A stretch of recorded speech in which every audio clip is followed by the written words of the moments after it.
Actually, on my phone it works. Yeah. Okay. Yeah. Well, but that's what I put it up on.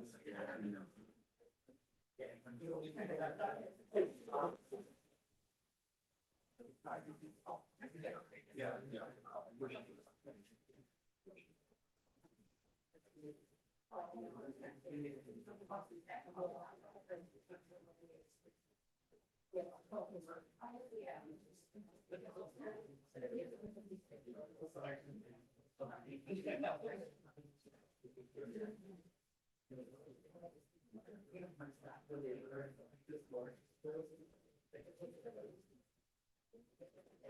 Actually, the check is fine.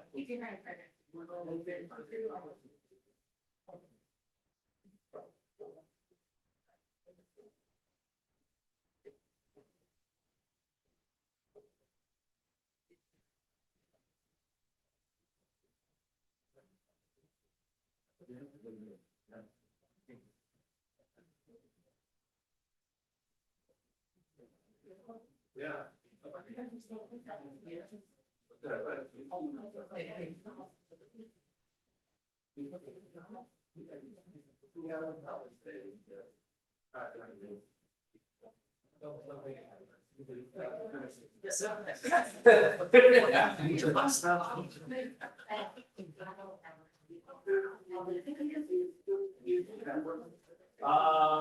On my phone, I am, but on the desktop, I'm not. Yeah.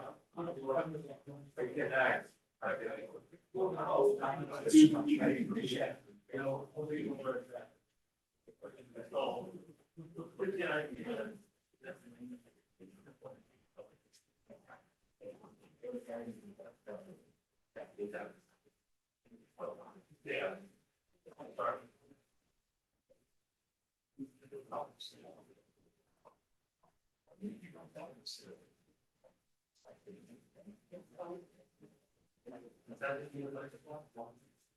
Yeah, we just only have to agree here. So the good news is, reporters,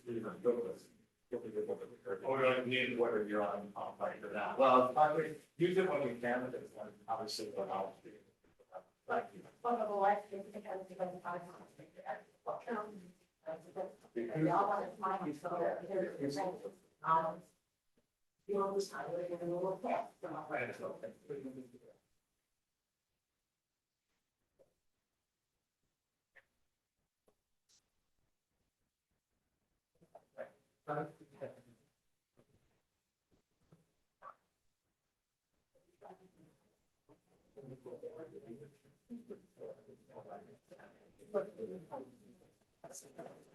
All right.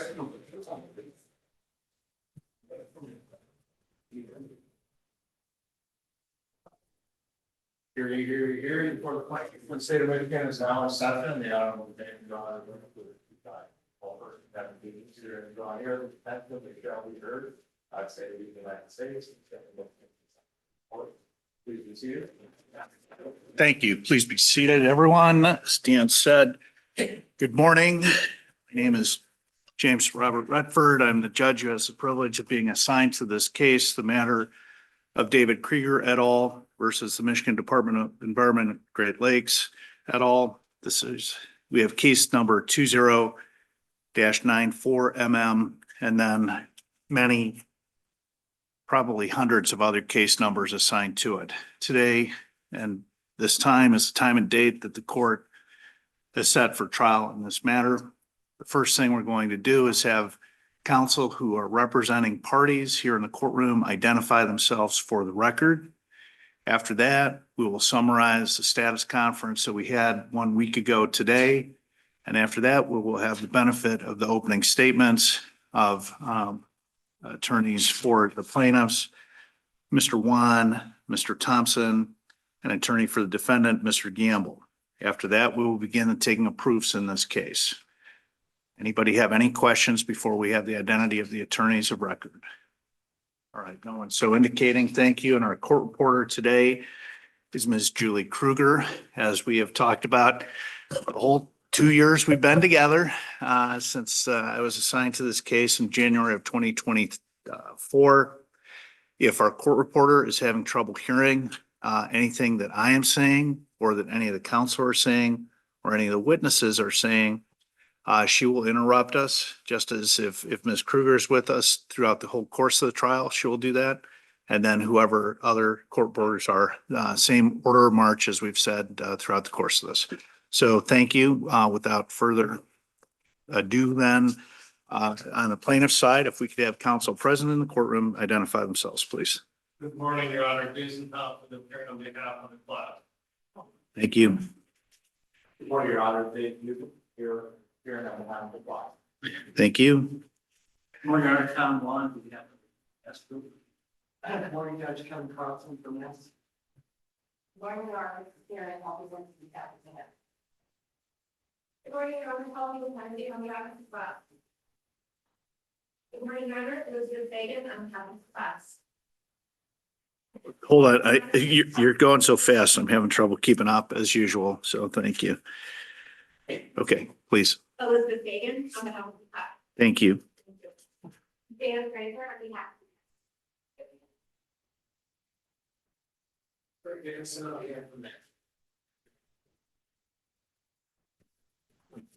Mr. Pitts. Oh, my gosh. Okay. All right. Yes, sir. All right. Thank you. All right. Thank you very much, counsel, for both sets of plaintiffs, defense. Good morning, Your Honor. Nathan Gamble here on behalf of the defendants. Good morning, Your Honor. Richard Cole on behalf of the defendants. Thank you. Good morning, Your Honor. Danielle Alice Newcomb on behalf of the defendants. And good morning, Your Honor. Nathan Frischkorn on behalf of the defendants. Thank you. All right. Thank you very much. 1 week ago today, the council, many of whom have just identified themselves on the record, and I had a status conference together with the court's attorney, Ms. Husa. It was via Zoom. I was in my chambers, as was Ms. Husa and Mr. Jeff for our court's IT department, who is also here today. The reason I'm smiling is, as usual, I'm drawing a complete blank on last name, as I did last Monday. So what a wonderful thing we have to repeat today. At any rate, during the course of the status conference, we've been together in this case since January 2024. The matter has been pending in this court since May of 2020. The events giving rise to the claims that are being litigated took place, came to fruition on May 19th, 2020. And I am the third judge, at least. Judge Stevens was assigned to this case initially, and then Judge Shapiro. And now I'm the judge that the parties have had the privilege of serving the parties for the last 2 years. In our conference last week, it lasted 90 minutes. We basically went over the housekeeping matters to try to make sure today is smooth, but more importantly, that both sides understand what the court's position is as far as presentation of witnesses, examination of witnesses, and my expectations, and to try to answer any questions that the parties might have. This conference was then memorialized in a written order that I issued that day with the assistance, of course, of Ms. Husa and the rest of the staff, drafting what was going to take place. So we're going to be trying the case from 8:30 a.m. until approximately 5:00 p.m. most days, except for if we're still in session. The days that we will not have trial include next Monday, January 19th, 2026, with the observation of, just so that we can all observe the Dr. Martin Luther King Jr. holiday. Court will also, if we're still going into the second week of February, February 10th and 11th, the Court of Appeals requires the use of this courtroom each day. And then on Monday, February 16th, 2026 is President's Day. That is a federal and state holiday. Other than those 4 days, we will try the case until it's completed on the issues of liability. That was The court bifurcated the trial over a year ago at the recommendation of, and with the consent of the lawyers in the case. So we're trying the liability issues, whether or not there's liability against the defendants on the claims made by the plaintiffs. That was essentially what we talked about. I'm trying to take a look at the rest of my notes. I explained how objections would be handled in camera meetings, if needed, orders of who would identify witnesses and who would be doing the exam. I'm ready to try the case, but I want to amplify, just as I said, in the order. If we have status conferences off the record, we're going to memorialize those the next time we're on the record first thing, so that we don't have an incomplete record for the reviewing tribunal of either the Michigan Court of Appeals or the Michigan Supreme Court, should the parties choose to have whatever decisions are made by this court reviewed, which is of course their right. And the court welcomes that review and the counsel and analysis by other judges. For the plaintiffs, anything, Mr. Thompson, I'm going to ask the lawyers who are going to be giving the opening statements in a minute to weigh in on behalf of their folks. Mr. Thompson, any further amplification, edification, objection, or other characterization of anything I just talked about? Thank you. Mr. Wan, same inquiry. All right. And then Mr. Gamble, same inquiry. No, Your Honor, thank you. All right. Thank you. Everybody ready for opening statements? All right. Okay. We'll have the benefit of opening statements from Mr. Wan, Mr. Thompson, Mr. Gamble. If any party, after the completion of any one of the opening statements, wants to take a brief recess before they proceed to theirs, all you need to do is let me know and we'll accommodate that. Any questions? None so indicated. Counsel. Good morning, Judge. Morning. I just was, old habits are hard to break. I almost said, good morning, Your Honor. But so, and you are all honorable. That's my job. Good morning, Mr. Wan. Your Honor, I'm here on behalf of the mass tort plaintiffs in this case. I'm here, there've been a number of lawyers that have worked hard on this case. The primary lawyers that are working on the trial of the case are Sharon Allman-Road from Miller Law, Kevin Carlson from the Pitt McGee office, and I'm from Venn Johnson Law. We represent about 2,000 families, Your Honor, that were devastated by this flood. This flood occurred on May 19 of 2020. It happened when the Edenville Dam failed. For 5.5 years, we've been going through legal maneuvering, and now we're here for the trial. The trial has not been avoided by the state. We're here to have this court make a decision about that.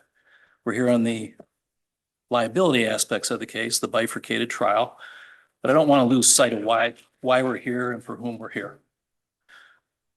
As a matter of background, Your Honor, the Edenville Dam is about, and this is taken from the Exhibit 106, which is the IFT report, page 31. The Edenville Dam was 52 feet high at its highest point. It was 6,100 feet in length. That's 20 football fields. The dam itself was considered a high hazard dam, as defined by the state legislature in MCL 324.31053. It was built in 1924. Could I have that site, please? It was MCL 324.31503 paren 11 and paren. Thank you. Yes. The dam was built in 1924. It was built to produce electric power. The people associated with Boyce Hydro purchased the dam in around 2004. At that time, they took over the FERC license. FERC is, as you know, the Federal Energy Regulatory Commission, and they had jurisdiction over the dam while it was generating power through its hydroelectric stuff. FERC, over the course of several years, was on Boyce to correct deficiencies, primarily with their spillway capacity. As the court knows, a spillway in a dam is something that helps alleviate pressure if the water gets too high and the pressure gets too large. If the dam does not have the spillway capacity to remove water sufficiently, it can be dangerous. And we'll get into that more in depth. FERC was working in conjunction with a man named Krieger, who was on behalf of DNR, and he was somewhat of the liaison between the state of Michigan and FERC.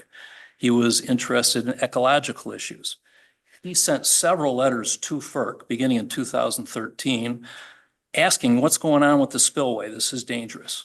Letters that people in the dam safety unit of the MDEQ also received. So from 2013 on, there's this dialogue back and forth about how dangerous the dam is. In 2018, FERC then revokes the license. One of the problems that FERC had is, and you're going to hear from Mr. Sturdivant on this issue, he's one of our experts. But one of the problems that FERC had was they did not have the enforcement capacity to make Boyce do what they wanted them to do. And this is something that's pointed out in the IFT report, Your Honor, where they indicate that one of the problems with FERC is they don't have enforcement capacity. And when FERC revoked the license, our Exhibit 24, paragraph 55 is the revocation. At paragraph 55, FERC's notes, they said, the dam will now come under the jurisdiction of the MDEQ, the Michigan Department, and they'll take it over and they have what they call, quote, extensive regulatory authority to ensure dam safety. This is something FERC did not have, and they turned it over to the state. One of the reasons was because the state could enforce where FERC could not. One of the primary statutory provisions that gives the state this authority is MCL 324.3519.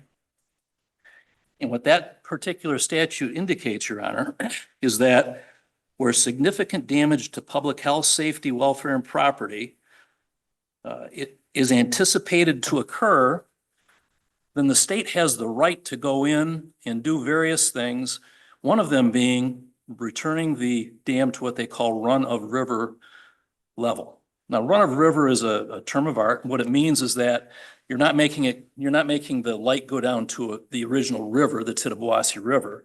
What you're making it do is going down to the bottom of the spillway, and so that the lake is less full. And this is one of the key elements in the case, and they had the ability to do that.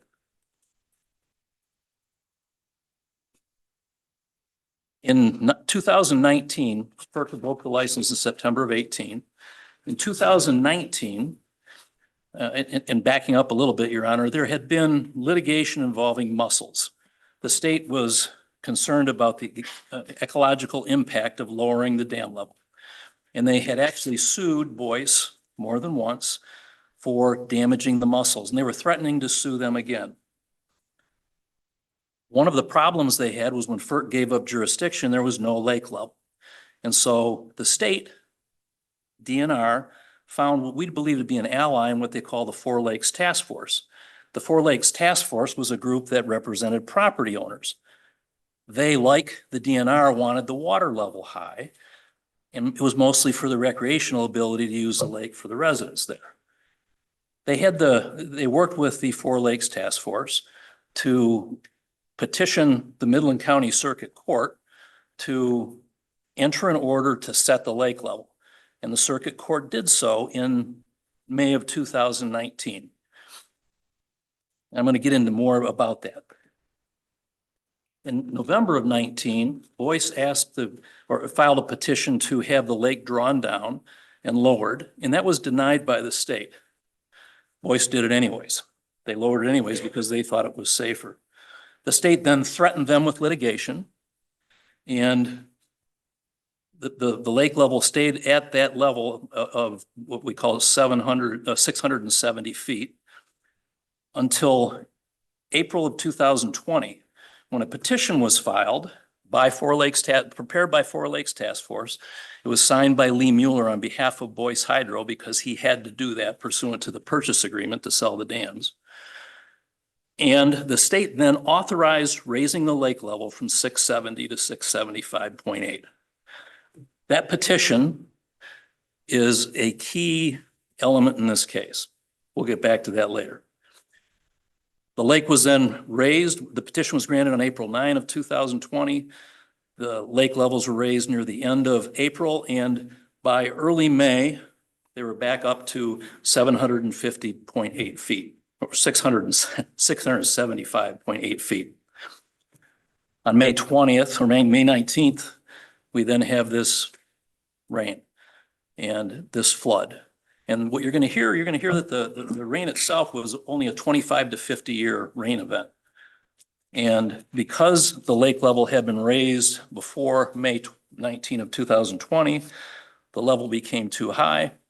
The dam suffered what is called static liquefaction, and it collapsed. And all of what happened.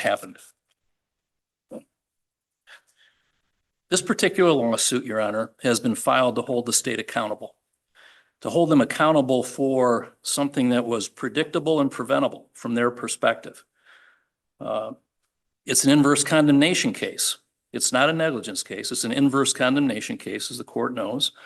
And the Court of Appeals has indicated there in Supreme Court that there's really no precise formula to establish what constitutes an inverse condemnation. Context matters. The facts of each particular case matters. But what we have to show, Judge, is that the state abused its legitimate powers and affirmative actions directly aimed at the plaintiff's property, and that such actions were a substantial cause of the decline in the property value. That's kind of the technical term. We're fortunate in this case, Your Honor. The case took a while to get here, and part of the problem was delays with appeals. One of the good things about the appeal in this case, Judge, the state appealed the denial of summary disposition on the issue of whether claims had been appropriately pled. And we have a Court of Appeals opinion from 3 of your colleagues, Your Honor, Judge Garrett, Judge Kelly, and Judge Hood, who is now Justice Hood. In a unanimous decision in this case, they laid the groundwork for basically how we want to present the case. It was Kirsten Frank Kelly or Michael Kelly. Kirsten Frank Kelly. That's what I thought. And they laid the groundwork. And as we said in our trial brief, it's kind of a roadmap for how we decide this case. And what they did is they talked about when there's inverse condemnation, you have to have affirmative actions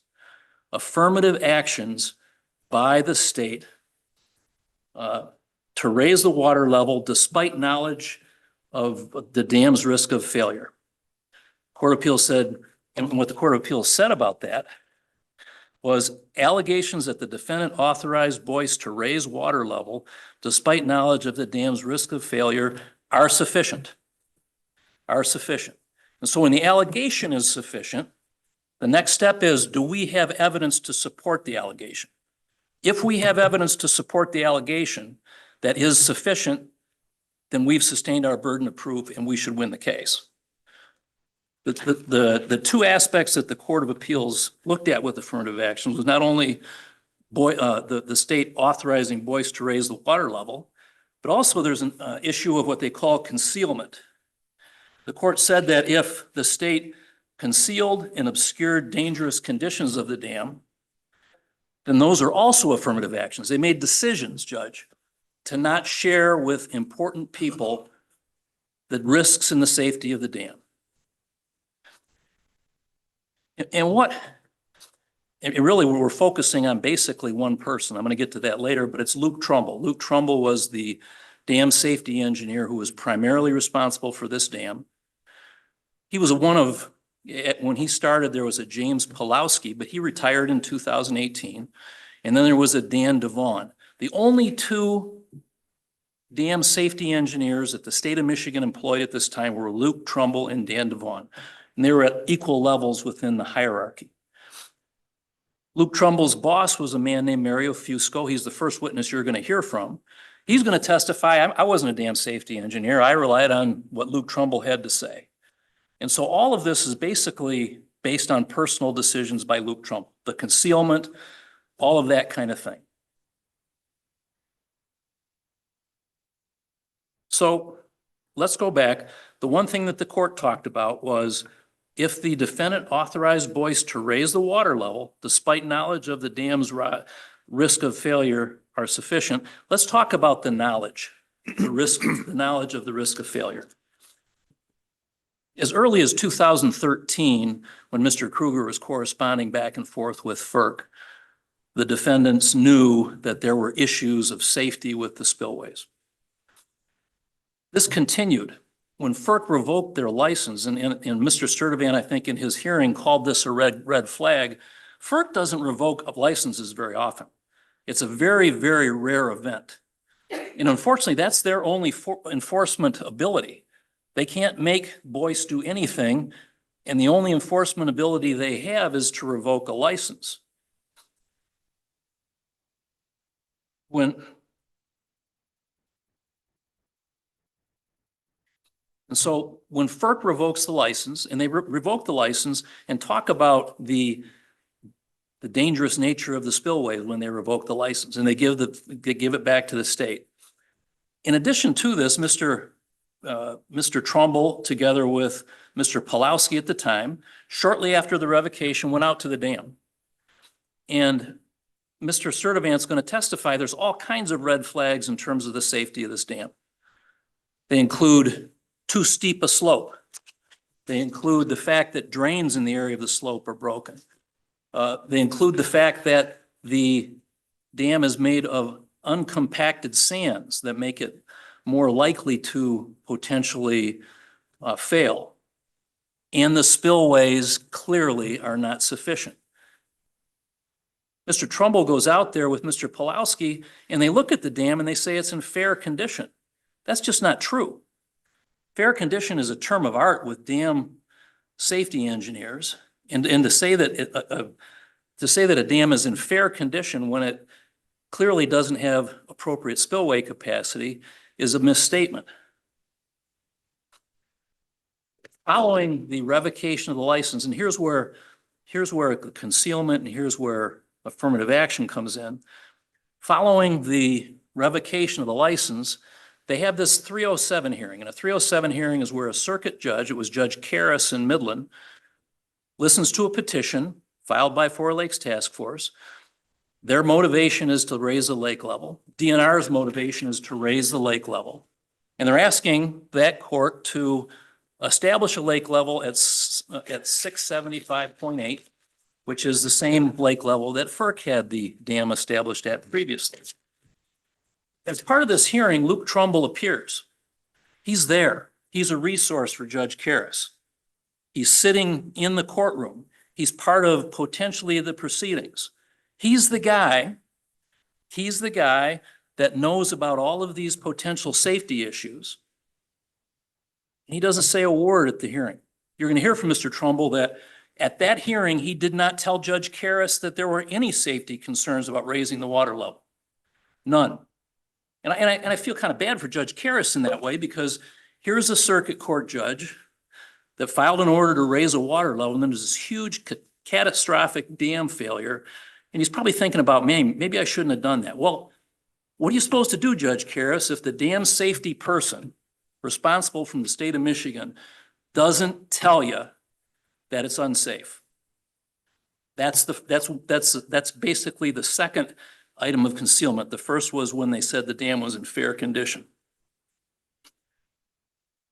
They then have Mr. Trumbull goes through and they start doing calculations and start doing testing, because he wants to specifically identify to what extent the spillways are deficient and to what extent they're unsafe.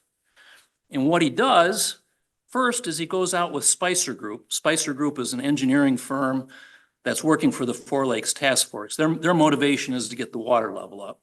He was out with Spicer Group. They go to the dam in June of 2019, and they find that the dam spillway doors will only open 6 feet. They're supposed to open 10, and they can only open to 6 feet. When was that, please? That was in June of 2019. They then come later, and Mr. Trumbull does various calculations, and you're going to see an email, Your Honor, in January 30 of 2020. That's a really key date. January 30 of 2020. Mr. Trumbull does the calculations to determine whether the spillway capacity is sufficient. And the spillway capacity sufficiency is dictated by statute. MCL 324.31516 talks about dams. This is a high hazard dam. And for a high hazard dam in excess of 40 feet, which this clearly is, it's the most dangerous, largest dam that it could be. For this kind of a dam, it has to pass what they call 1/2 PMF. PMF is probable maximum flood. Throughout, they knew that it probably didn't. And in fact, Spicer in September of 19 sent out emails saying, this is probably not going to pass 1/2 PMF. But on January 30 of 2020, Mr. Trumbull completes his analysis and he concludes this does not pass 1/2 PMF. It has what they call CFS. That's how fast it discharges the water, of 21,000, and it's 4,000 to 5,000 CFS short of passing 1/2 PMF. What you're going to hear, Judge, is when it doesn't pass 1/2 PMF, that the dam is not safe, it's not structurally sound, and it's not hydrologically adequate. Those are key terms with the dam folks. And when all of these things when it's true that the dam is not safe, structurally sound, and hydrologically adequate, the dam is unsafe. The dam is unsafe at that point. And Mr. Trumbull at that point says, this doesn't pass 1/2 PMF. He's acknowledging it's unsafe. He says, but I need Spicer Group to confirm that they're coming up with the same conclusion that I am. 4 days later, on February 4 of 2020, Spicer Group sends out an email to Luke Trumbull and says, yeah, you're right. Our calculations are the same as yours. So now he has confirmation on February 4 of 2020 that the dam is unsafe.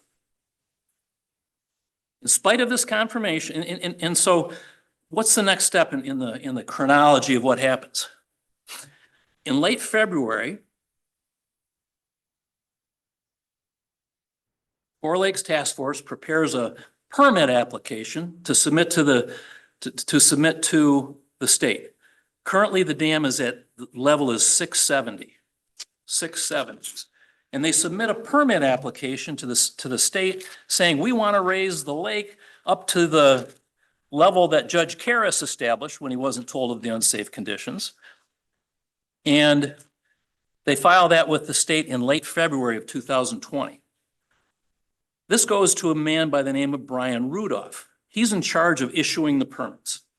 What Brian Rudolph is going to testify to, Judge, is that whenever I get a permit application to raise or lower the water levels, whenever I get one of those, I check with Luke Trumbull because he's the dam safety guy. I don't know about dam safety. So if we're going to raise or lower the water level, I need to check with Luke.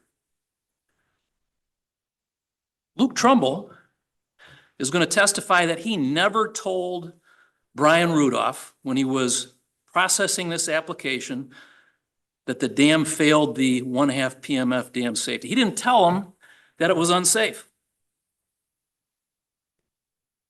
That's the third act of concealment.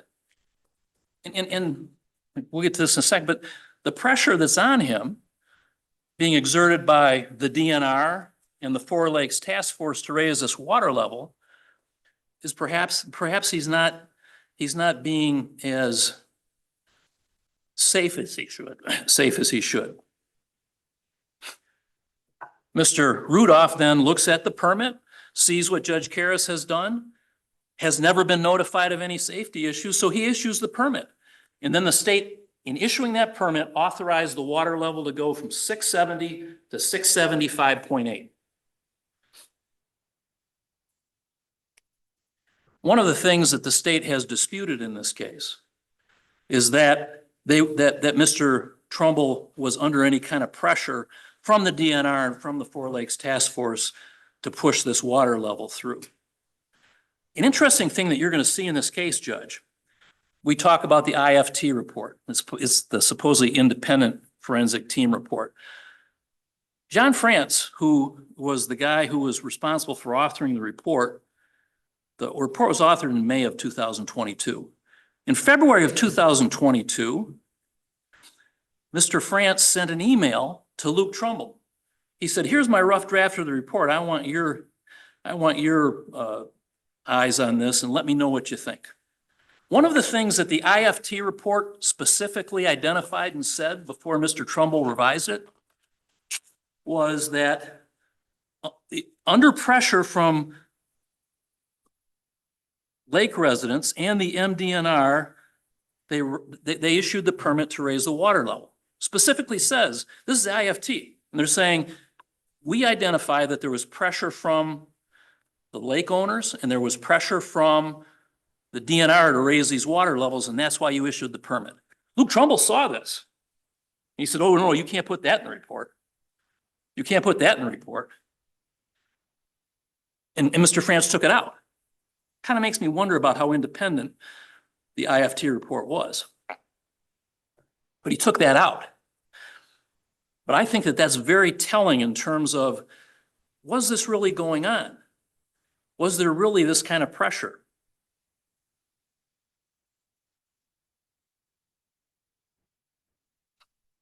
As part of this as well, when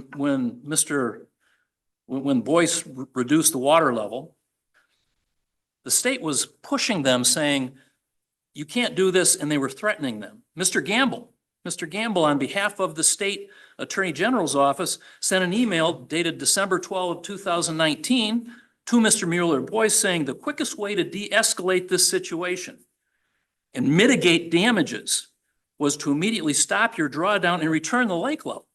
He's pushing.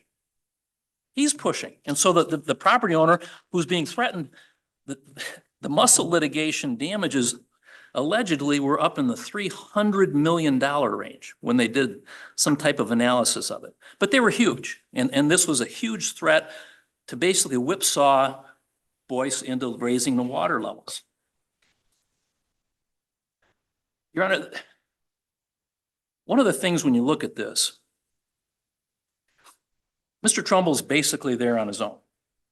Mario Fusco is going to say, if Luke recommended it, that's what I'd work with, but I'm not a dam safety person. Teresa Seidel, who is 2 levels above Mr. Fusco, she says, well, to make any recommendation like run of river by Luke Trumbull, Luke couldn't do it on his own. He needs Mario Fusco to back it up, but they don't need to get to me to make the decision. The guy that supposedly is there to back it up, Mario Fusco, is not an expert, and it's just a weird situation. It's Luke Trumbull, okay? And he's getting pushed. He's getting pushed by the DNR. He's getting pushed by the 4 Lakes Task Force to raise this water level. At some point, and this is what Mr. Sturdivant's going to talk about. At some point, you have to make hard decisions. Okay, you have to make hard decisions when you're doing this. And one of the hard decisions you have to make is sometimes you have to say no. Sometimes you have to say no. And it's not a whole lot different than being a parent. It's not a whole lot different than other dynamics that go on in the world. Sometimes there are people that want things and you want to accommodate them, but at some point you got to say no because and in this case, it's because it's not safe. We can't do this. We can't raise the water level. We need to keep it at run of river until we get this issue, this unsafe issue with the spillway figured out and completed.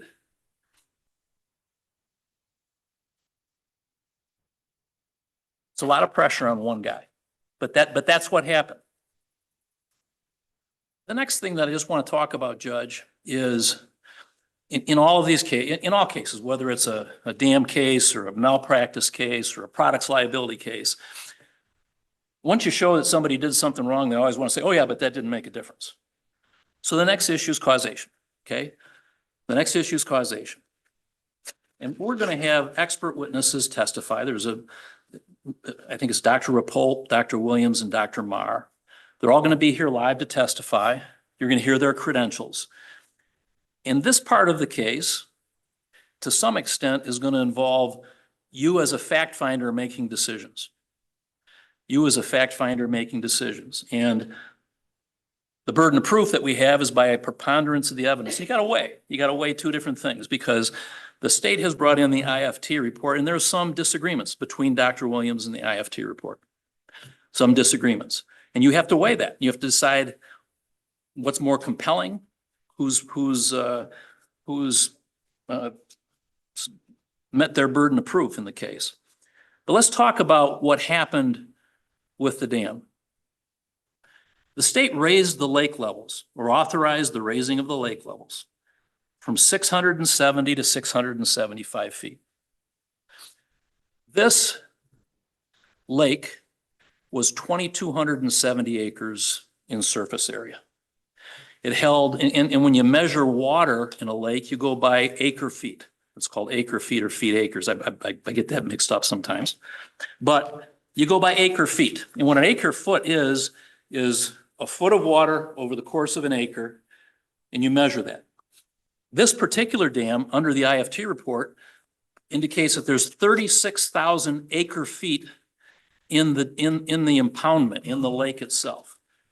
1 acre foot, Judge, 1 acre foot is 325,000 gallons of water. When the state authorized raising the water level 5.5 feet, they authorized putting another 11,200 acre feet of water in that impoundment. That's 3.6 billion with a B, gallons of water that the state authorized putting into this impoundment behind this dangerous dam. It's enough to fill Ford Field up to the roof 6.5 times. It's enough to fill 5,500 Olympic swimming pools. And they added this water. And what does that do? What that does is it prevents the lake from absorbing as much water from the rainfall. There's 3.6 billion gallons of water that this lake could have absorbed had it stayed at the run-of-river level, that it could not absorb because the state authorized raising the water level. And as this water level raises, it exerts tremendous pressure on the dam. It's tremendously heavy, tremendous pressure. And as it got to the top point, the dam then failed. Mr. Rappold is going to, I don't know if it's Dr. Rappold or Mr. Rappold, but he is the person who's going to talk about the rain. It was a 20 to 50 year rain. Because of the way that the topography was not absorbing the water, it was already saturated, it was cold, some of it was frozen, so it wasn't soaking in the water as much. The discharge from the rain was higher than a 20 to 50 year rain. It was more like a 100-year flood, okay? And what Dr. Williams is going to say, and one of the things, Judge, when you look at Dr. Williams, the court was concerned in a motion in limine about Dr. Williams because when he did his model and he calculated the amount of, what he's calculating is the amount of water in and the amount of water out. And that determines the surface level of the lake. How fast is it coming in and how fast is it going out? It benefits the state to have as much water in the impoundment as possible when you're doing this analysis on causation. So the faster it comes in and the slower it goes out benefits the state. What Dr. Williams is going to say, and in conjunction with Dr. Marr, is, and when you listen to Dr. Williams, his opinion is in somewhat of a disagreement with the IFT report. And the IFT report is what they're going to rely on. The IFT report does not have any of the background information necessary to decide whether it's accurate or not. It does not. They don't have anybody who's going to testify that it is. And that's called foundation. I know the IFT report is in evidence, but what foundation does is it not only makes an opinion admissible, it helps explain to a trier of fact like you why it makes sense, why it's more believable than the other testimony.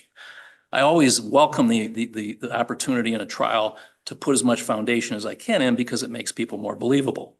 When you listen to Dr. Williams, you're going to understand that because of the way the gate information was supplied, he couldn't use the exact measurements of this dam, and he'll explain that to you. You'll be very comfortable with what he says. But subsequent to our motion in limine, He went back, and what he did is he said, okay, I'm gonna plug in, and we're talking about the outflow right now, the size of the spillways and the outflow of the water. So I'm gonna go back and I'm gonna take Luke Trumbull's information. When Luke Trumbull decided what the spillway capacity was back in January of 2020, he gave a spillway size and he gave a what they call. Yes. It sounds like they're giving a, even of an expert that is not that explore the objective discussion on that. What? You just said. Mr. Juan. There was an analysis, you went back and did a new analysis. True. That And- never happened, it's never been disclosed. So you're not. All right. Response? Your Honor, after the hearing, he looked at stuff just to verify what he was doing, and it's clearly something that we can talk about. The objections respectfully overruled. It's not evidence. This is an outline of what counsel anticipates their evidence will be. Whether or not the evidence is admissible, I don't know. We will cross that bridge when we get to it. But the objection is respectfully overruled. Thank you, Mr. Cool. Please proceed. So what he did is he took Luke Trumbull's numbers. He took his gate size and he took his discharge coefficient and he plugged it into his model. And what happened was the lake level actually went down. The lake level actually went down using Mr. Trumbull's numbers, which just shows, and what it does is it shows that his initial numbers are absolutely on spot. And what he's going to also tell you, Judge, is he's going to say everything that I plugged into my model, I plugged in to maximize the lake level because I wanted to be essentially conservative in the way that I looked at this.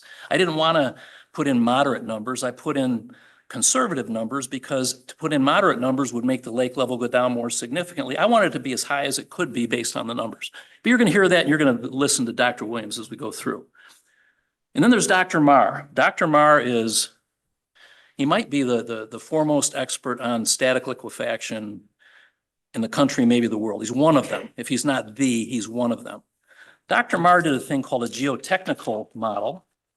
And what he will say is based on the amount of water going in and out of the impoundment, that this never would have happened had they started at run of river. If they had not raised the lake level, the lake would never have failed. The dam would never have failed. And you're going to hear from him as well. He's a tremendously competent person. I think you're going to really understand what he says.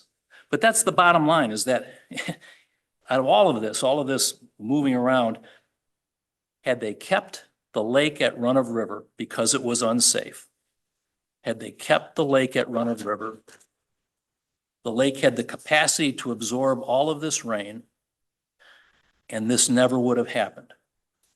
And the rain had stopped when the dam failed, Judge. The rain had already stopped.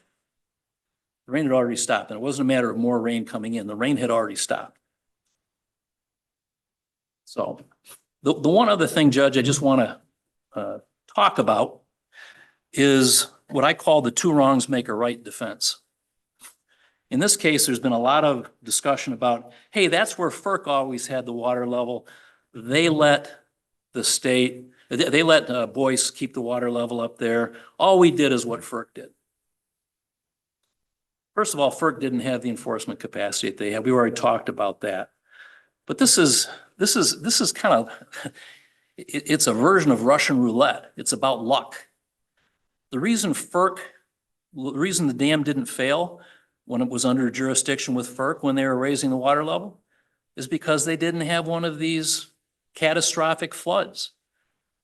And the statutes are there to not talk about day-to-day operations year to year, but they talk about what can we potentially anticipate? What's the worst thing that could possibly happen? And we need to have our dams strong enough to be able to withstand the worst thing that can happen.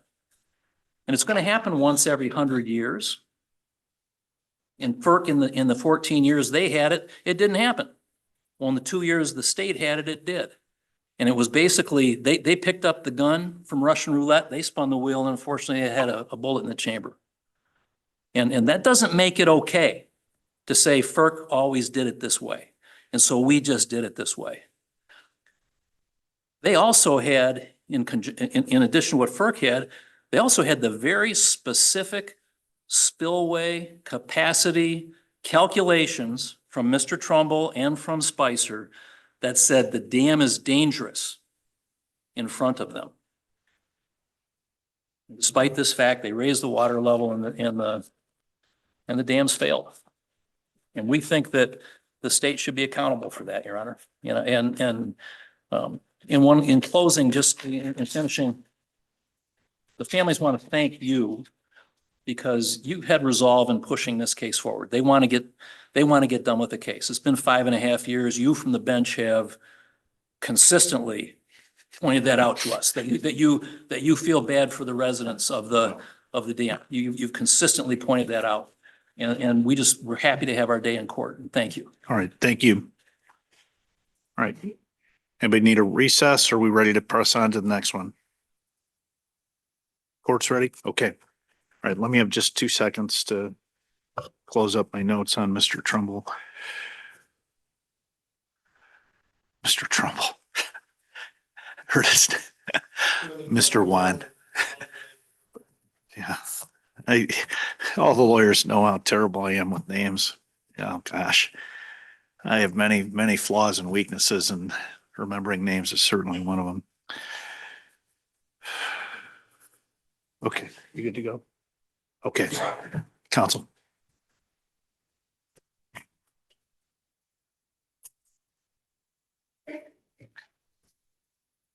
Good morning, Your Honor. Good morning. As you know, I'm Jason Thompson, and I've had the privilege, along with my colleagues, David Dubin and Beth Fagan, to be representing the certified class in this case. And it's my privilege to present our opening statement to you. Thank you. I'm going to be much briefer than my talented colleague, Mr. Juan. He's covered a lot of the ground. Okay. But I'd like to just Take whatever time you believe is necessary. Thank you very much, Your Honor. I'd like to just focus our attention on some of the key evidence and some of the key issues that I know Your Honor is going to be wrestling with in deciding this case. And I think the case really comes down to a basic question, and that is why the defendants raised Wixom Lake when it was unsafe. A question that's been on all of our minds and the plaintiff's side from the day we filed the lawsuit. And the evidence showing that the dam was unsafe comes right from the statute, 325.31500, the Dam Safety Act. And the statute looks at how much water a dam can pass, and it's called a probable maximum flood. And it's probable. It's not a freak flood. It's not 1 in 1,000 years. It's the probable maximum flood. And the statute requires that the Edenville Dam as a high hazard dam pass 1/2 of the PMF. And in this case, it did not. We know the answer to that. What the statute tells us is that if a dam fails that test, it is unsafe, hydraulically inadequate, and structurally unsound. Those are the words. They're powerful words. They're not my words. They're the words of Luke Trumbull when he testified as to what it meant. They're the words of his supervisor, Mario Fusco, who agreed that when a dam cannot pass the 1/2 PMF test, it is unsafe, hydraulically inadequate, and structurally unsound. What does hydraulically inadequate mean? Hydraulically inadequate means that the structure is having trouble passing water. That's what a dam is required to do, is safely pass the water. So when you have a dam that is hydraulically inadequate, the evidence is going to show that it's not able to function at normal levels. In fact, the statute defines such a dam as a failed dam.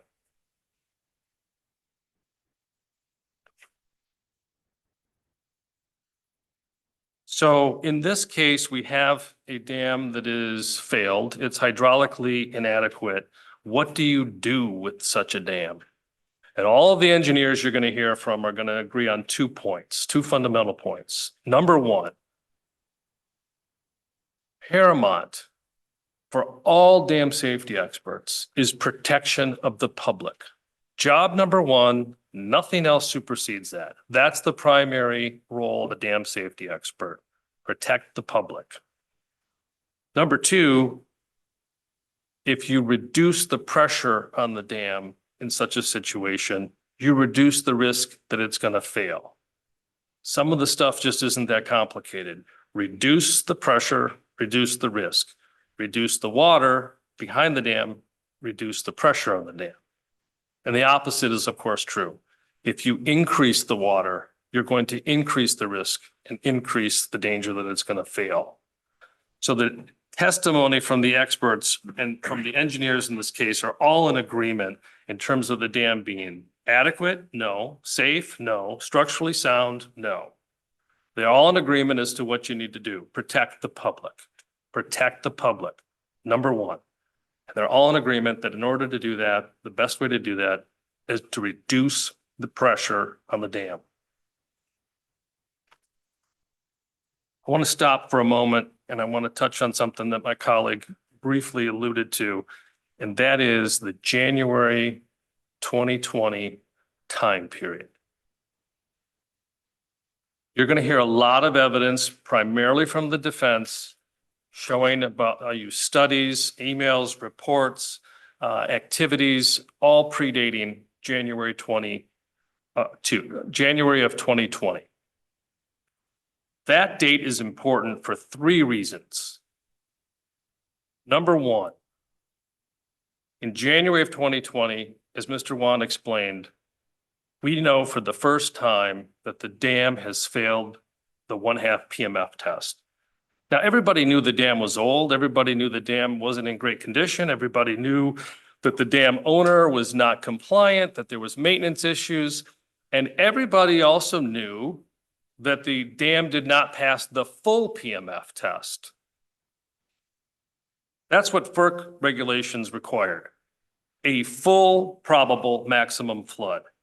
So a dam that needs to pass the full amount of water that's cascading in, that's coming into the reservoir, the full amount, it failed, and everybody knew that. But nobody had tested 1/2 PMF with any reliability prior to Eagle. There was a test, an analysis by D. Perkypile you're going to hear, but Mr. Trumbull recognized that for what it was quickly, and it was defective, and he tossed it out. He did the first analysis along with Spicer on the 1/2 PMF test. And it's a little counterintuitive, but the 1/2 PMF, it's an easier test in that there's less water, but it's a far more consequential test from a dam safety standpoint. It's one thing to say that this dam can't tolerate the full cascade of a maximum flood. But it's quite another thing when you tell me it can't even withstand 1/2 of that amount. And so in January of 2020, the world changed as far as we're concerned. You can throw out everything else before January of 2020 to a large degree because of that one fact. The second reason that's important, that January 2020 event, is because the statute at that point kicks in. Subsection 31518 and 31519 provide clear remedies and tools for a dam safety engineer to use when they're dealing with a failed dam.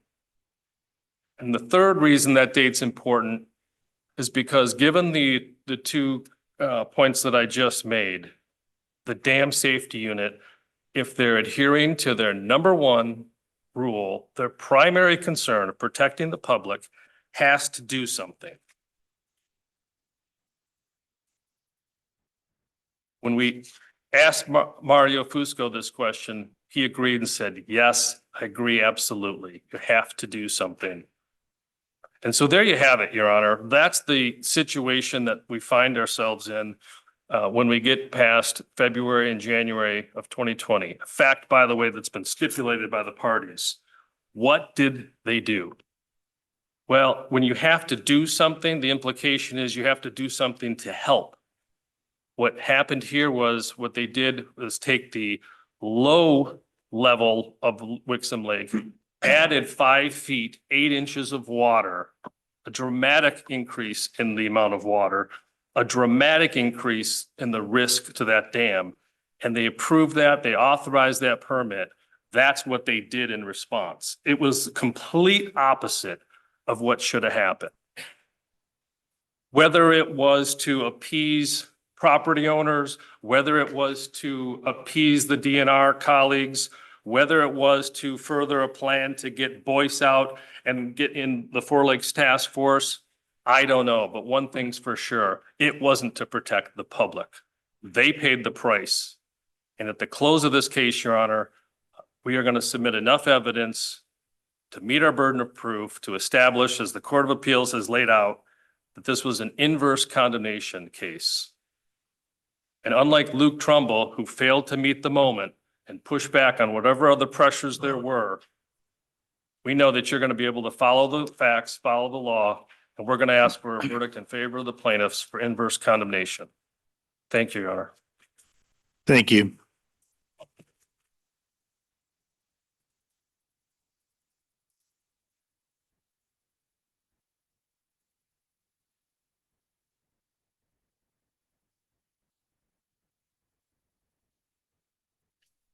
Mr. Gamble, ready? Anybody need a break before we hear from Mr. Gamble? No one so indicating. Mr. Gamble, look forward to your opening statement as well. Thank you.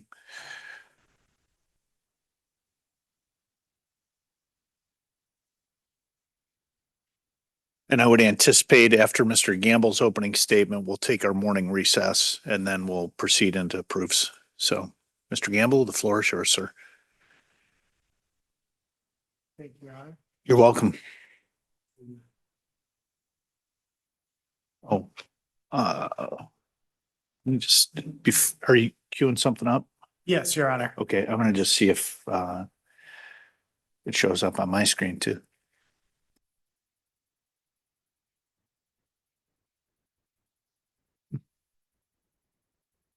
Oh, I see the same thing. That's excellent. All right, we have our first IT success council. We've been working on this together for 2 years. So thank you to the Court of Claims and Court of Appeals IT departments. And now we will have Mr. Gamble leading the way.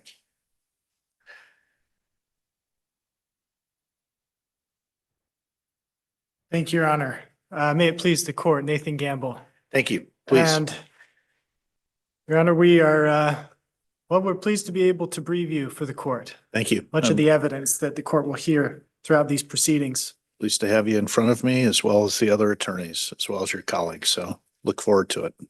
Now, the evidence will show that no state agency took plaintiff's private property for public use. And as we discuss this evidence, as the court Oh, pointed out. can I stop 1 second? Yes, Your Honor. Just for purposes of a complete record, since I am being shown a PowerPoint, if you would be kind enough at some point between now and when proofs are closed, I don't expect that will be today or tomorrow, but if we could just have a printout of the PowerPoint for benefit of any reviewing court. So. Of course, Your Honor. And I Thank should you. also note the plaintiffs have seen this PowerPoint. We circulated it last week. Okay, thank So you. But But we'll send one to the court, of course. I do remember as a previous trial judge, sometimes we didn't get that. And as a Court of Appeals judge, which is also one of my responsibilities, often I don't see what the PowerPoint was. But I'd like whoever reviews this to have the benefit of your PowerPoint, just like I'm having the benefit of it. So Of thank you. course, of course. And Your Honor, as the court pointed out previously, we're at the liability phase of this case, not damages. So the court's not going to see evidence of damages. It's just not relevant at this phase. But we also wish to emphasize that we don't mean to detract from the tragedy that occurred at the Edenville Dam. This was a tragedy, but it was not a tragedy caused by the state of Michigan. And to orient the court, here's a map showing the location of the Edenville Dam in relation to the other dams in the watershed. Is it coming up on your screen, Your Honor? It is. Thank you. Oh, good. Thank you. And as Mr. Wan mentioned, this is from the IFT report. The Edenville Dam was large. You can see from the length of it, it's over 6,000 feet, which is over a mile. So it's quite large. And here's another overview that may be helpful. Could you go back? Oh, one? of course. Thanks. Let me just have a second.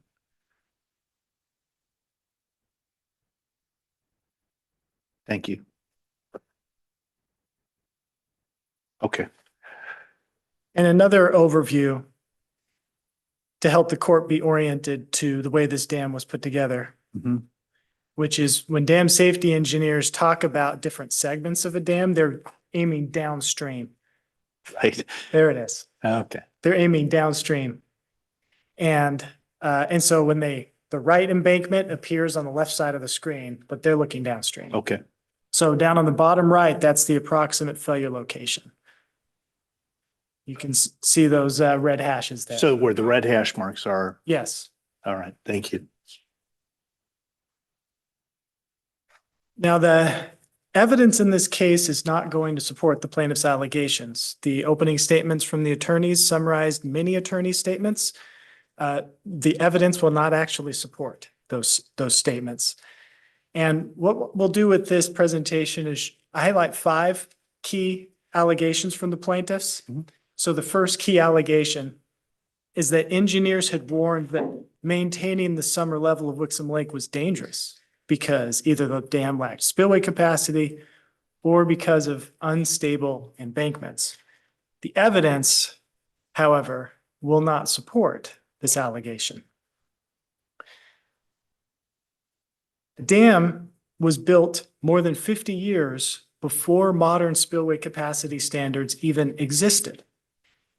So it was built in 1924. Modern spillway capacity standards weren't developed for more than 50 years. So it was constructed at a time when people weren't thinking along those lines. And the reality, you'll hear testimony is that this is actually a pervasive common problem throughout the country.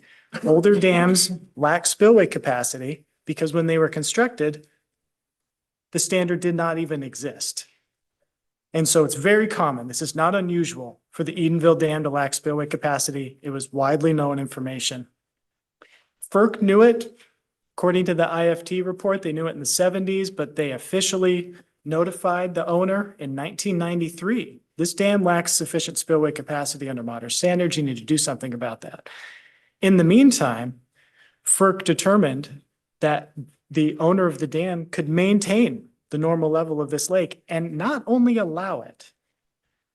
The court will hear evidence that FERC required the owner to maintain the normal summer level for the 20 years that it was under FERC's jurisdiction with the license in place. It was a requirement. The owner had to maintain that, even though the dam lacked spillway capacity. And it's important to note, FERC's requirement for spillway capacity is much higher than Michigan's requirement. So at the time FERC finally revoked the license, it thought that the spillway capacity was about 50%, about half is what FERC thought. But they knew that it was at least 50% shy, way shy of the federal standard. Yet they still required the dam owner to maintain that summer lake level. And FERC, under FERC jurisdiction, there were lots of engineers, lots of reports created, at least 12 different engineers, at least 20 inspection reports. None of them advised lowering Wixom Lake because of the dam's lack of spillway capacity. All of them acknowledged the lack of spillway capacity, acknowledged that the dam was a high hazard. None of them advised lowering the lake level. The most recent comprehensive inspection report of the dam was the 2015 Consultant Safety Inspection Report. That's just a few years before the license was revoked. That consultant did not recommend drawing down Wixom Lake.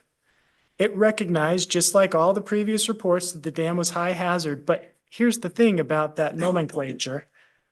Just because a dam is high hazard, it doesn't mean the dam's in poor condition. Those are two different things. So a high hazard dam can be in great condition. And so just because the Edenville Dam was a high hazard dam does not mean it was in poor condition.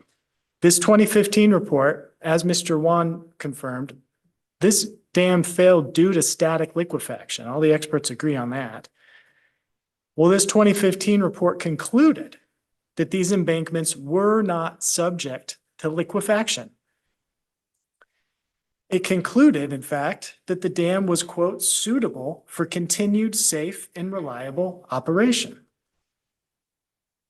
And it noted that in order to overcome the existing spillway capacity, there would need to be a flood of magnitude much greater than ever seen in the 92-year history of the project And he concluded, quote, "No such occurrence is anticipated to occur," close quote. This is a graphic or a table that shows the maximum annual level Wixom Lake ever reached during any given year between 1927 and 1920.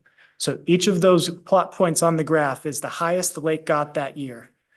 So if you're an engineer in 2019 looking backwards, what you'll see is that the lake had never gotten that much higher than that orange line, which is the normal level. Except back in 1929, way back there, and it got a couple of feet higher than the orange level. And then you see the flood in 2020, it's like a hockey stick. All of a sudden that level just jumps way up, more than 3 times higher than it had ever gotten before. So it was not anticipated to occur. That's what the 2015 inspection report concluded. The 2018, so the consultants weren't the only ones doing these inspections. FERC itself annually inspected this dam each year. We have 11 reports from them. The 2018 inspection report was based on a field inspection that took place just 3 months prior to the revocation of the license. 3 months before the license revocation, here's what FERC concluded, quote, "The dam embankments were in good condition and they were, quote, expected to fulfill their intended function." Did not consider static liquefaction as one of the potential failure modes. So Mr. Thompson mentioned that engineers try to think up and imagine what are the worst things that can happen? What are the ways this dam can fail? And this 2018 report highlighted 15 different ways engineers had thought. Well, here's a way the dam could fail. 15 different potential failure modes. Static liquefaction was not one of those imagined failure modes, and that was normal. The dam safety practice at that time didn't widely consider static liquefaction for water storage dams. And when it identified for those 15 potential failure modes, what are some ways to reduce the risk that this dam is actually going to fail? It goes through and lists all kinds of things that the dam owner should be doing to reduce the risk. Not one of those things, not one of them, was drawing down Wixom Lake at all. This is 3 months before the revocation of the license. So at no point did FERC think that what happened in May 2020 was something that was going to happen, or that what happened in May 2020 was something that could be averted by drawing down Wixom Lake. And we'll see more about that in a moment. So I mentioned these FERC annual inspections. I just highlighted the 2018 inspection, but Your Honor, you'll see evidence about all 11 of the annual inspection reports we have. Virtually all of them, if not all of them, note that the dam embankments were, quote, in good condition. None of them advised drawing down Wixom Lake because of the lack of spillway capacity. And as I just mentioned, FERC did consider whether drawing down Wixom Lake would mitigate the risk caused by the lack of spillway capacity and concluded that it would not. And it was not a good option for the dam owner to exercise. When FERC finally did issue its revocation order, it'll pop, there it is. When FERC finally did issue its revocation order, it noted publicly that the dam was a high hazard dam. This was not secret information. It noted publicly that the dam lacked spillway capacity. This was widely known. It was not secret. There was nothing Eagle could have held back from the public on this topic because it was already public information. This revocation order had no warning about the water levels of Wixom Lake. It did not recommend drawing down Wixom Lake. It did not even mention the water levels of Wixom Lake.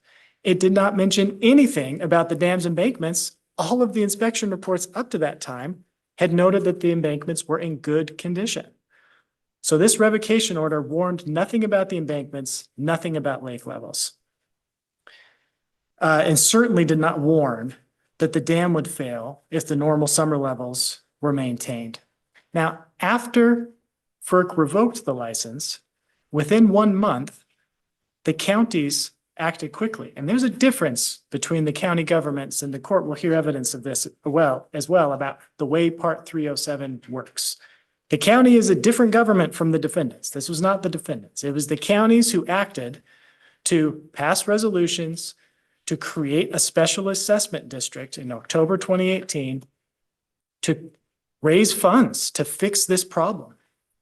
When they filed their petition with the court, the petition explicitly said this dam lacks sufficient spillway capacity. So this idea that Mr. Wan kept pointing at, that no one told the court that the dam lacked spillway capacity and needed repairs, that's just not correct. The evidence will show that that's not correct. The whole basis for raising assessments from lakeside owners was to get money to make the repairs. That was the reason they were doing this. And the counties named the Spicer Group as the consulting engineer. So it's not as if these lay officials at the Four Lakes Task Force, who were designated by the county to initiate this process, were acting on their own. They had the advice of expert engineers to help them. And Spicer Group created a report that it submitted to the court. It also identified that the dam lacked spillway capacity, that it would need to be increased.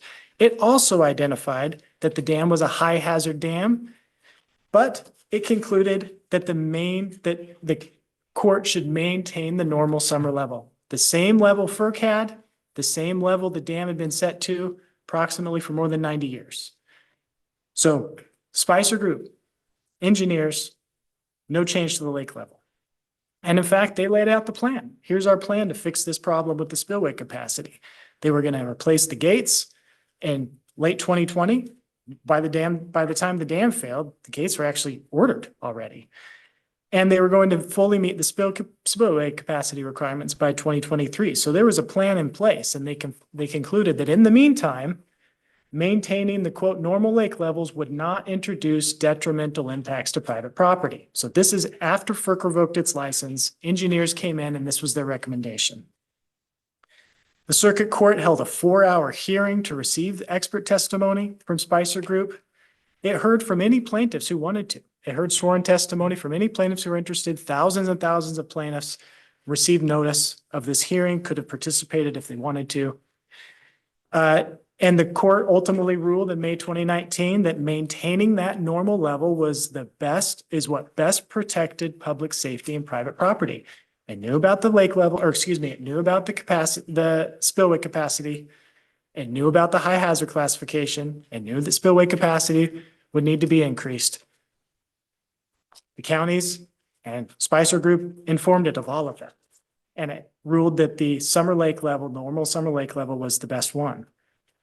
After the fact, after the dam failed, 5 independent experts worked for more than 2 years to study the dam failure. And they ultimately issued a report in May 2022. And we'll talk about the report in depth in this trial, but just a few highlights for the court to anticipate, which is in regards to Eagle, it noted that it's noteworthy to regulator, Eagle in this case, and most dam safety programs would not typically raise questions about embankment stability unless there was some specific physical observations suggesting problems. And there were none. There were none. No inspector had observed any problems with the embankments prior to license revocation, nor did Eagle staff when they went and visited the dam in October 2018, just a few days essentially after the license was revoked. They were out there on site looking at the dam, did not see anything on the embankments suggesting that the embankments were unstable. The IFT further concluded, it listed out all these analyses that have been done on this dam and concluded that the engineering consultants in FERC, their conclusions were that there were no significant embankment stability concerns which had not already been addressed. So prior to the dam failure, that was the status. No significant embankment stability concerns that had not already been addressed. And as I mentioned before, the task force, it was actively implementing a plan to increase the dam spillway capacity. This idea that Eagle and DNR somehow just ignored this issue, the evidence doesn't support that.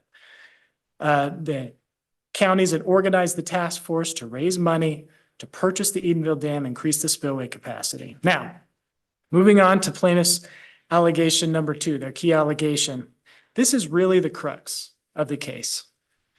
They allege that the state agencies took over operational control of this private dam. That's what got this through the Court of Appeals, that allegation.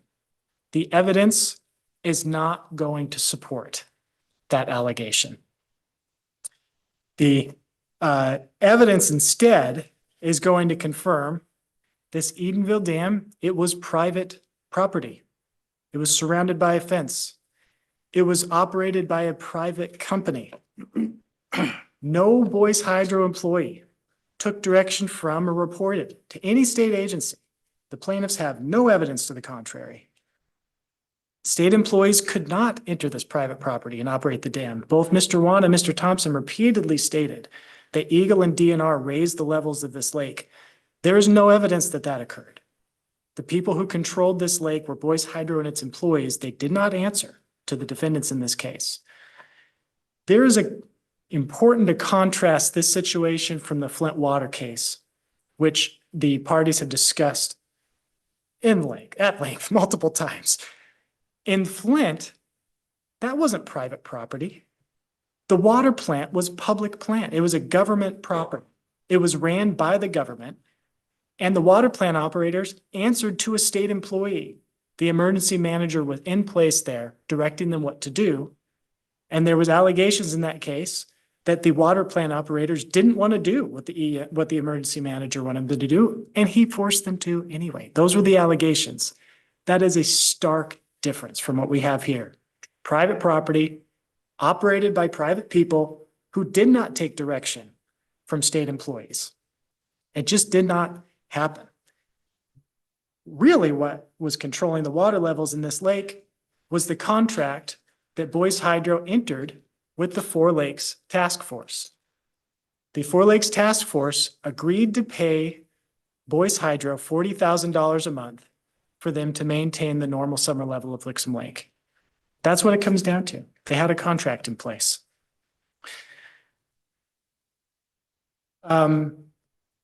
Importantly, Eagle's permitting decisions are not what controlled the lake level. And Mr. Wan, and I think Mr. Thompson may have also mentioned this, when Eagle did make permitting decisions that Boise Hydro disagreed with, Boise Hydro just ignored it.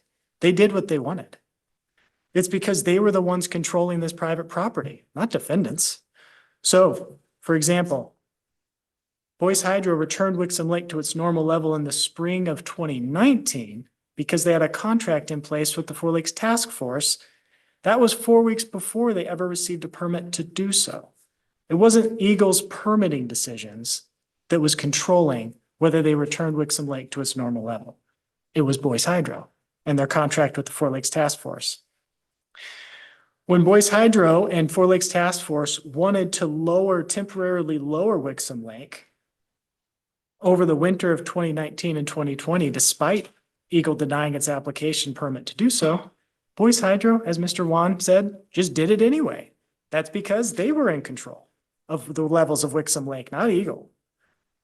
Even when Eagle sent them an enforcement notice in December of 2019, and it wasn't me who sent it, it was Brian Rudolph, an Eagle employee, who sent it, to keep it asking Boise Hydro to return Wixom Lake to its normal winter level, where it normally would have been in December of 2019. Again, Boise Hydro just said no, because they were in control. They could do what they wanted with their dam. The plaintiff's allegation number 3, Your Honor. This has gotten a lot of attention. They've alleged that the state agencies forced the owner to maintain the normal summer level of Wixom Lake for the sake of aquatic life such as mussels. Now, lawyers say lots of things. Evidence is a different matter, and the evidence will not support this allegation. It's not there. First key piece of information. Boise Hydro never applied for a permit to modify the normal summer level of Wixom Lake. The plaintiffs admitted this in discovery. It did not happen. So Mr. Wan's statement that it did is contradictory to the evidence. Boise Hydro with the Four Lakes Task Force and Spicer Group, they only wanted to temporarily lower Wixom Lake over the winter and then refill it in the spring of 2020. They never said, we're doing this because we're worried about spring flooding. That is not what that was about. They were worried about ice formation in the winter. From the beginning, their plan was always to return Wixom Lake to its normal level in the spring of 2020. In fact, here's a draft press release from September 2019. So way back in September 2019. And the court will hear evidence confirming that this was the plan from the beginning, to simply perform a winter drawdown in the beginning, or excuse me, a temporary winter drawdown. And then it reassures everybody, that last paragraph, the early drawdown will not interfere with summer lake levels. Wixom Lake will return to the normal summer level in accordance with the Part 307 order. That was the plan. So this idea that Eagle and DNR forced Boise Hydro to return Wixom Lake to the normal level in the spring of 2020 is not supported by the evidence. It's not there. This was the plan from the beginning. What type of drawdown was it? A one-time event, just over the winter, just temporary. That's what the permit application said. And again, just to emphasize with these red underlined statements, this is an excerpt from the application itself. It confirmed this is just during the winter months and that the refill will begin in early spring. There was no plan. There was no suggestion. There was no application in which the Four Lakes Task Force or the dam owner tried to lower Wixom Lake in the spring of 2020. It just did not happen. When Mr. Sturdivant was deposed on this topic, he was asked, well, what if Eagle had what if Eagle had granted this application? Well, he acknowledged if Eagle had granted this application, in answer on line 21, they still would have had to bring the level up to the normal pool. It wouldn't have been different than it was, right? No, the same problem would have occurred. So whether Eagle denied or granted this application had no effect on the level of Wixom Lake in the spring of 2020. Really what the evidence will show is that the reason that Boise Hydro maintained the normal level of Wixom Lake was for recreational and aesthetic purposes. That's what the Four Lakes Task Force was very much interested in. When Boise Hydro lowered it over the winter, when they first lost their license in September 2018, the court will see evidence in which they explain, we just can't afford, we just lost our revenue stream for this dam. We can't afford to pay our staff. So that's when that's when the Four Lakes Task Force came in and said, well, we'll pay you then. We'll pay you $40,000 so that you can keep your staff on the roll to maintain these normal summer levels, because that's what we really want. In the meantime, people from the plaintiffs group and people from the area, they were contacting Eagle and DNR saying, can you do something about this? This person has dropped the lake level. We don't like it. There's so much mud instead of water. And Eagle and DNR staff concluded, we can't do anything about that. There's no Part 307 order. So this idea that they were compelling Boise Hydro in some way is not supported by the evidence. Plaintiffs' own exhibits shows that the Eagles and DNR staff concluded that they couldn't do what they wanted. Instead, it was the counties who were delegating authority to the task force to get that order from the circuit court. Mr. Sturdivant confirmed in his testimony, I don't think the freshwater mussels was the primary decision factor on the water levels of Wixom Lake. He says, I think political pressure from the riparian property owners around the reservoir, probably businesses in the area, but primarily the riparians and the people wanting their lake levels up, close quote. So this is plaintiff's own expert acknowledging it really wasn't about mussels. There's no evidence that mussels played any role in that decision by the Four Lakes Task Force and Boise Hydro. There's lots of evidence, including plaintiff's own expert testimony, that it was the owners around the lake and the business owners who really wanted those lake levels up. No state agency ever ordered Boise Hydro to maintain the normal summer level of Wixom Lake. The plaintiffs keep referring to the Part 307 order as if it came from the defendants. It did not. It came from a circuit court at the request of the counties. that when Boyce Hydro ignored the permit application in this winter of 2019, Eagle simply advised it to return Wixom Lake to its normal level. And here's an excerpt from that denial, simply inviting that property owner to bring it back up to its authorized winter lake level, come into compliance with the Part 307 order. And then it said, if you do not cease this drawdown, then we may take escalated enforcement action. But even then, Mr. Sturdivant acknowledged that this had no impact whatsoever. What impact did the November 19th enforcement notice have to the level of Wixom Lake? Mr. Sturdivant, none whatsoever. So what few actions Eagle did take in this regard had no impact on the level of Wixom Lake. Importantly, a permit is not an order.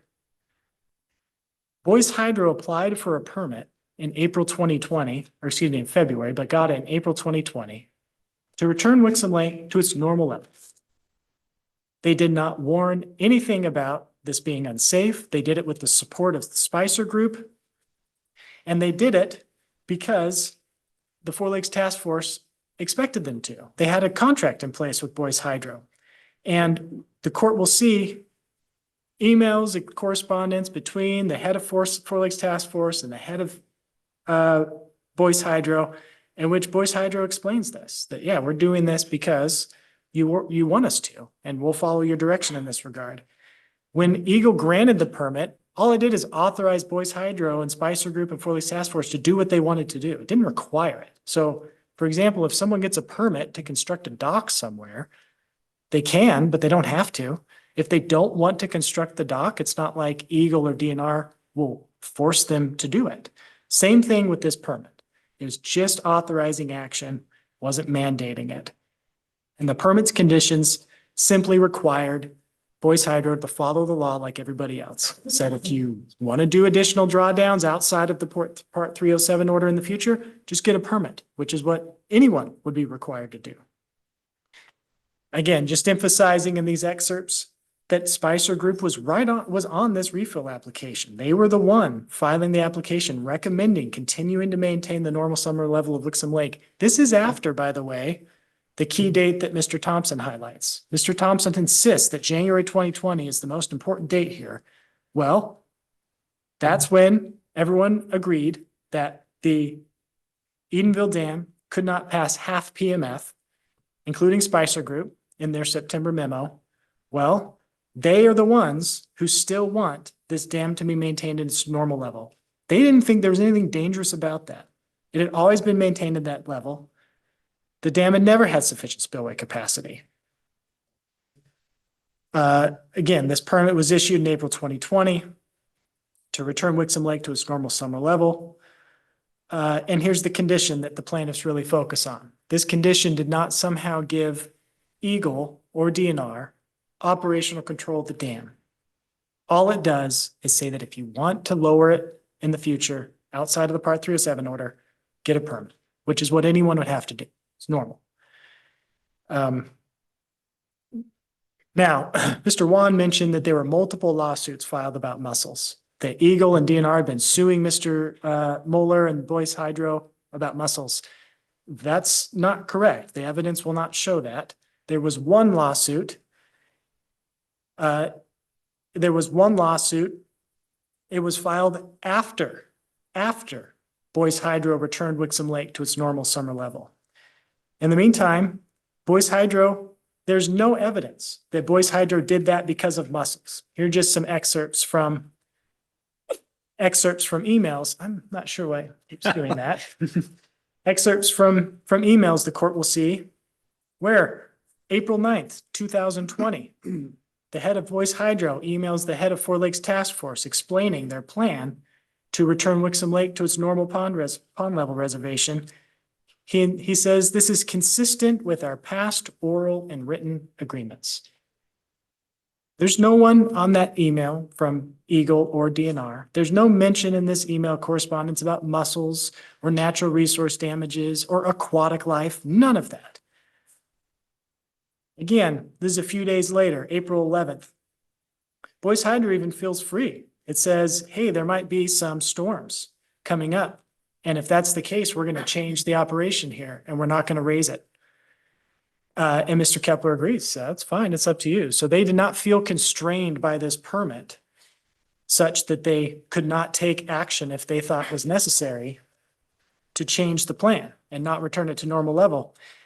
And then Mr. Moeller, the head of Boyce Hydro, he confirms at the last line there, this will be maintained unless otherwise directed by FLTF, the Four Lakes Task Force, not Eagle, not DNR. This is the date that the lawsuit about mussels was filed, May 1st, after all of this happened, May 1st, 2020. It was filed after Boyce Hydro already returned Wixom Lake to its normal summer level. In fact, we have a graph here showing the level of Wixom Lake during the winter of 2019 and 2020. The court can see that over the winter, it went down low, right around 670. And by early mid-April, it was up. Boyce Hydro was already raising that water level. That little circle in red, that's when Eagle and DNR filed a lawsuit against Boyce Hydro. And it was only over past natural resource damages. The lake level was already up. So Mr. Wan says one thing, the evidence will show different things, which is that there's only one mussel lawsuit and it was filed after the lake levels were returned to their normal level. Okay, the fourth allegation, Your Honor, is that state agencies concealed the dam's lack of spillway capacity from the public. And this is something Mr. Wan really focused on in his opening statement. You know, again, attorneys can say all kinds of things. The evidence, however, will not support this allegation. It was widely known, public information, that this was a high hazard dam and it lacked spillway capacity. That was in FERC's revocation order. In fact, when the counties filed their petition with Judge Karras in Midland County, they said that in their petition. So this idea that Judge Karras was ignorant of these facts is not supported by the evidence. When Spicer Group prepared its detailed lake level report and submitted that to the court, it explained it that a dam lacked spillway capacity. It was a high hazard dam and laid out its plan for increasing the dam spillway capacity. And that's not all. The Four Lakes Task Force had to build consensus in the community because it was trying to create an assessment district whereby people would have to pay money. They would pay money towards the Edenville Dam, which is something they had not previously done. So the Four Lakes Task Force was trying to persuade people this was a good idea. And they had multiple meetings explaining that the dam needed to be repaired, that they needed an order in place to maintain the normal summer level. This was all, the court will hear evidence on all of this. The one email that the plaintiffs initially relied on, they've since backed away from, when a member of the public asked Eagle this, member of the public said, hey, the Four Lakes Task Force is telling us we're going to have to spend all this money to fix the spillway capacity of this dam. Is that true? Eagle staff laid out in great detail. Yes, it is. You know, they said, yeah, it lacks spillway capacity. So this, I don't understand why the plaintiffs think that this information was kept from the public. It was very widely known. Your Honor, the plaintiff's allegation number 5, this is another crux of the matter, because both Mr. Wan and Mr. Thompson explained that if a dam lacks spillway capacity, you have to shut it down. It's dangerous. That's not the law or the status of dam safety practice at the time. The evidence just is not going to support that. Part 315 has no such requirement. There is no provision in Part 315 that says if a dam lacks spillway capacity, it must immediately stop operating. It doesn't exist. As I noted at the beginning of this presentation, it is a wide problem. It's a pervasive problem that dams built decades before spillway capacity were even created often lack spillway capacity, yet continue to operate. There is no guideline from the dam safety industry directing that simply because a dam lacks spillway capacity, it must immediately stop operation and the lake level be lowered. There's no guideline from FERC. FERC required it. They wanted those levels to be maintained. There's nothing from the National Dam Safety Review Board, as Mr. Sturdivant confirmed when he was here in September. There's nothing from the Association of State Dam Safety Officials, again, as Mr. Sturdivant confirmed when he was here. Instead, each dam's a bit different. It's a situation-specific analysis. And every engineer who had analyzed the Edenville Dam prior to May 2020 concluded that there was no need to draw down Wixom Lake. That's what their conclusions were. The independent forensic team did an analysis, and they actually concluded that pre-lowering Wixom Lake, quote, would very likely have been too small to prevent the dam failure.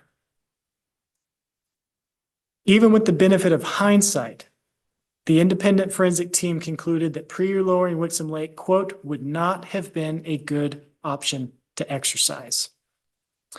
And Mr. Wan repeatedly said that FERC could not require Boyce Hydro to lower Wixom Lake to its run-of-river level, or to pre-lower Wixom Lake.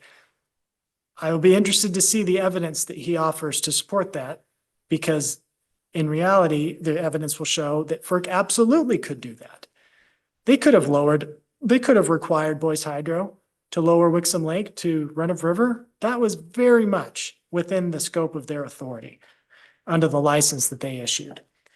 But they actually evaluated that option as far back in 2013 and concluded, quote, judged it not to be a good option to order the dam owner to undertake. They could have done it, and they did not do it because they did not think it would be worthwhile.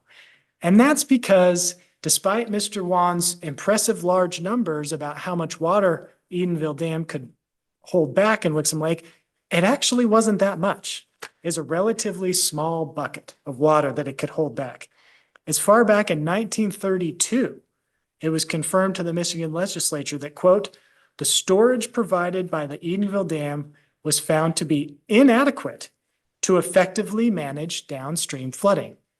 So it's a lot of water, but it's not a flood control device. The Edenville Dam was meant to generate hydropower. It was the U.S. Army Corps of Engineers concluded that the Edenville Dam, its flood hazard potential was negligible. It really could not hold back all that much water.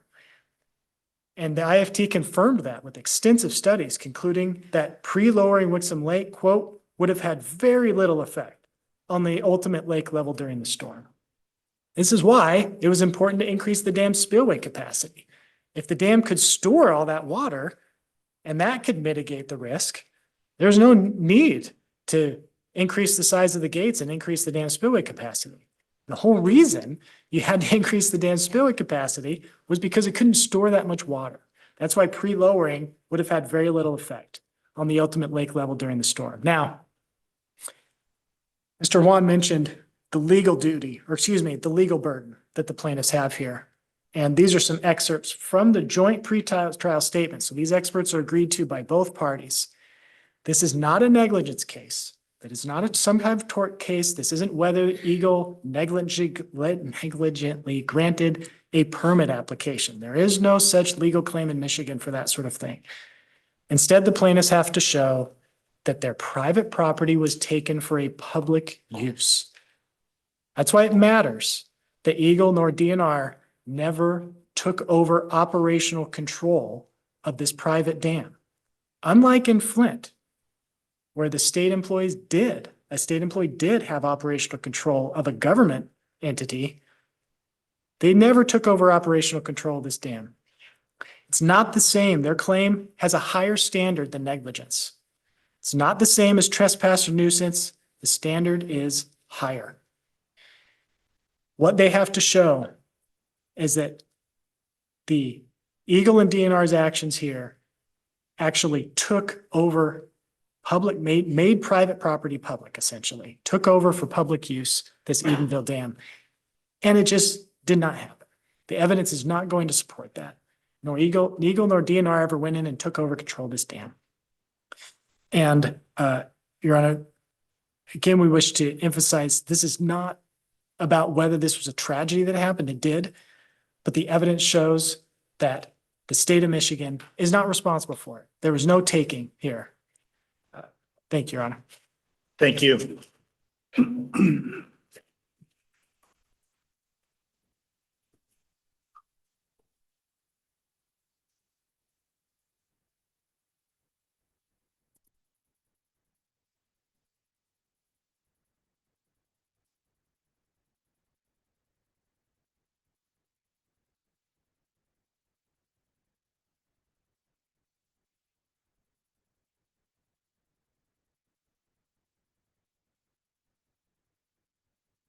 All right.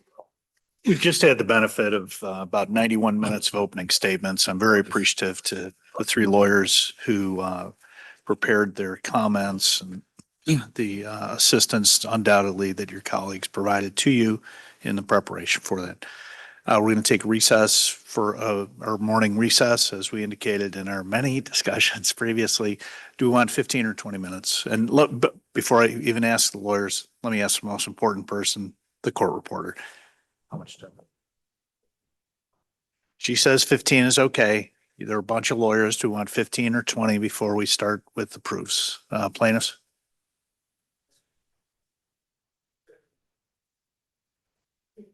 All right, let's take a 15-minute recess. Time is just not quite 10:15. We'll reconvene at 10:30 and we'll begin the proofs in the matter. Thank you. Court's in recess. Please go about your business. Thank you.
Filling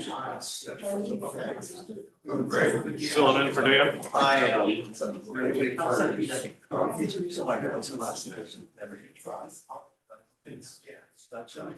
Experience that. And the risk was so high, neither side wants to go down. Yeah, it's going. But if he's gonna miss. You know what, and then we'll send election agencies or. We'll do an auction.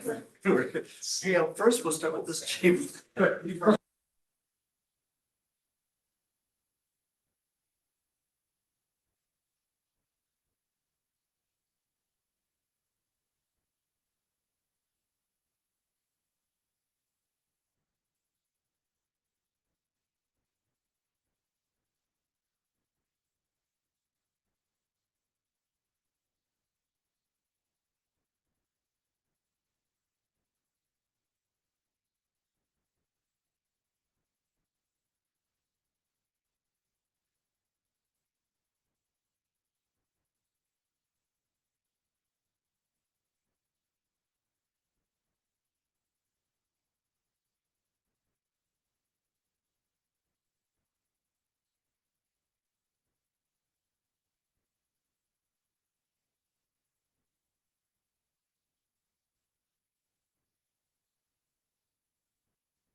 All right.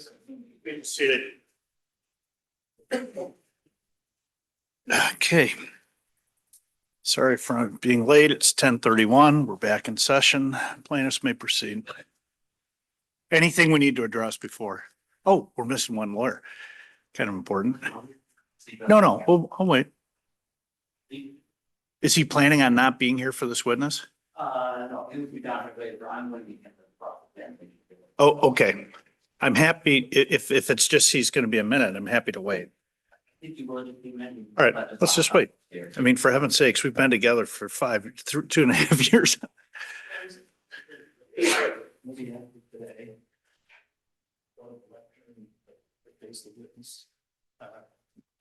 Elizabeth will check, and to be candid, I was thinking about, I don't know if anybody ever tried cases in front of the Honorable Benjamin Gibson. He was a U.S. District Judge, absolutely superb person, gentleman.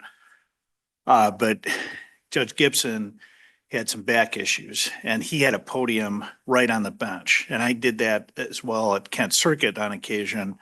And I was trying to figure out where one was in the building. So I think, I understand it would be very helpful to have it. We'll ask our staff. Elizabeth, maybe if you could send an email to Ruth and ask her to find out if there's a podium, a small podium we could put adjacent to the permanent podium here in the courthouse for counsel. Would that be beneficial for both sides? Okay. Okay, yes, we will look into it. I don't know if we have them in the building. If not, if somebody can join me at about 5:15, we can go down to my old space and down in the Kent County Courthouse under cover of darkness, so we can try to borrow one from them. No, I'm just kidding. I would never presume to take anything from the county. Anyway, okay. Ready? At some point, we have the exhibits that have stipulated anybody going at the end of the day. We Uh, can do a list, or we can give you the numbers. Why don't we do that after we're done with proofs for the day? That's a great suggestion. So, okay. First witness.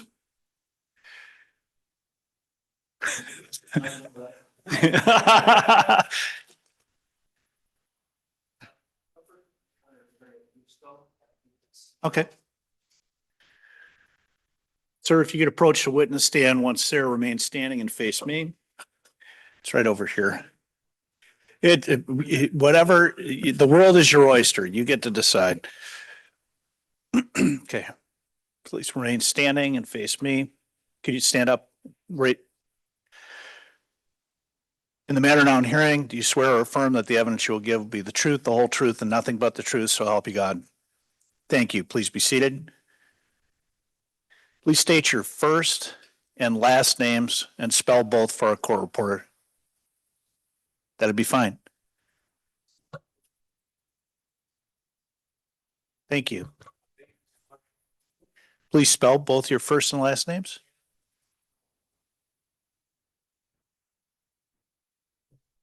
All right, thank you. All right, is that your entire first and last names? All right, thank you. If you don't understand a question, please ask the lawyers to repeat it or explain it, and we will continue and you may proceed with your exam. Thank you, Your Honor. If I could approach the witness, I have a copy of his deposition just in case he. Please do. Can we hold on just a second? Oh.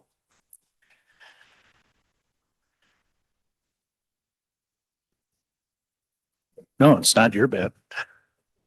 It is. Thank you. Thank you.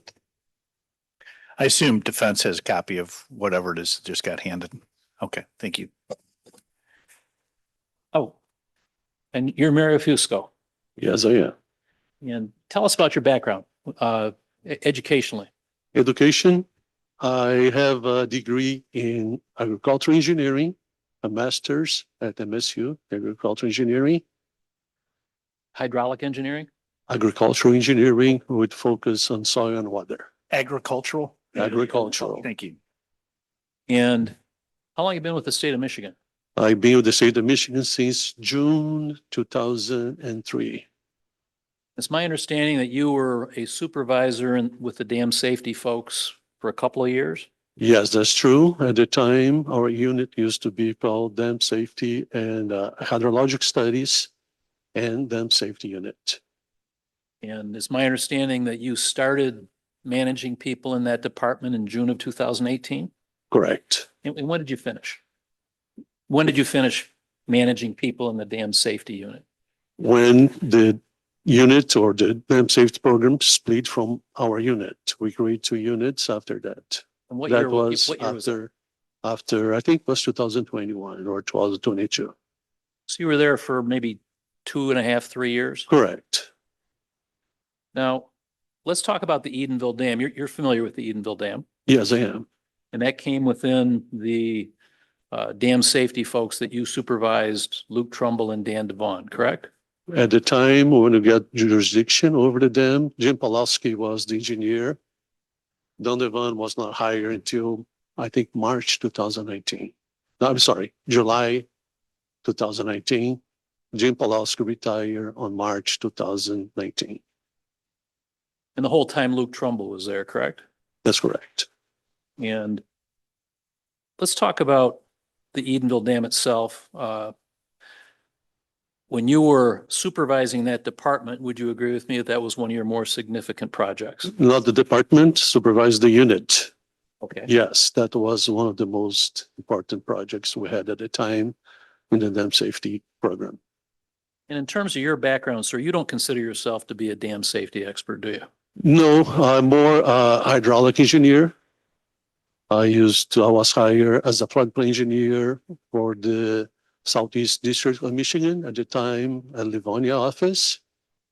Then I moved to Lansing in 2005, and I was the engineer in charge of the subdivision program. My question was a simple one. You don't consider yourself to be a dam safety engineer, correct? You're correct. And in fact, when you were dealing with dam safety issues, you would defer to Luke Trumbull because he was the primary dam safety engineer on this project, correct? That's correct. Let's talk. I think Luke was hired in 2009. Okay. If I'm correct. Yes. Now, let's talk about MCL 324.315. You're familiar with section 315, correct? I'm familiar, but if I can read it, so I can read the Well, exhibit. in general, would you agree with me that section 315 is something that you dealt with as the manager of the dam safety unit, correct? Correct. Could you state the citing one more time? It's MCL 324.315, and then there would be 2 digits after that, 01 et sec. Thank you. In terms of the statute itself, let's go over 324.315.033, and it'll be on your screen in front of you. Okay.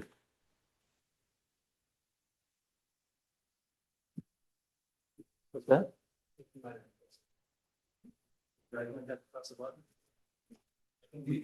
Lord help us. Let's get Jeff in here.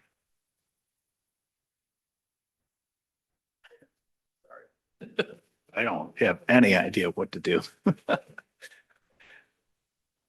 I am Fred Flintstone in a George Jetson world. Okay. All right. I see folks. Is that what you need? I don't think so. Oh, something's happening.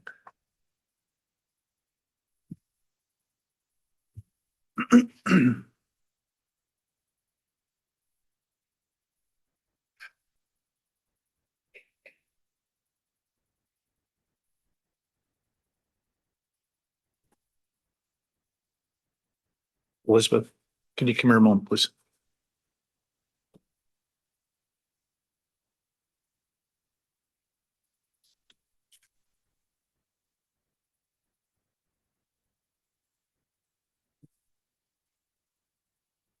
Mr. Juan?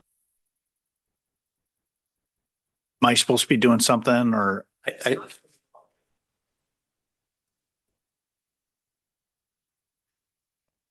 All right. Jeff, if you could be assistance to our litigators.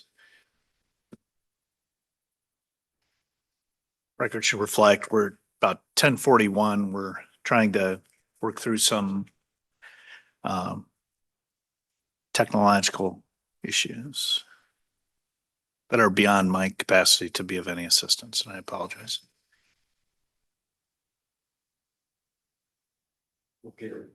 Okay.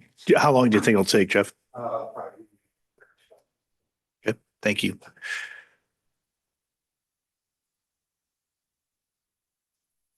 The members of the public who are here, I was sharing before we started the trial with our lawyers that when I was a litigator or when I was a circuit judge, as a lawyer, you do your level-headed best to have all the technical stuff ready and you practice it and it's ready and you hit the button. And I still remember multiple times across the street in the federal building as a Department of Justice lawyer, Your Honor, may we now play exhibit so-and-so to the jury? It's been previously submitted. You may, Mr. Redford, proceed. My agent would hit the button and, we'd have high-pitched noises or we'd have, the Warner Brothers cartoon show up or whatever. So it's, there are gremlins that exist in courtrooms throughout the world and it always happens on technical stuff. This happened to me many, many times. And the lawyers have been working super hard with our staff to avoid it. But that's, it is the nature of trial litigation.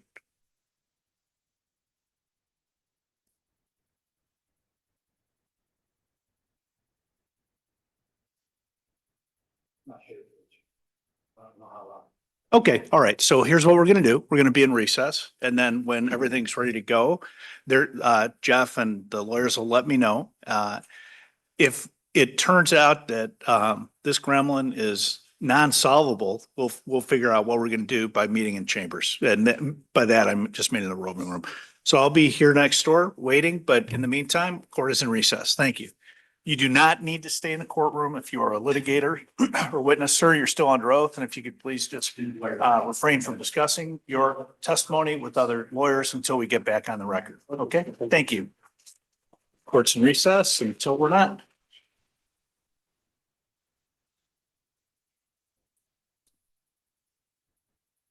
Yeah. Okay.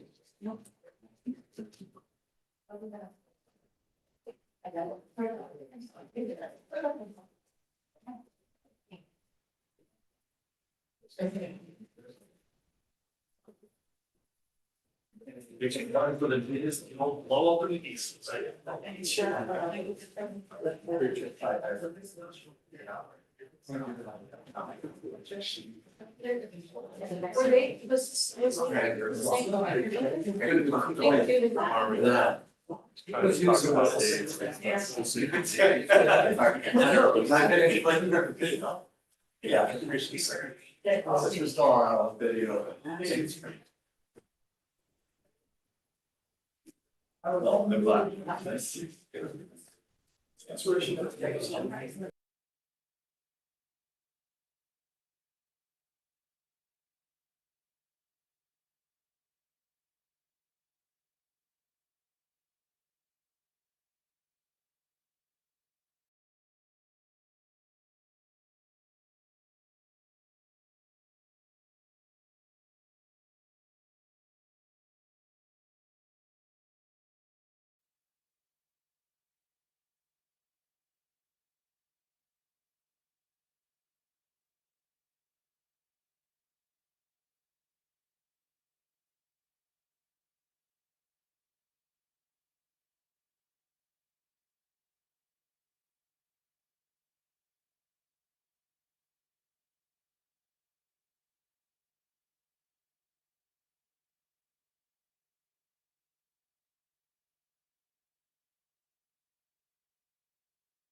couple times and we talked about having a physical set of the exhibits.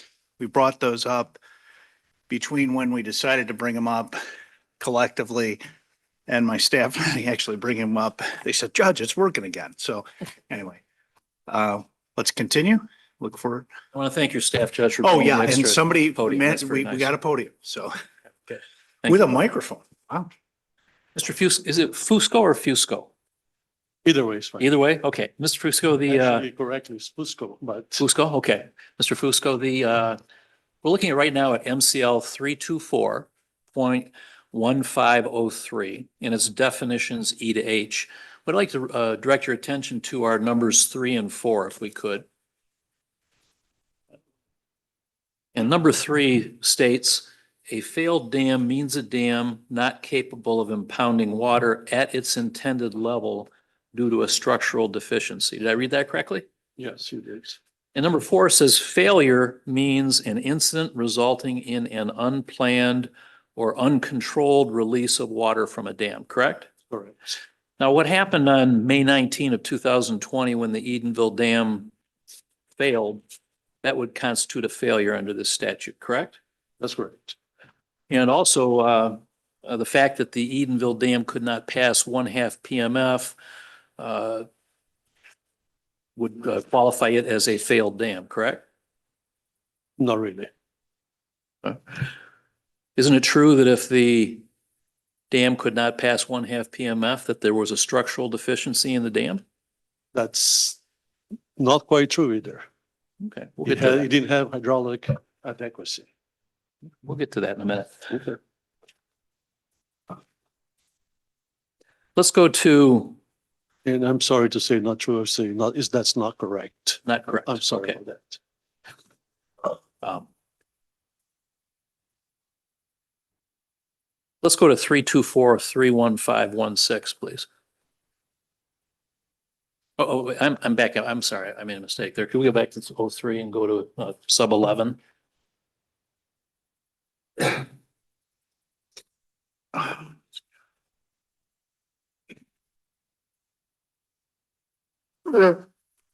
And sub 11, sir, indicates that a high hazard potential dam means a dam located in an area where a failure may cause serious damage to inhabited homes, agricultural buildings, campgrounds, recreational facilities, industrial or commercial buildings, public utilities, main highways, or Class 1 carrier railroads, or where environmental degradation would be significant or where danger to individuals exists with the potential for loss of life. Did I read that correctly? Yes, you did. And the Edenville Dam would qualify as a high hazard potential dam, correct? Correct. And actually know that the things that it warns us against actually happened when this dam failed, correct? Can you repeat that question, please? The things that this talks about, the fact that it might have serious damage to homes and Correct. agriculture In and the case stuff. of a failure, yes. Those are the kinds of things that happened when this dam failed, correct? Potentially could happen. They did happen. I'm saying they did happen in this case. When that dam failed, when all that water went down, that did happen, correct? I don't understand your question. Can you repeat your question, please? Because you're asking the question. question was- About the potential loss of life. There was no loss of life in that event. My- It could happen, yes. If it then fails, it could happen. Okay, other than loss of life, the serious implications of this dam failing did occur, correct? Yes, I would say so. And I didn't mean to say that anybody lost their life and thank God. Let's go over some general, let's go to 325.3156.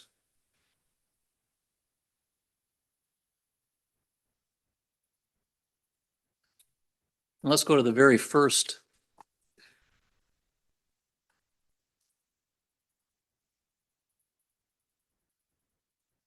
Under sub 1. This is the particular statute that talks about spillway capacity, correct? The section, yes. In fact, it's entitled spillway capacity minimum criteria, correct? Correct. And subparagraph 1 says a spillway capacity shall meet the following minimum criteria, correct? Yes, And the word shall is used in the statute, correct? Correct. It's not a discretionary thing. It has to comply with this, correct? It has to comply with that. And if it doesn't comply with this, then it's deficient, correct? Not correct. If it doesn't comply, means that it's not in compliance with the criteria. Okay. Now, subparagraph 1D talks about high hazard potential dams 40 feet or greater in height. That was the Edenville Dam, correct? Yes, And this is the specific statutory criteria which indicates that it has to meet 1/2 PMF, correct? correct. And number 3, below that,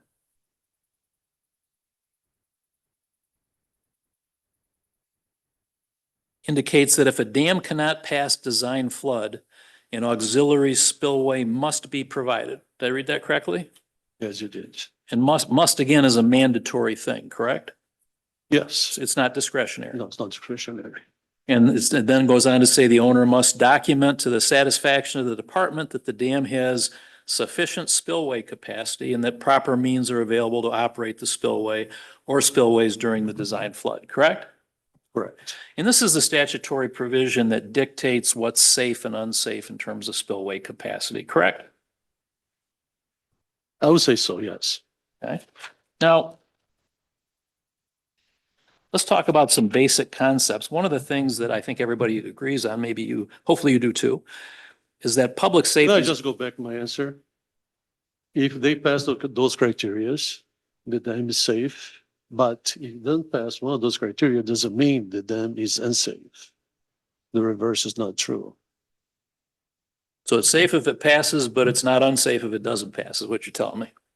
For example, I can give an example. If there is a hydraulic inadequacy of the spillway, it doesn't mean that is a structural deficiency that may cause the dam to fail. And we'll get to that. Okay. Would you agree with me, sir, that public safety is always the highest priority in dam safety? Yes, I do. Would you also agree with me that section 315 requires that all regulated dams must be maintained in a safe, structurally sound, and hydrologically adequate condition? That's correct. And for a dam to be safe, structurally sound, and hydrologically adequate, it needs to be in compliance with the 1/2 PMF spillway capacity. Correct. That's what makes it safe, correct? Correct. And if it doesn't pass the 1/2 PMF, then it's unsafe, correct? Not quite correct, in my opinion, my interpretation. Like I said before, if it's not hydraulic adequate, it doesn't mean that the dam is in a risk of failing. What, please? It's not in a, I just didn't catch the last thing you said. I didn't understand the last thing you said. The dam is not in a, What I'm What? trying to say if the dam doesn't have hydraulic adequacy, Mhm. it doesn't mean that it's automatically the dam is not safe. Now, in my world, it's something either safe or unsafe. Is that not true in your world? I live in planet Earth. Well, when you indicate before that complying with the 1/2 spillway capacity, that's what makes the dam safe. If it doesn't comply, you're saying that doesn't make it unsafe? Is that your answer? No, I didn't say that. I said that it doesn't meet the criteria. So we have to make sure that we bring that into compliance. The statute dictates what is safe and what is unsafe in terms of spillway capacity, correct? Can you show me where it says it's unsafe? I'm asking you as an expert, as the person who managed this department and who has already testified that section 315 is the statutory provision that The dictates dam criteria safety. here is No, for let me this- finish my Okay, question. Sorry. As that person, sir, would you agree with me that that particular statute specifies what is safe, 1/2 PMF? Correct. And so if you don't reach 1/2 PMF, and when it's not safe, that means it's unsafe, correct? Section has been answered like the third time. That is question. response. I don't think he's answered the question, Judge. He's Overruled. dodged it. Go ahead. I wouldn't suggest he's dodged it. I'm going to let you ask it this time. Please go ahead. If it's not safe, it's unsafe, right? Not necessarily. Would you agree with me, sir, that if you found that a dam did not pass 1/2 PMF, that something would have to be done about that dam? Yes. Okay. It's not a situation where you should ignore the fact that it's not passing the spillway capacity requirements, correct? Okay. Let's go to exhibits 145 and 146 if we could. May I ask a question? Yes, sir. Are these stipulated exhibits or These exhibits have been stipulated for. are they in the first? So I have 3 binders I don't know. from the parties, 2 plaintiffs binders that say stipulated, 1 defendants. Yes, Your Honor. Okay. And then I have 7 plaintiffs that are not stipulated, 7 binders. And 4, and I know we're going to address that later, but I just, okay, so this is The original binders, it would be the stipulated ones, Your Okay. Honor. Volume 1. And I would indicate that they're going to take care of this later, but a number of the non-stipulated ones have. No, that's what it sounds like. I just want to. Mr. Juan, what number, please? It was 145 and 146, Your Honor.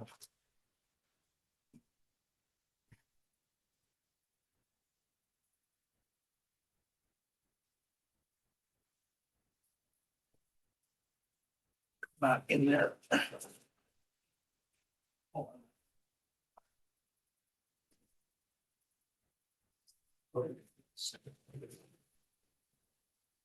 So in plaintiffs, stipulated exhibit binder, neither 145 nor 146 is included in them. In the copy that I set, that I have a 147.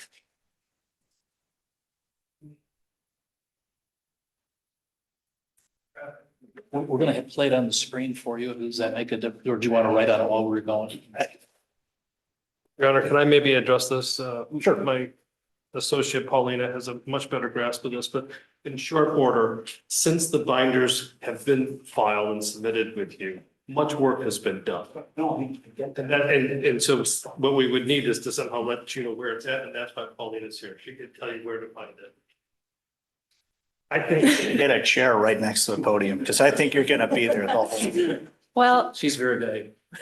She is she's the long ball hitter right now. So yes, ma'am. so as my co-counsel noted, many of the stipulations in this case were reached following the formation of the binders. Yes. So I believe these 2 exhibits are in the unstipulated plaintiff's binder. Ms. Frazier is working on providing us a list of which exhibit numbers are in which binder, if they're numbered. Right. So if you'd like, I can look over there and tell you which one it is. I'll get it, but as you can see, we have half of a rack row that is previously stipulated. We have an entire row that is unstipulated. Right. That are now stipulated, so many are, and then the bottom, the defense not to be outdone is about 2/3 of the way across. Since they don't have the burden of proof, they didn't go quite as far, but at any rate, but it's, right now we're at unstipulated, and I appreciate being able to look at it on the screen, but I'd like to be able to take notes on it. That's why I wanted to. Okay. Good. Just a minute.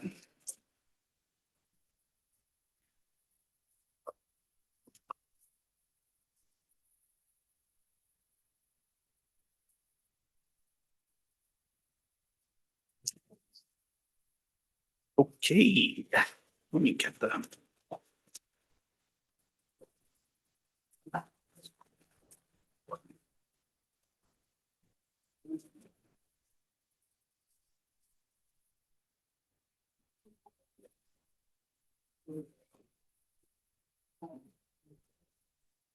142. Mr. Juan, 142. 145 and 146, Your Honor. 45, sorry, thanks. All right, I'm ready. Thank you.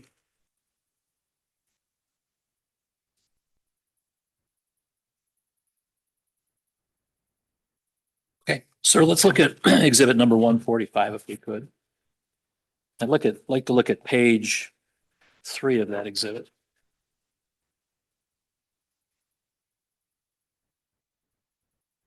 On the bottom half of the page, there's an email from Luke Trumbull dated January 31 of 2020, correct?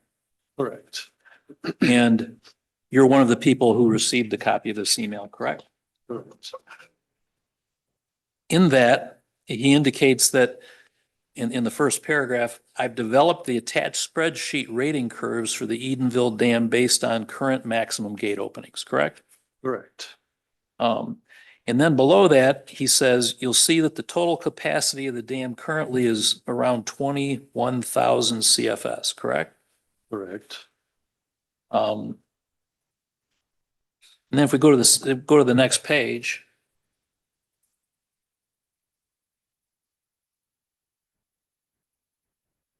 And we're at the top paragraph. Or the top 3 paragraphs, I guess, the end of the email. And in the last paragraph that's magnified here, it states, all please take a look and let me know if you have any concerns with the spreadsheet or calculations. And then it says, assuming this stands, the dam would be about 4,000 to 5,000 CFS short of passing the 1/2 PMF. You see that? Yes, I do. And then he goes, but below that, he says, no big surprise here. Correct? Yes. So it sounds like that, at least from his perspective, his calculations didn't give him, it didn't surprise him that this didn't pass PMF, correct? 1/2 PMF. My interpretation is the same as yours. Okay. Now,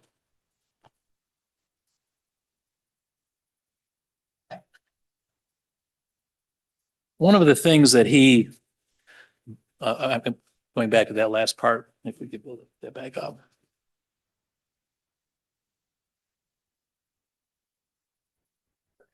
One of the things Mr. Trumbull did, he had sent this to the Spicer people as well.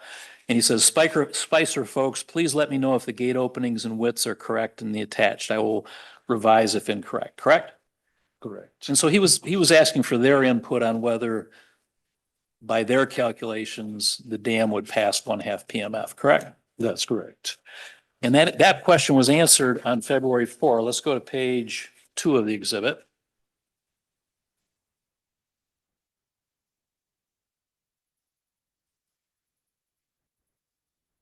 And there's an email on the bottom half of the page from Ted Champagne from spicergroup.com. And again, that's sent to Luke Trumbull primarily and also copied to you, correct? Correct.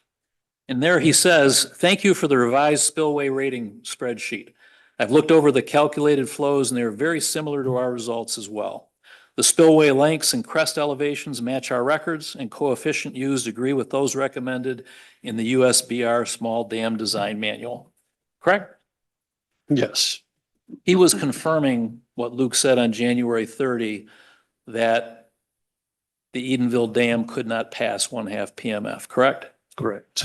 In other words, it couldn't comply with the mandatory statute. That's true.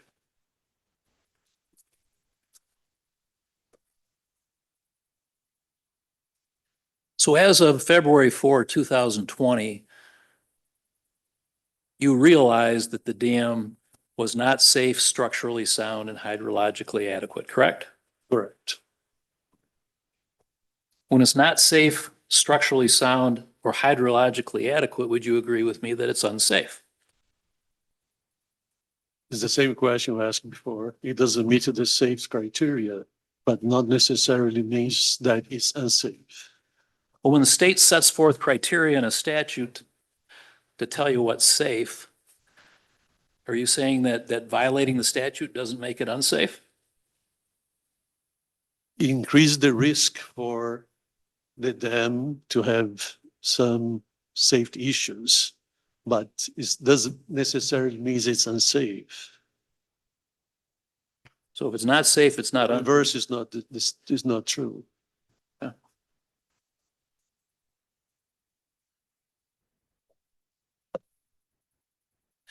Before you talked about the fact that if it did not pass 1/2 PMF, you have to do something about it, correct? Correct.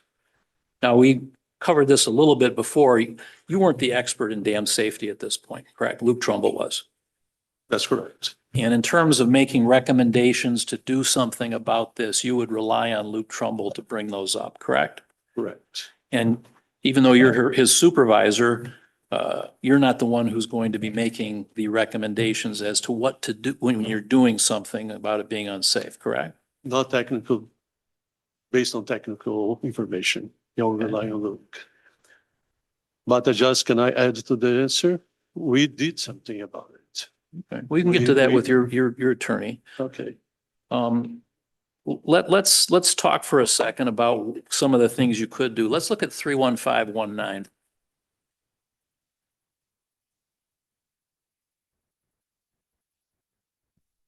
MCL 324-31519.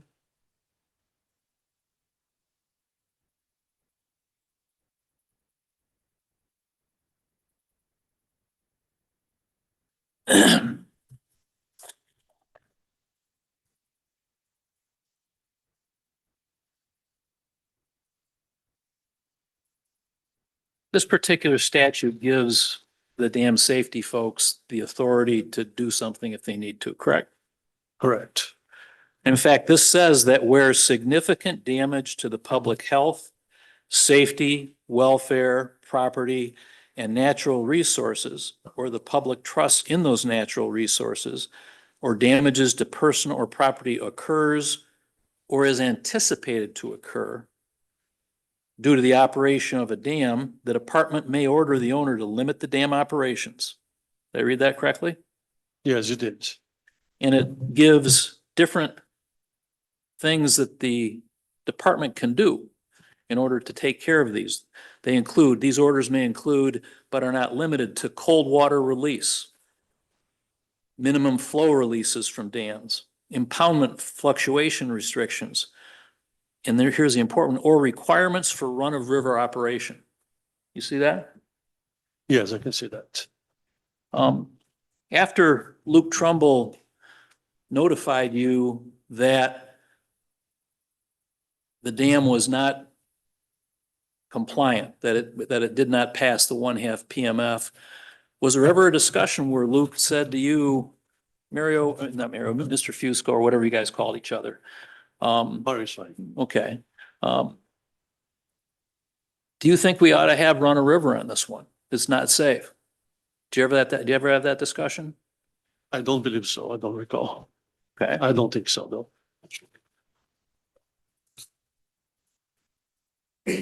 One of the things that Teresa Seidel, you know who Teresa Seidel is, correct? Yes. And she was 2 levels above you in terms of the management structure Correct. with the state. Interesting. And when we talked with her about run of river, and she's going to testify by deposition, so her testimony is already set. She indicates that Luke Trumbull did not have the authority to make a decision about run of river, but that he would need your okay for that. Is that correct? That's not the way I see things. Okay. If we want to do elevate an action, I always would look for approval of my supervisor also. So you would So essentially rubber you go stamp. up, you go up the chain of commands. Would you rubber stamp whatever Luke said and recommended? Is that, since he's the dam safety No. expert and you're not? No.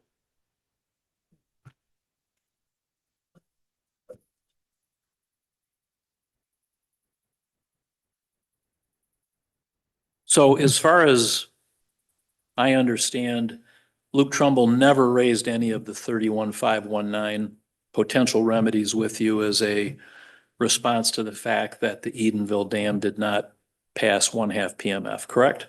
Correct. And because there was no anticipation that the failure would occur. Okay, just stay with my question, sir. My question was a very simple one. Did he never did talk to you about the 31519 when you were trying to do No. something, correct? Did anyone from Eagle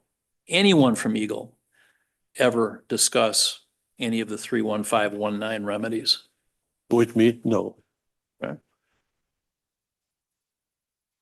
In fact, Luke Trumbull and Dan Devon never even asked you for your recommendation on what they should do about this lack of 1/2 PMF with the Edenville Dam. Did they? No, but I was aware what's going on, and I knew we are in negotiation with Fort Lake Task Force to remediate the lack of spillway capacity. Okay, my question was a simple one, and that was just you, the manager of these dam safety engineers, they never asked you for your recommendation about what ought to be done, did they? We never discussed this issue.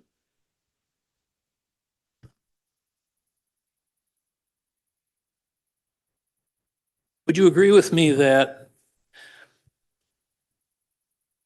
adding water to a dam, to an impoundment that's being held up by a dam would put more pressure on the dam?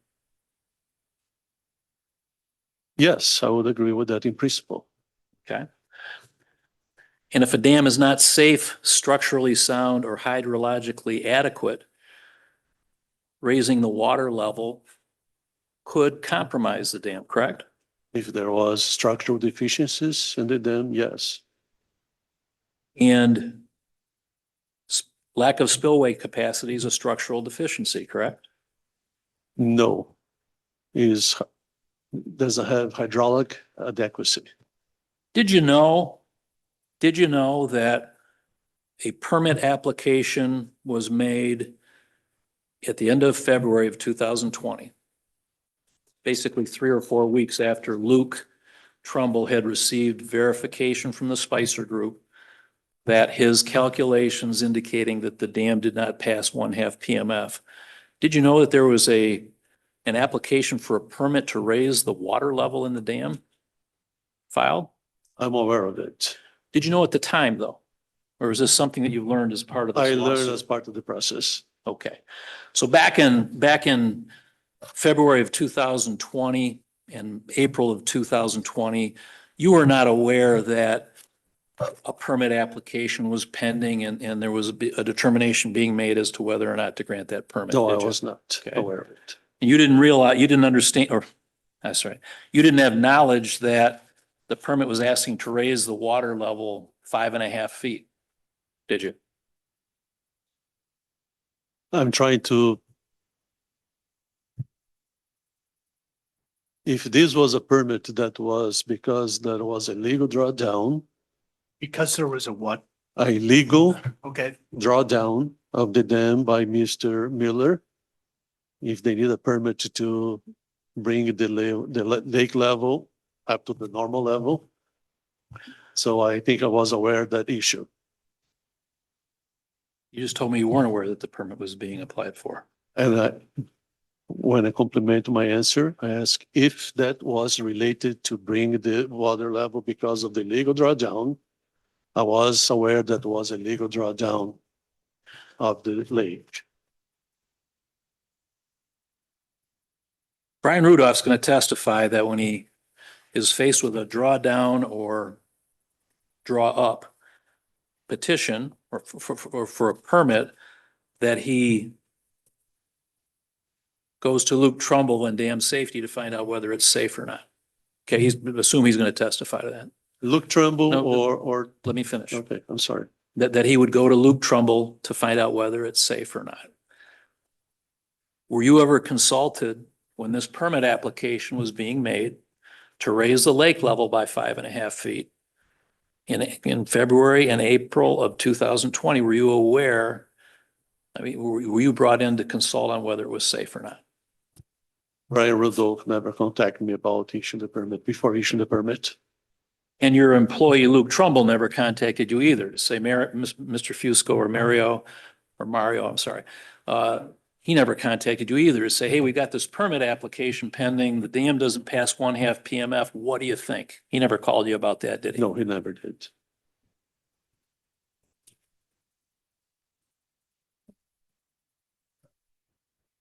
Would you agree with me that doing something means to do something that would help the problem, not hurt it?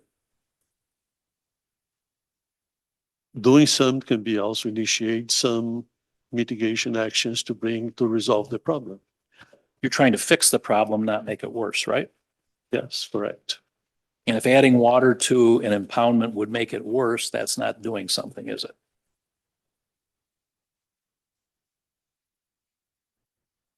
All depends. Depends if the FERC reports says that if you lower the level of the lake or to the run of the river will not make a difference. So Are you saying that doing something about lacking 1/2 PMF, doing something, one of the things that you would do is just add water and add pressure to the dam? Is that what you're saying? no, I'm not saying that. So you're saying that. I'm saying that I don't add the water. The water is a consequence of the rainfall and the high runoff. Well, It's well, the 5 feet from 670 to 675.8 is not from the rainfall. That's from authorizing a permit to allow the lake level to I go see- back I up, see what correct? you're saying now. Yes. So that's what I'm talking about. You're not saying that adding pressure What, to a what dam. I'm saying that, okay, I'm sorry. If we're trying to do It's my Italian something, blood, I'm sorry. okay. If you're trying to do something about a dam that's lacking, it has less than 1/2 PMF. One of the things you do to make that situation better is not add more pressure to the dam, correct? The pressure that raising the level to the normal level was not enough pressure to cause a damage to the embankment, to put pressure on the embankment. That's all I have. Thank you. Thank you. All right.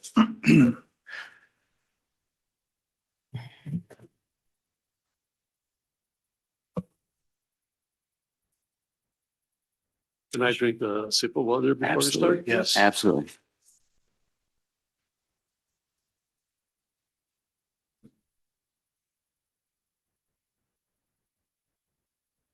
Okay, Ready? Ready. All right. Can you remind me, sir, in September 2018, who had responsibility for regulating the Edenville Dam? Can you speak louder, Richard, because I may not be hearing too well. Sure, absolutely. Sorry about that. Prior to September 25, 2018, who had responsibility for regulating the Edenville Dam? FERC was. FERC, Federal Energy Regulatory Commission. Does Part 315 even regulate dams that are under the authority of FERC? No, Does it exclude from Part 13 dams that are being regulated by FERC? yes, they are exempted from Part 350. So prior to September 25, 2018, did the Dam Safety Unit have any regulatory authority over the Edenville Dam? No, we didn't have that. When responsibility was transferred to the state, did the Dam Safety Unit have access to all the reports that had been generated by FERC or for FERC over the years? Not at all. Some of those reports were what they called CEII. And are those held to be confidential by FERC? Correct. Confidential energy information. There's another idea. And because FERC had designated those reports as confidential, you didn't have access to those, correct? Yeah, we had to request that information. Okay. And how did you get the reports? We contact FEMA, go to the FOIA process and requesting those informations. Did you have to issue a FOIA request? I think so. I believe so. Now, let's talk about the Dam Safety Unit for a second. How many members were there in the Dam Safety Unit in 2018? 2018, just 2 members. And who were with me as a supervisor. and who were the two other members? At the time, let's clarify here, the time the unit was called Hydrologic Studies and Dam Safety Unit. In the dam safety program, we had just two engineers, Jim Pawlowski and Luke Trumbull. And you were Mr. Trumbull's supervisor in that 2018, 2021 time period, correct? Correct. Did you consider Mr. Trumbull to be knowledgeable about dam safety units? Yes, I do. I'm sorry, did you consider him to be knowledgeable about dam safety issues? Yes. And who was the other member of the dam safety unit? Jim Pawlowski, Do you know how long Mr. Pulowski had been in the dam safety unit? probably for, I'll try to guess here, maybe 20 years. And did you also consider him to be knowledgeable about dam safety issues? Yes. And as a parenthesis here, he used to be also the president of the ASDSO for a period of time. Can you tell us what that acronym stands for, sir? Association of State Dam Safety Officials. And Mr. Pulowski and Mr. Trumbull, those were the individuals that had day-to-day responsibility for regulating the Edenville Dam, correct? Correct. Would they But just another parenthesis here. We knew that Jim Pawlowski was up for retirement soon because that dam was located on the area that were responsibility of Jim Pawlowski. So from the beginning, knowing that fact that he was going to retire, I always make sure to include Luke in all the conversation, all the communications, because I didn't want to have another engineer when Jim Pawlowski retires, hire a new engineer and put that responsibility in the new engineer. Okay, so Mr. Trumbull, though, was involved really from the beginning when responsibility for the Edenville Dam transferred back to the state, correct? Correct. Did Eagle have authority under Part 315 to issue orders to dam owners? Yes, we do. Amy, can you pull up Section 31519 of the Dam Safety Act?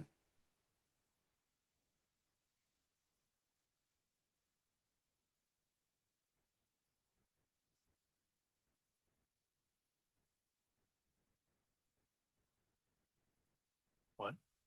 Does Jeff need to change the monitor so that we can control it? Elizabeth, Ian, see if Jeff's there. Oh, Nope, something there he happened. Ask and Shelby Kevin.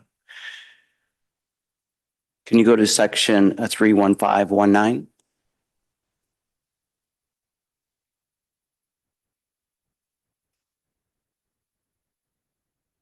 All right, and is this the section of Part 315 that gives you authority to issue orders to dam owners? One of them. Okay, let's focus on this one. Now, can you just issue an order to a dam owner for any reason? No, it has to be factual based. Our decision has to be supported by some report or technical explanation why that would be necessary. And in this section, do you have to be able to show that there is either significant damage or damage to persons or property occurs or is anticipated to occur? Correct. Well, prior to May 19, 2020, did you have or did you believe that the Edenville Dam was likely to fail because of structural deficiencies? No, but again, there was no, we are not aware any structural deficiency, but the hydraulic not being adequate. And thank you. And just to be clear, did anybody advise you that they believed the Edenville Dam was likely to fail because of structural deficiencies prior to May 19, 2020? No. If a dam was found to be violating a requirement of Part 315, does that automatically mean it's anticipated that the dam will fail? No.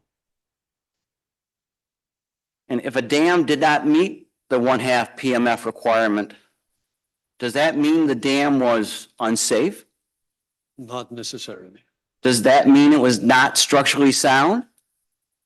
No, And does that mean it was hydrologically inadequate? yes.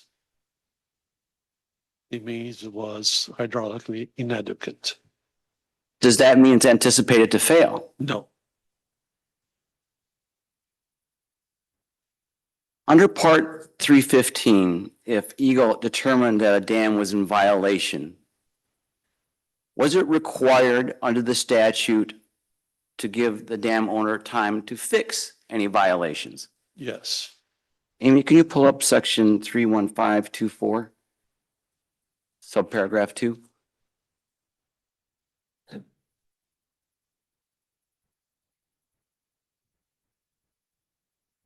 And under section 31524, subparagraph 2, was Eagle required to give a dam owner reasonable time? Yes, You mentioned that Eagle had a separate authority under Part 315 to issue orders, and was that emergency orders? correct. Amy, can you pull up section 31521?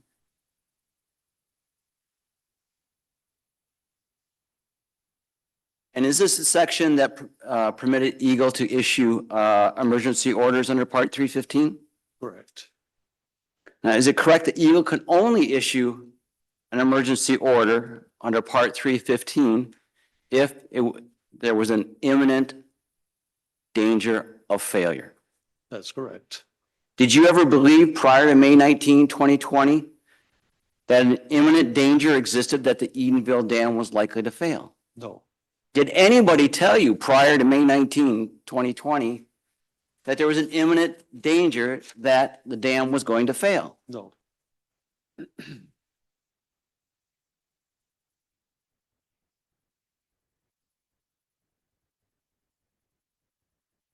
Council showed you a series of emails from January and February 2020. Do you recall those?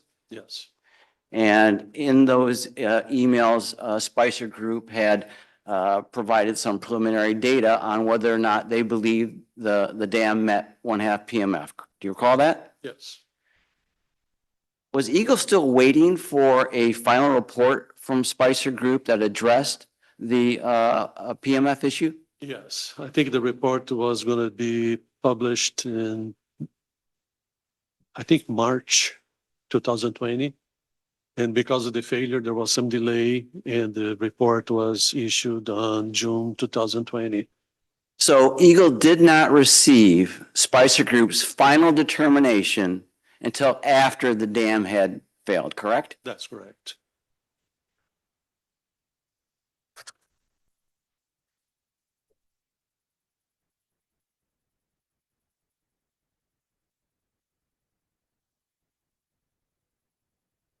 You're aware that Mr. Trumbull and Mr. Pulowski had went out and did an inspection of the Edenville Dam in early October 2018? October 4th, 2018. Yes, I am. And you're aware that Mr. Pulowski issued a memorandum summarized that inspection, correct? Correct. And in that memorandum, Mr. Pulowski concluded that the dam was in fair structural condition. Do you recall that? Yes, I recall that. While you were head of the dam safety unit, did anybody tell you that a dam should only be labeled as being in fair structural condition only when all requirements for spillway capacity are met? No, Was it a practice in the dam safety unit in 2018, 2021, that a dam should only be labeled as being in fair structural condition only when all requirements for spillway capacity are met? no, Prior to May 19, 2020, did anybody ever suggest to you that the embankments at Edenville Dam posed a risk of static liquefaction? no. It was correct, wasn't it, that FERC had tried for years, even decades, to get Boyce Hydro to increase the spillway capacity at Edenville Dam, right? That's correct. Well, after Edenville Dam came back to the state, did a strategy come together to remedy those deficiencies? Yes.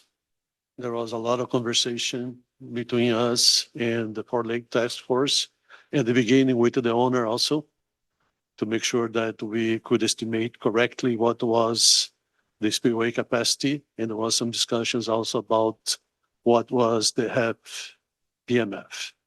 So you had the Four Lakes Task Force established, correct? Correct.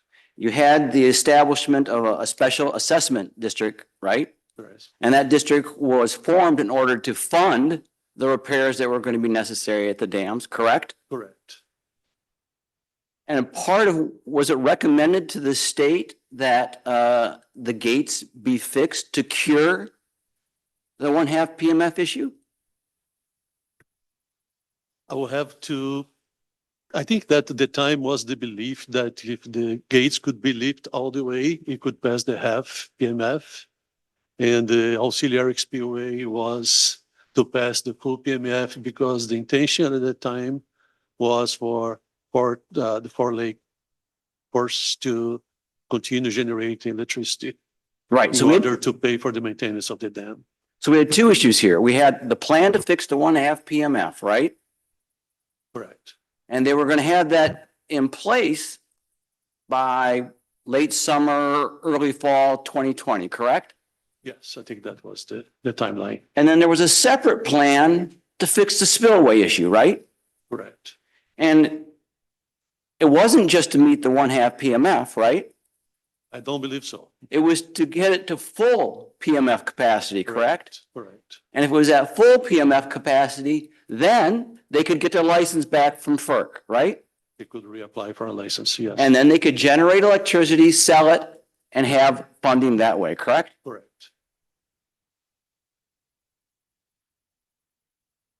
Do you believe that the plan that was put in effect to fix the 1/2 PMF problem was reasonable? I think so. And did you think it was a reasonable time frame to fix the 1/2 PMF issue? Yes. Thank you, sir. That's the questions I have. Mr. Juan. You're welcome.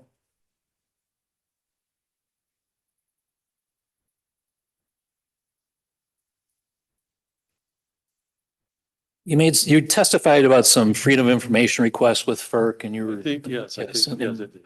Remember that testimony talking about not having information from FERC? Could you speak louder, please? You talked about not having information from FERC, correct? You didn't need any information from FERC on February 4 of 2020 to tell you that the Edenville Dam did not pass the 1/2 PMF requirement, did you? That's correct. Okay, your own people calculated that. It was confirmed by Spicer. You didn't need any input from anybody else to determine that this dam was not hydrologically adequate, correct? Correct. Now, let's go back to 31519.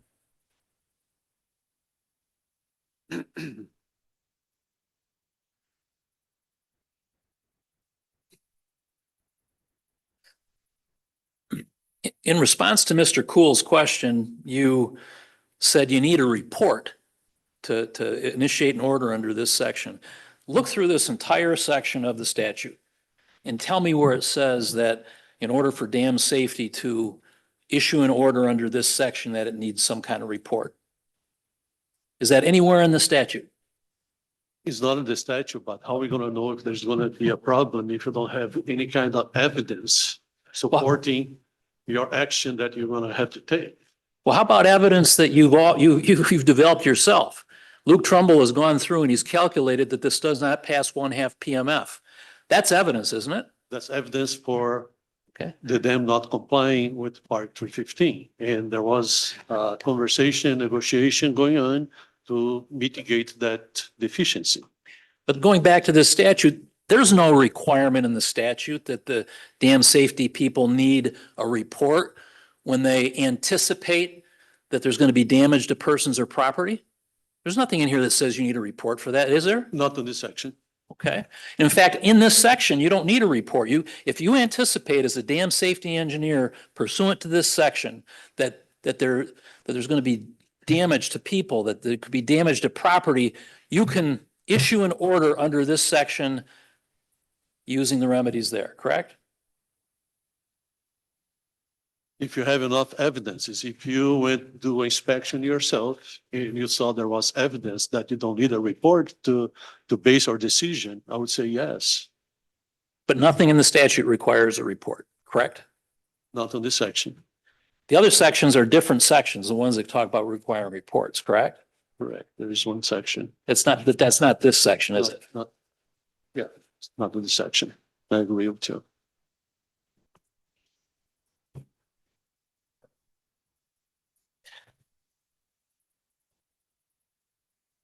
The other thing I want to talk about is the one section, 31521, talks about imminent danger of failure, correct? Mr. Cool pointed that out with you. 31519 doesn't say anything about imminent, does it? No, it doesn't. It doesn't use the word imminent anywhere in there, does it? Not on this section. Imminent's a timing thing. If something's going to happen right away, that's imminent, right? Or very, Imminent very soon. Is imminent. It can fail anytime. We don't know exactly when. But if you anticipate that if there's going to be a 200-year flood and the 1/2 PMF won't pass enough water to protect the dam and that the dam is potentially going to fail because of the size of the flood and the lacking of the 1/2 PMF, that may not be imminent. It may not happen for 3, 4, 5, 10 years, right? Yes, I guess you're right, but you want me to conclude my answer or? Yes was the answer to my question. Okay. Thank you. All right. Pursuant to the court's discussions previously, because Mr. Fusco is endorsed as witness number 7 for the plaintiff and witness number 2 for the defendants, the defense is allowed recross if they wish, and then plaintiffs will be allowed redirect. Any further questions? Okay. All right, then you don't get redirect. Okay. All right, may the witness be excused, Mr. Juan? All right, may the witness be excused, Mr. Cool? Yes. Is he subject to recall? No, just take calling back. All right, thank you. All right, sir, thank you for your testimony. You're free to go about your business. If the lawyers decide that they need to have you testify again, they'll let the court know, and then I'm sure they'll be in touch with you.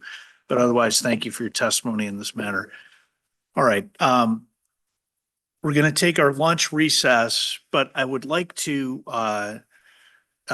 meet with the lawyers in the anteroom, because what I want to discuss is just real generally, how are we going to work the exhibit stuff? And I have a couple of ideas. I'd like to get your ideas as well. It'll only take a couple of minutes, but I don't want council not to be able to have a lunch recess and go out and get some fresh air if they want to. The reason I'm going into explaining it this length is we're not going to have a 60-minute recess, but it'll be an hour and 15 minutes. It's 5 minutes before the hour of noon. So that means we're going to reconvene at 10 minutes after the hour of 1. Okay. Anything else we need to address or any corrections, objections, anything either plaintiffs or defendants need to place on the record before we recess to the court's robing room or caucus room? All right. Ms. Thompson. All right. Okay, thank you. For members of the public, I hope there are a number of wonderful restaurants just straight down the street. 100 years ago, we used to have a small cafe, a small food stand here in the building. We don't anymore, but there is a vending machine which has delightful candy bars. So I'll see everybody at 10 after 1. Thank you. Yeah, let's head in right now and bring whatever utility infielders you need to be able to discuss this. So.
Back here.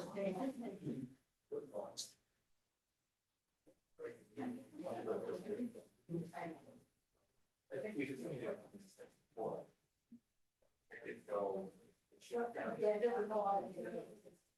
should. Here, switch, do you need to charge your iPad? Yeah, but I will. Here.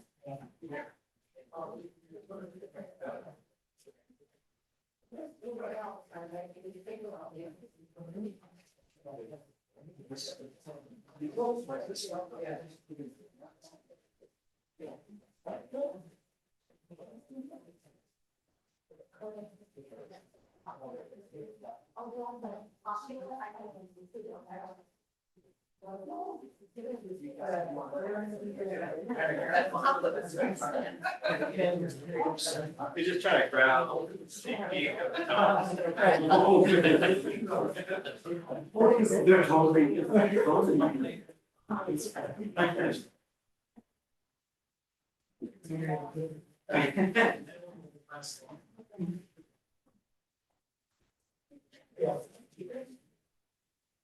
Good idea, though.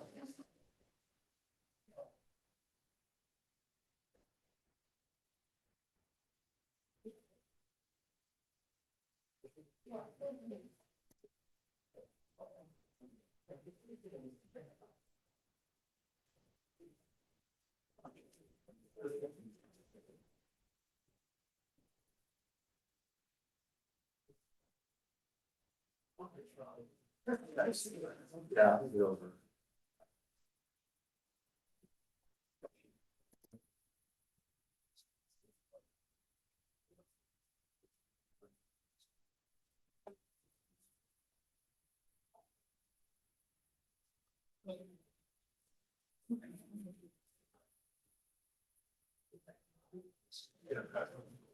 Hey, guys. There's two, three, this one, I did. Yes.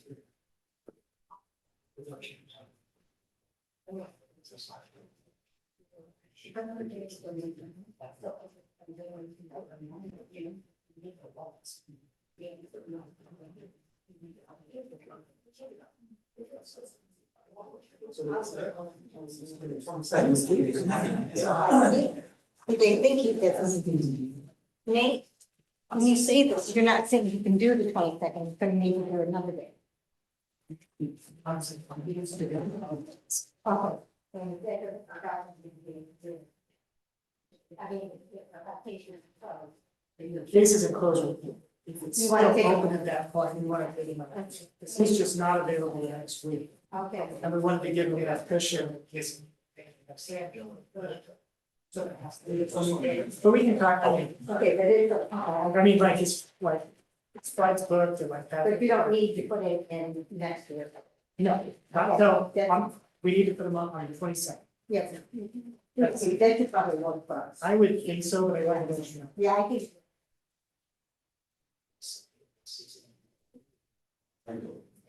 When are you gonna get Mr. Luan?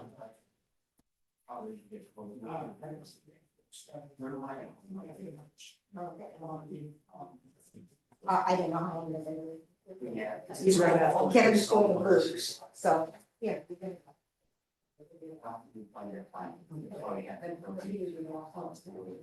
So we need to start. Okay. Yeah, I'm not gonna call next one. Great, yeah.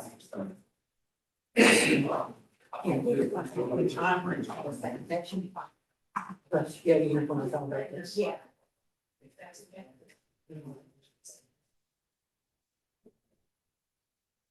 That's Thursday next week, sure.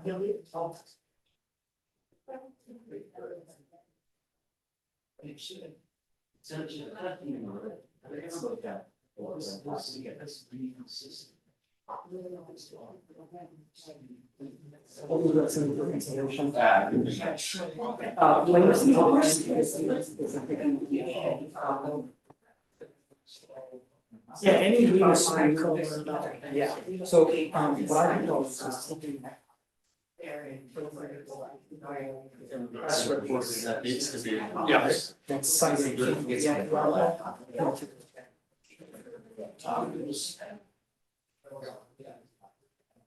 So that probably like. It's. So this is just. That's really. The press release statutes, they just give you. Yeah, we're not gonna object to press release. Are you okay if I move it's 250?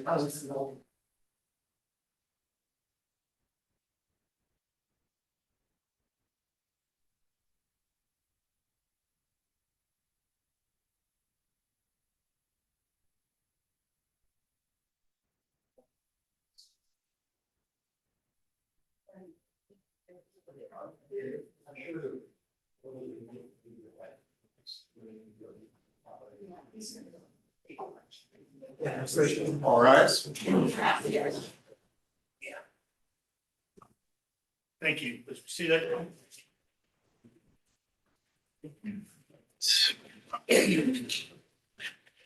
right, we're back on the record. It's 1:08 PM, January 12th, 2026. After the recess, before the lunch, if we broke before the lunch recess, I met with lawyers for both sides. Almost everybody was there. Not everybody who identified themselves this morning, but almost everybody. The purpose was to talk about technological aspects of the case as far as exhibits, together with Jeff Dempsey, the court's IT expert. We have a plan and we're going to work forward with the plan. Hopefully it'll continue to work without too many glitches. Both sides were given the opportunity to weigh in. At this point, the one IT staff member who had been here in the building is heading back to Lansing. There's another IT staff member who's monitoring continually while we're on the record. It is my hope that that works. And I've told our IT department, if it doesn't, then I'm going to need to have an IT staff member physically present here in the courthouse. And we will proceed accordingly. The lawyers were kind enough to indicate that they did have physical copies of the exhibits that they anticipated the next two witnesses who will be appearing by deposition testimony would be using. And I thank all the lawyers for that courtesy, and we'll take you up on it if we need it, and we won't if we don't. That's pretty much the extent of what, that's the extent of what I needed or recalled that I wanted to put on the record. Anything else for the plaintiffs about the in-camera conference? Mr. Juan? Ms. Thompson? Ms. Gamble? All right, are we ready to go? Okay.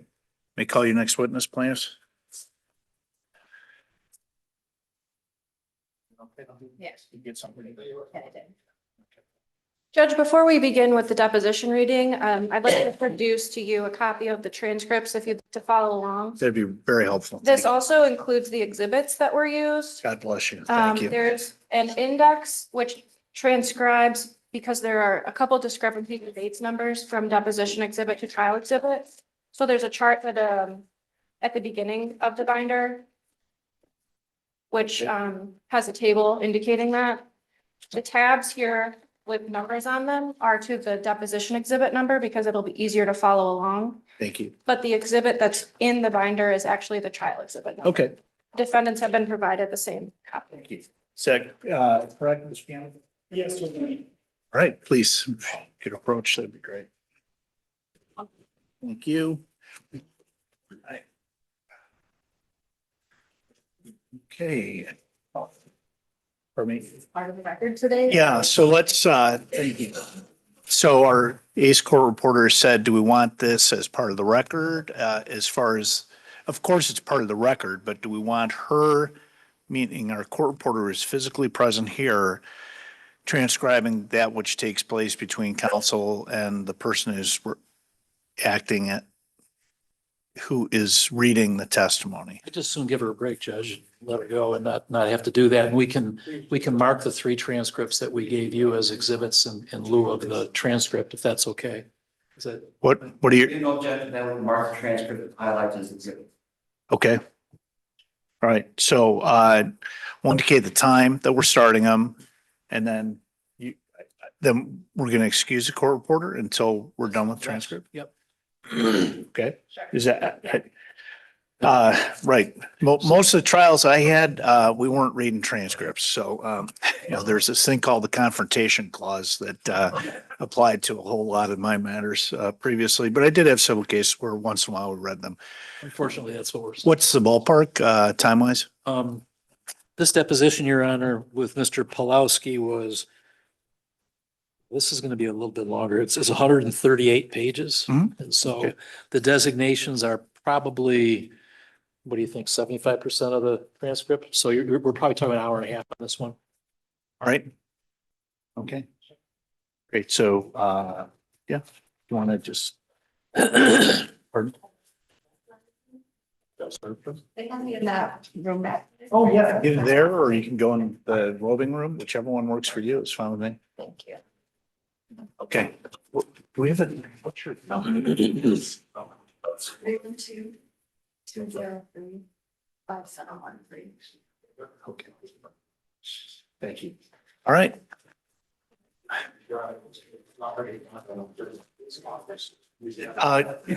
We have another office that's available if you'd like to use it, or you can just go. Be back there, that was Okay. fine. All right, fine. Thank you. Thank you. Your Honor, Mr. Thompson took the depth, so I'm going to have him do this Oh. instead of me, if that's okay. I think he got.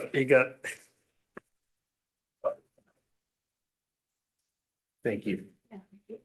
Ready? Mr. Pulaski, my name is Jason Thompson. We spoke just briefly before we began today's proceeding. Am I pronouncing your last name correctly? Pulaski? Okay, let me just go down some of this briefly. Let's start with the bottom, your education. You have a master's degree in civil engineering from Michigan State University. I take it you got a bachelor's degree in engineering before that?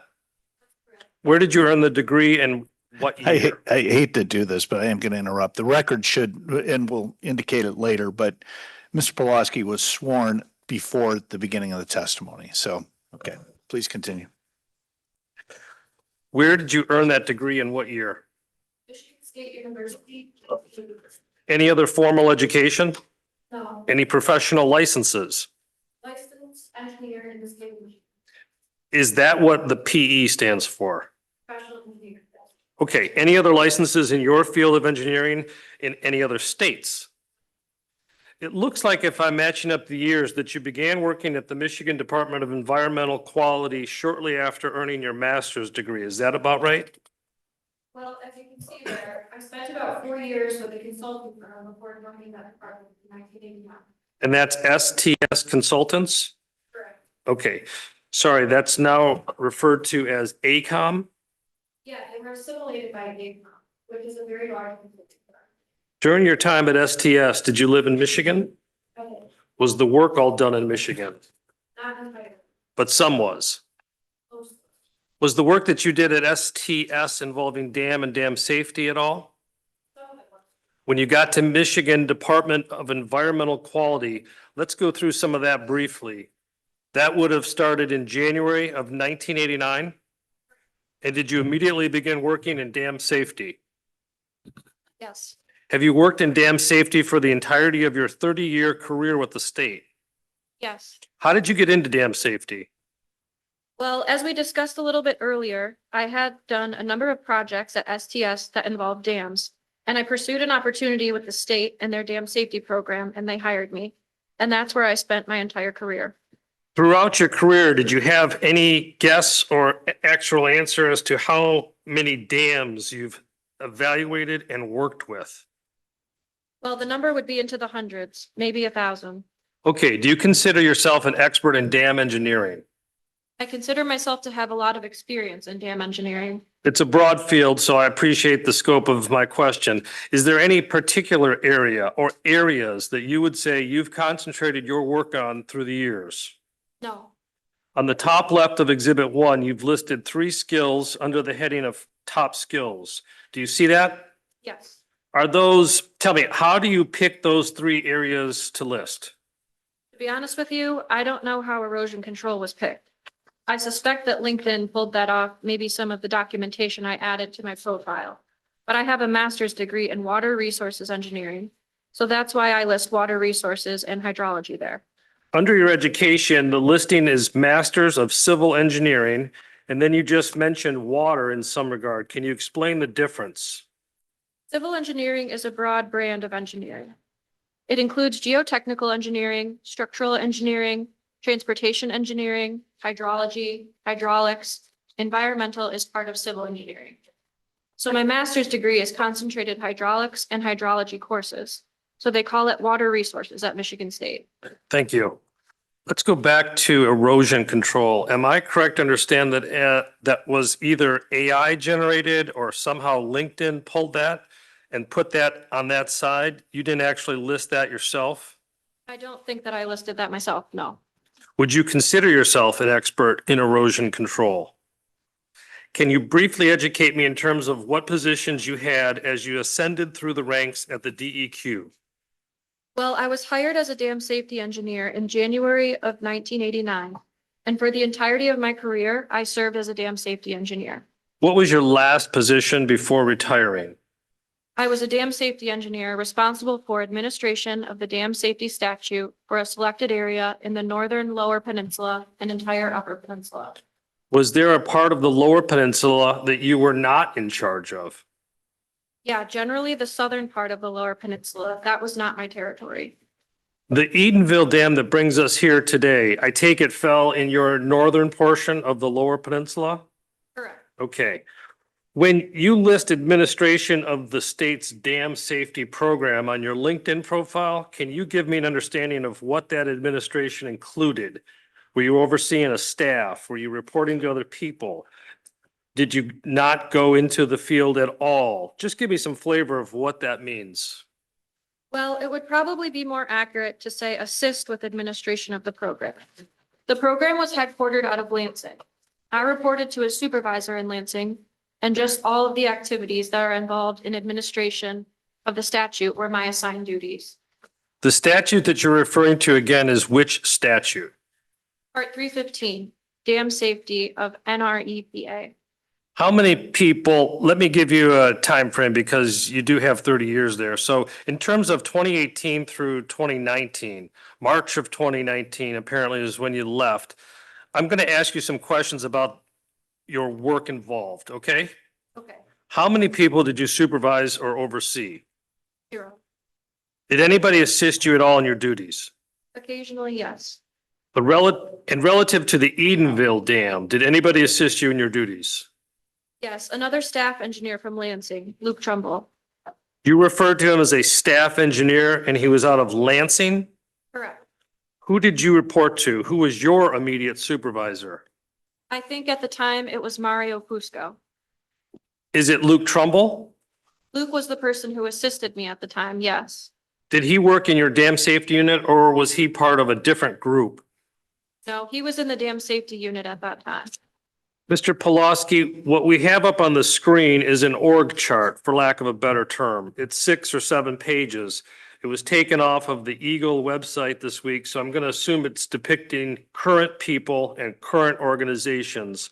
And so I want to walk through and see if this is accurately, if this also accurately depicts the organization of Water Resource Division back in your time period in the 2018 or 2019, okay? Okay. Okay, do you have a memory as to whether you were under the Field Operations Support section? I don't recall how the chain of command went. I reported to a program manager as the dam safety program chief in Lansing, and where it went from there was constantly changing. Was that Mr. Fusco? Mr. Fusco, yes. Okay, if we were to follow this org chart, it would take us to page 6, or I would like to take us to page 6. And if I'm right, we pick up with what's called now at least the Field Operations Support section at the top. Do you see that? Yes.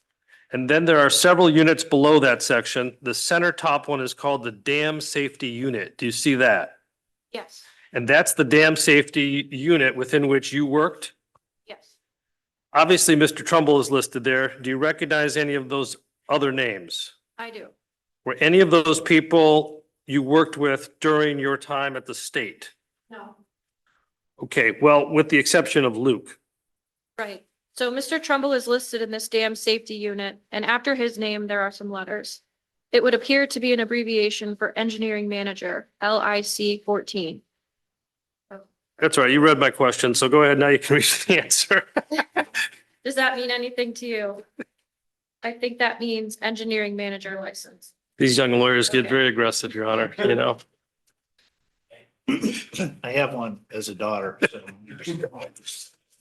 Okay, to the right of that, And son-in-law for that matter. to the right of that unit is another box and another unit, which is called Hydrologic Studies and Floodplain Management Unit. Do you see that? Yes. Was that in existence during the years you worked at the state?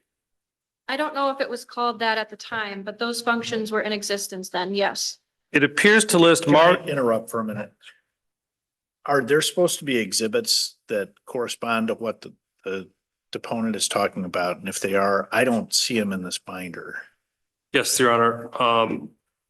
Paulina can identify that for you quickly right now. I All think. right, counsel for Yep. the defense. Yeah.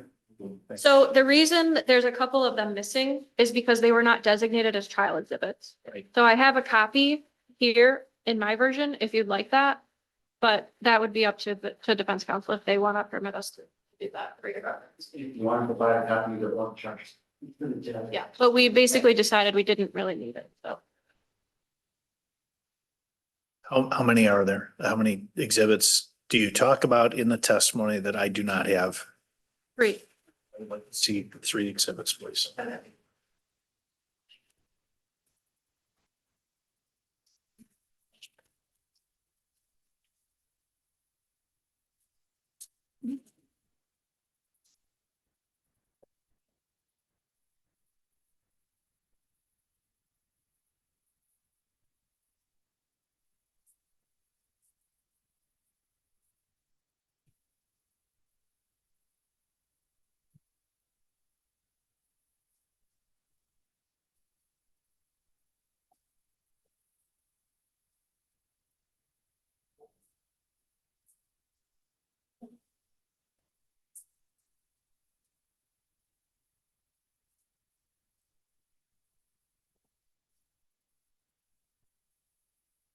Jesus. Would you like cough or something next time? So let me just jot down a couple quick things.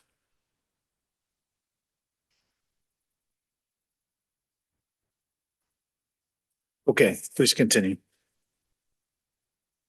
The first one was the CV. Yep. Yes. You were at the bottom of page 20, line 20.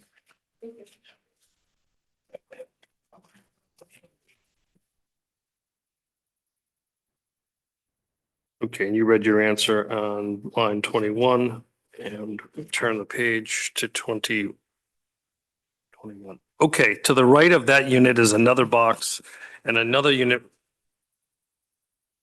You sure we're on that book? Yeah. Okay.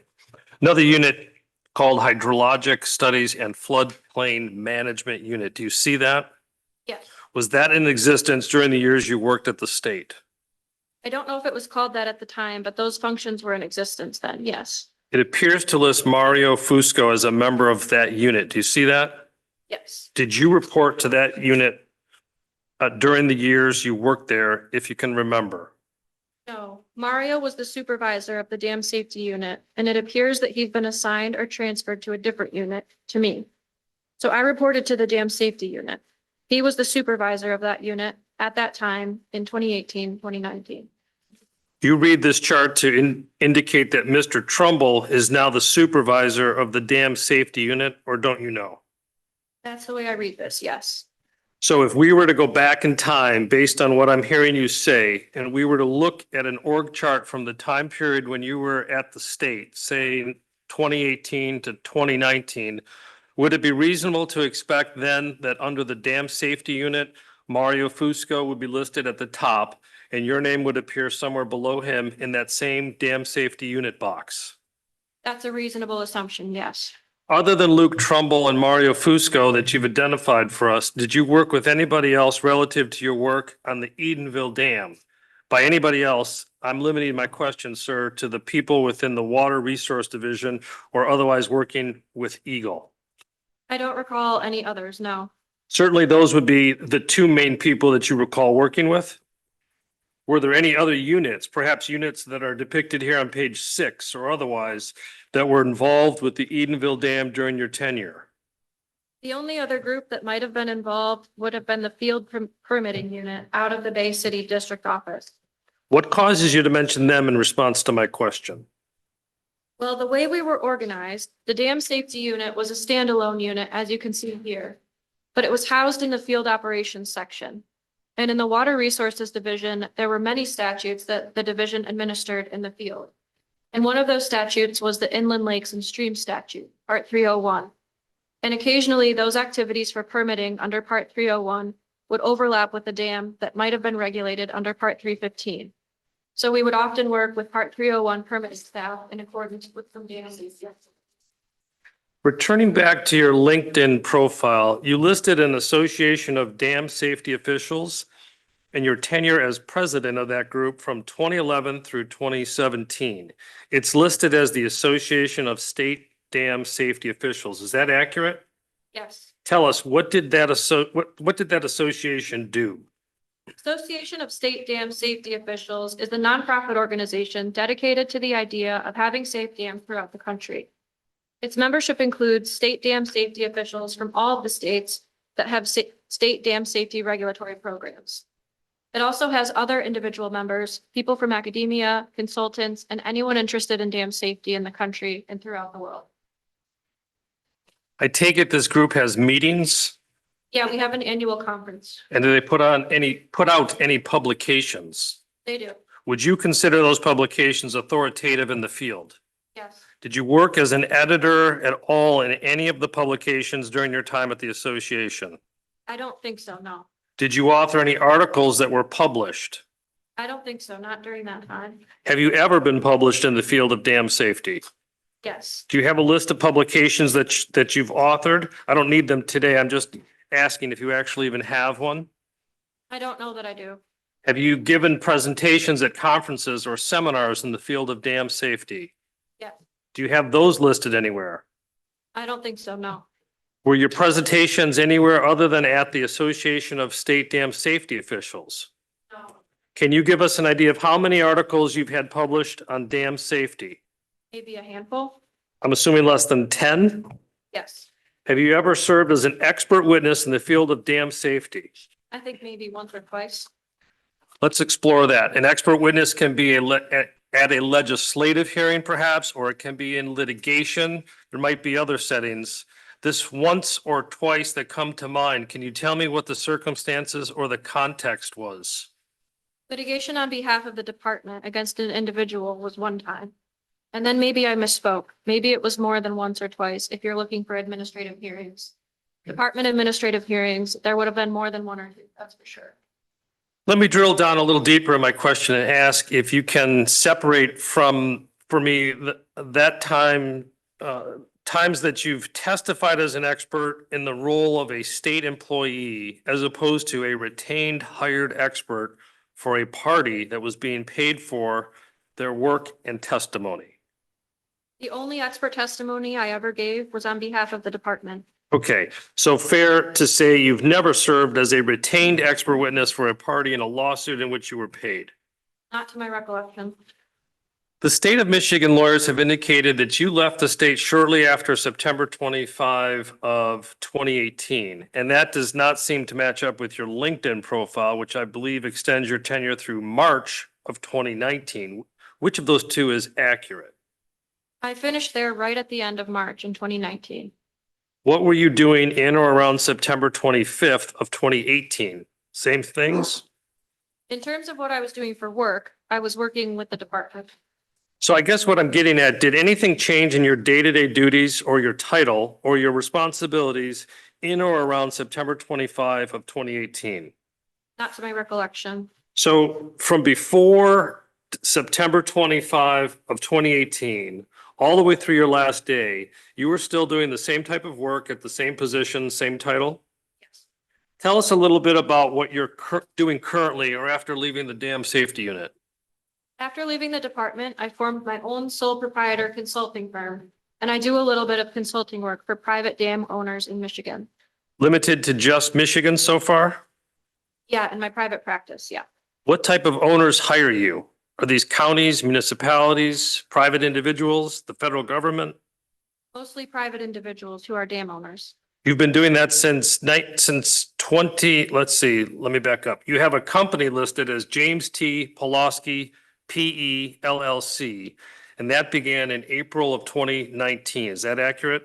Yes, Is that a full-time gig or do you work part-time at that? it's very part-time. Thank you. Were you engaged at all in a professional capacity after the Edenville Dam failure that brings us here in this case? Failure? Yes, in a professional capacity. Did anybody consult with you or engage you or employ you to or ask you to assist in this investigation of what happened? No.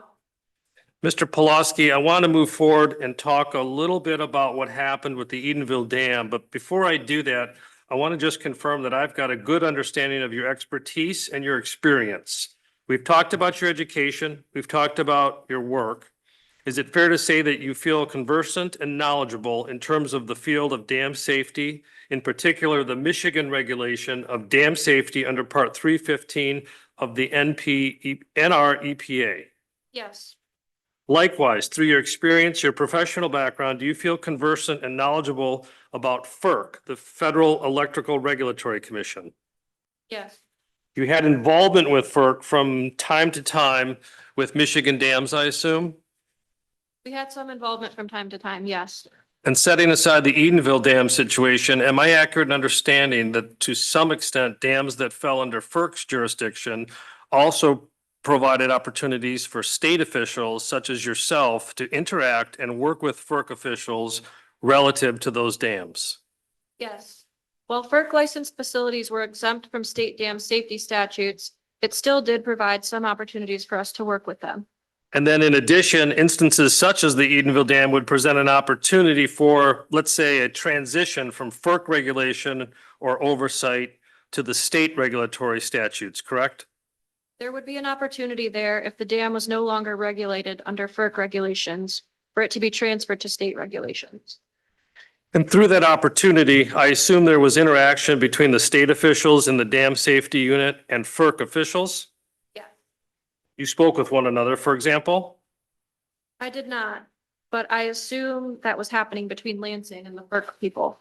In your 30 years with the state, were there any other instances in which a FERC-regulated dam had its license revoked and oversight and jurisdiction was transferred to the state of Michigan? Not that I can recall. I've read that the FERC revocation of a license for a hydroelectric dam is a rare event. Would you agree with that characterization? Yes. Getting back to my background questions, I assume from your experience and education that you consider yourself conversant and knowledgeable in terms of the dangers of dam failure Yes. and the dangers associated with flooding secondary to dam failure. Yes. Do you consider yourself, based on your experience with the state, to be conversant and knowledgeable relative to the events leading up to the FERC revocation of the Boyce license? And to put some context, let's say from, 2016 through the revocation. When you say no, that causes me to believe you didn't have any involvement. Would that be fair? Yeah. Let's establish then, when did you first become involved with the Edenville Dam? Well, that's a good question, Jason. My recollection would be sometime shortly before that October visit that I made in 2018. Was anybody else from the dam safety unit involved, to your knowledge, with the Edenville Dam after FERC revoked the license? Or were you the first person from the unit to get involved? Well, I don't know the answer to that question because I don't know the date that the license was revoked. We have that. I think there was a revocation announcement, but eventually the definitive date from the records, I think, is September 25th of 2018. Does that sound familiar to you? Okay, or stated another way, that's the date I believe will pop up in the emails we're going to look at today that signifies when the state's jurisdiction took place, okay? Okay. So prior to September 25th, is it fair to say that you really didn't have any involvement, or to your knowledge, the unit also didn't have any involvement with the Edenville Dam? Well, I don't know that that's fair to say because I think we had heard that the revocation might occur. And knowing that a revocation might occur, we knew that then the dam would become regulated under state regulations. And I think that we would have requested some background documentation on the facility to understand what it is that the state was inheriting. What was, based on your memory, your first activity, job-related activity as a dam safety unit leader relative to the Edenville Dam?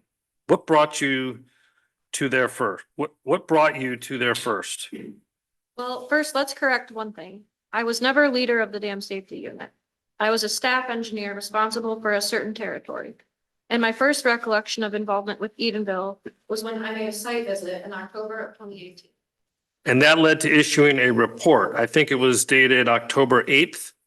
That led to a memo with some attached photos that I prepared, yes. You changed my word report to memo. Was that intentional? I think it was a memo to the file. I don't believe it was ever a report. What was the role that the dam safety unit played relative to the Edenville Dam when the state took jurisdiction? Well, once the state took jurisdiction over the facility, our role was to administer the dam safety statute as appropriate. That would be assuming the regulatory and oversight authority over the dam. Yes, And what work was done pursuant to Part 315 that you mentioned? yes, Was that the statutory authority that controlled the dam safety unit's focus and purpose? that statute guided our activities. Okay, that was the statutory authority within which the unit was operating? Correct. Did the dam safety unit work together with the DNR relative to the Edenville Dam and assuming oversight regulatory authority over the dam? I don't recall any interaction with the DNR on Edenville. Setting aside the Edenville Dam for a moment, during your years working within the dam safety unit, would you or the unit ever work with the DNR? Yes, You just don't recall it happening relative to the Edenville Dam. correct. In terms of the two groups, the dam safety unit and the DNR, when it came to dam safety, which of the two had the primary responsibilities? DEQ, now Eagle Dam Safety Unit. If there was going to be a drawdown for the dam safety reasons, would that decision be made within Eagle or could it be made by the DNR? Well, Eagle has the regulatory authority whether or not to issue a permit for a drawdown of the dam. Ultimately, they would be the ones to make the decision. That's correct. I assume you're very familiar with spillway gates and other operation relative to dams, I am familiar with spillway gates, yes. so that we have a basis for our discussion here today. Can you tell me what the purpose of spillway gates are?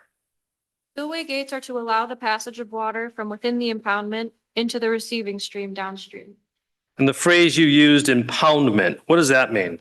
That's the waters that are created by the existence of a dam. In this case with Edenville Dam, the impoundment was known as Wixom Lake. I think that's what it's called, yeah. Do you recall the DPLS of the spillway gates of the Edenville Dam in 2018 or 2019? I do not. If I would ask you how many they had, you wouldn't recall? If I were to ask you the type of spillway gates, you wouldn't recall? I believe they were what we call tainter gates, which is a regular gate, but I don't recall how many or what their condition was. Do you recall how many acres of water were impounded by the Edenville Dam? It was a large body, correct? My research has indicated it's about 2,600 acres, or was, before the dam failure. Does that sound about right? That sounds reasonable, yes. And although it sounds obvious, just to, again, establish some context for our discussion here today, the danger that failure of the Edenville Dam posed to the public included an uncontrolled release of that water, correct? Uncontrolled failure of a dam is one of the primary dangers of the existence of the dam. Certainly, an uncontrolled release of 2,600 acres of water downstream from the Edenville Dam would pose a significant risk to public safety and property, correct? Yeah, it would pose a considerable threat to public safety and property. There was a danger to the public that was within the focus and attention of the dam safety unit, true? Yes, Wixom Lake was the impoundment for the Edenville Dam, correct? I believe so. And then as we head generally south from Edenville Dam, is that Sanford Dam? Stanford Lake, I believe so, yes. And then the next dam that we would encounter was known as what? I think that is the Stanford Dam. One of the risks of an uncontrolled release of the Wixom Lake water would be damage to the Sanford Dam, correct? Yes, And that was on the unit's radar, so to speak, and part of your work. well, I believe at the time, Stanford Dam was still licensed under FERC, so it would not be under the regulatory review of the dam safety unit at that time. Would you agree with me that all dams require some type of maintenance from time to time? Yes, Would you agree that if not maintained properly, the structural integrity of a dam can become compromised? yes, And once compromised, there could be a threat to property damage yes, and potential for loss of life. Would you agree with me that the average life expectancy of a dam on the Tittabawassee River watershed was about 50 years? Tell me why not? I don't prescribe life expectancies to dam structures. If DNR officials like James Baker had made that statement in 2009 in a publication, would you disagree with that, or don't you know? I don't know. Would you agree that most of the larger dams in the Tittabawassee River watershed would have outlived their normal design life by 2020? Can't answer that. If DNR officials such as James Baker made that statement in a 2009 publication, would you disagree with them, or don't you know? Can't answer that question. Would you agree that by 2020, most of the larger dams in the Tittabawassee River had become in disrepair, requiring removal or making removal imminent by 2020? I can't answer that question. You have no knowledge to that effect I have no knowledge. and no opinion to make. No opinion. Mr. Pulaski, as I understand it, the NREPA Part 315 has hazard ratings assigned to dams based on the consequences of those dams failing. Are you familiar with those ratings? Yes, The most significant or consequential rating is the high hazard dam rating. Is that correct? yes, And as I understand it, a high hazard dam is located in an area where failure may cause serious damage to inhabited homes, agricultural buildings, campgrounds, recreational facilities, industrial or commercial buildings, public utilities, main highways, or Class 1 carrier railroads. Is that accurate? It continues on, or where environmental degradation would be significant, or where danger to individuals exists with the potential for loss of life. Is that consistent with your memory? yes. And the Edenville Dam was rated as a high hazardous dam, correct? It was rated a high hazard potential dam, yes. And that was well known by everyone in the dam safety unit, I believe so. certainly by yourself. By me. And was that rating published in written publications that would have been accessible to people working on the dam? I believe so. What publications list the high hazard rating of the Edenville Dam? I would imagine that it would be included in any of the FERC inspection report documents. And it would also have been listed on dam safety units inventory, computer inventory of dams. When you say the dam safety unit, you mean those within the state of Michigan where you worked? Yes. So anybody involved in the Edenville Dam would be able to look that rating up if they wanted to know the rating, correct? Yes, This wasn't a rating system, in contrast, that was something an individual would have to assess and determine on their own if they were assigned to work on the Edenville Dam, correct? I'm not sure I understand your question. In other words, if I grabbed two people who worked on the Edenville Dam, they wouldn't themselves each have to come up with their own assessment rating on the fly on their first day on the job when they worked on that dam, correct? Correct. It also then therefore wasn't subject to debate. It was definitively and objectively known within the unit that it was a high hazard rated dam, correct? Correct. A high hazard rating meant that the consequences of the Edenville dam failure were among the most serious of all the dams in the region, correct? It's a high hazard potential rating, and that is the highest risk or the highest threat for any of the hazard potential ratings for a dam. Let me talk a moment again about the Dam Safety Unit and its mission. On the website, I found some materials about the Dam Safety Program and Dam Safety Program Overview. One of the descriptions for the program indicated that the Dam Safety Program is responsible for ensuring the safety of Michigan state-regulated dams.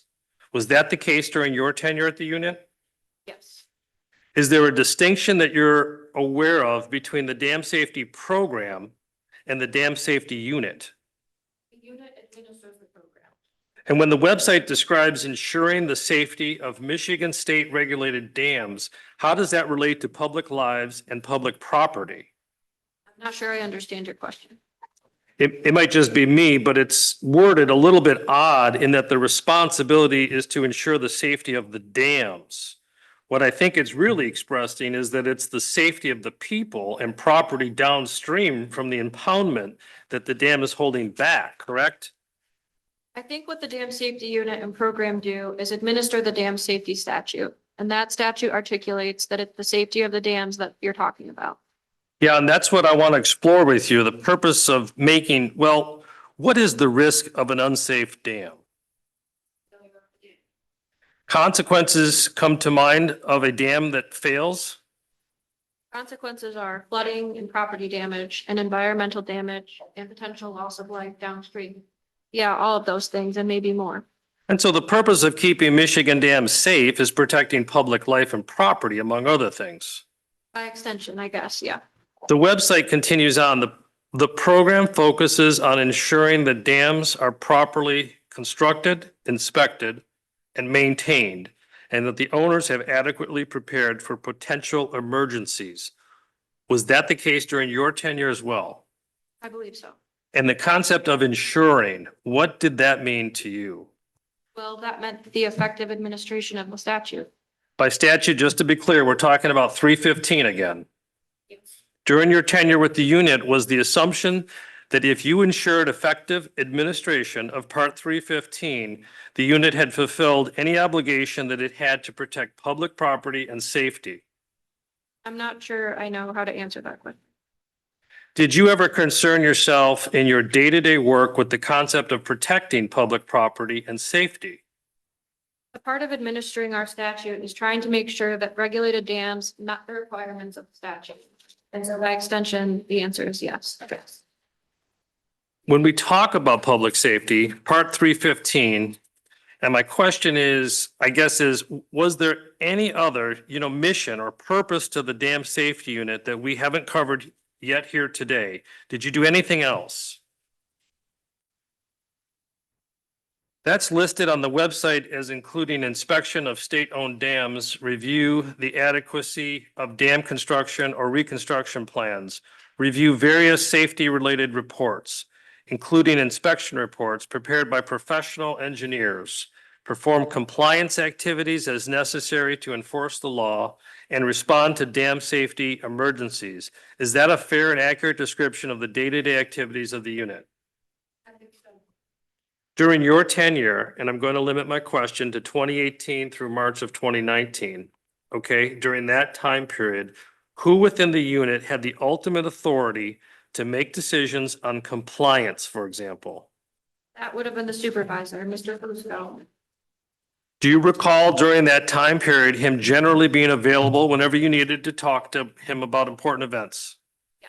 Is it fair to say he was not the type of person that was unavailable or hard to reach? I would agree with that. Were there any instances in your work with the Edenville Dam that he was unresponsive to your requests? Not that I recall. Did you ever have to go over his head for any reason relative to your work on the Edenville Dam? I never went over my supervisor's head. So this would appear to be an email from Mario Fusco dated 9/25/2018 to you and Luke.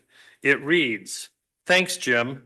I know there was a letter from the AG office sent in support of keeping the license, and I was aware that they sent the second letter too. Below Mr. Fusco's email appears to be an email sent from you to Mr. Fusco on the same date. Do you see that? The email continues on, and you can read with me.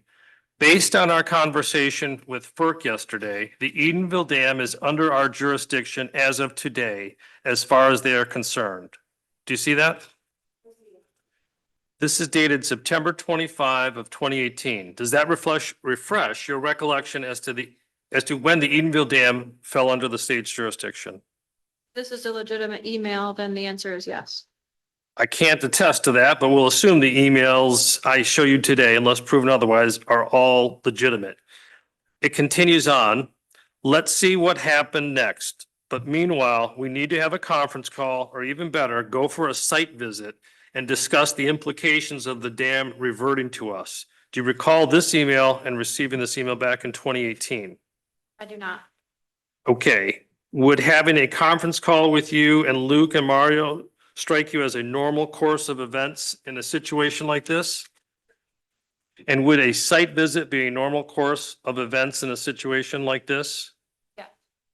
And I guess I should establish, prior to this date, had a dam previously under FERC's jurisdiction ever reverted back to the state during your tenure? I don't recall that happened. Okay, it continues on. Let me know if you can do a CEII request. What's that? I'm trying to remember what the acronym stands for. Confidential Engineering Information something. That's protected documentation under FERC regulations. And I don't know if I established this. Was Luke a co-equal colleague of yours, or was he reporting to you, subordinate to you in any way? He was a colleague. We both reported to Mario. So you would consider yourself equal in terms of authority and responsibility? Mr. Pulaski, we're going to pull up yet another email thread to review. For the record, it is Eagle 34362 through 367, so roughly 5 pages. Amy, do you have an email of 9/28/18, the meeting with Stamos? Do you recall any involvement of Michigan State senators as to your work on the Edenville Dam? Yes. Who? Which senators, sir? Well, based on this, it would be Senator Stamos. In the center of this page, sir, among this thread where they're discussing having a meeting is an email from Sarah Howe at DEQ. Do you recognize that name? Yeah, well, based on her signature block there, she was the legislative liaison for the department at the time, apparently. And this is dated February 25th of 2018. So again, it would have been some of that lead up discussion and attention I think we talked about that preceded the September 25th, 2018 transfer of jurisdiction, if you will. And you're included in that email, Jim Pulaski. Do you see that? Yeah. And she indicates that you will be attending a meeting from the Gaylord Field Office, and it would appear the meeting was being set for March 5th at 10:30. Do you recall that? Yes. If you look a little bit above that email, the address of Monday or date of Monday, March 5th at Turtle Cove Properties, Larkin Street in Midland appears to be the tentative site for that meeting. Does that concur with your memory? Yes. Did you in fact attend that meeting?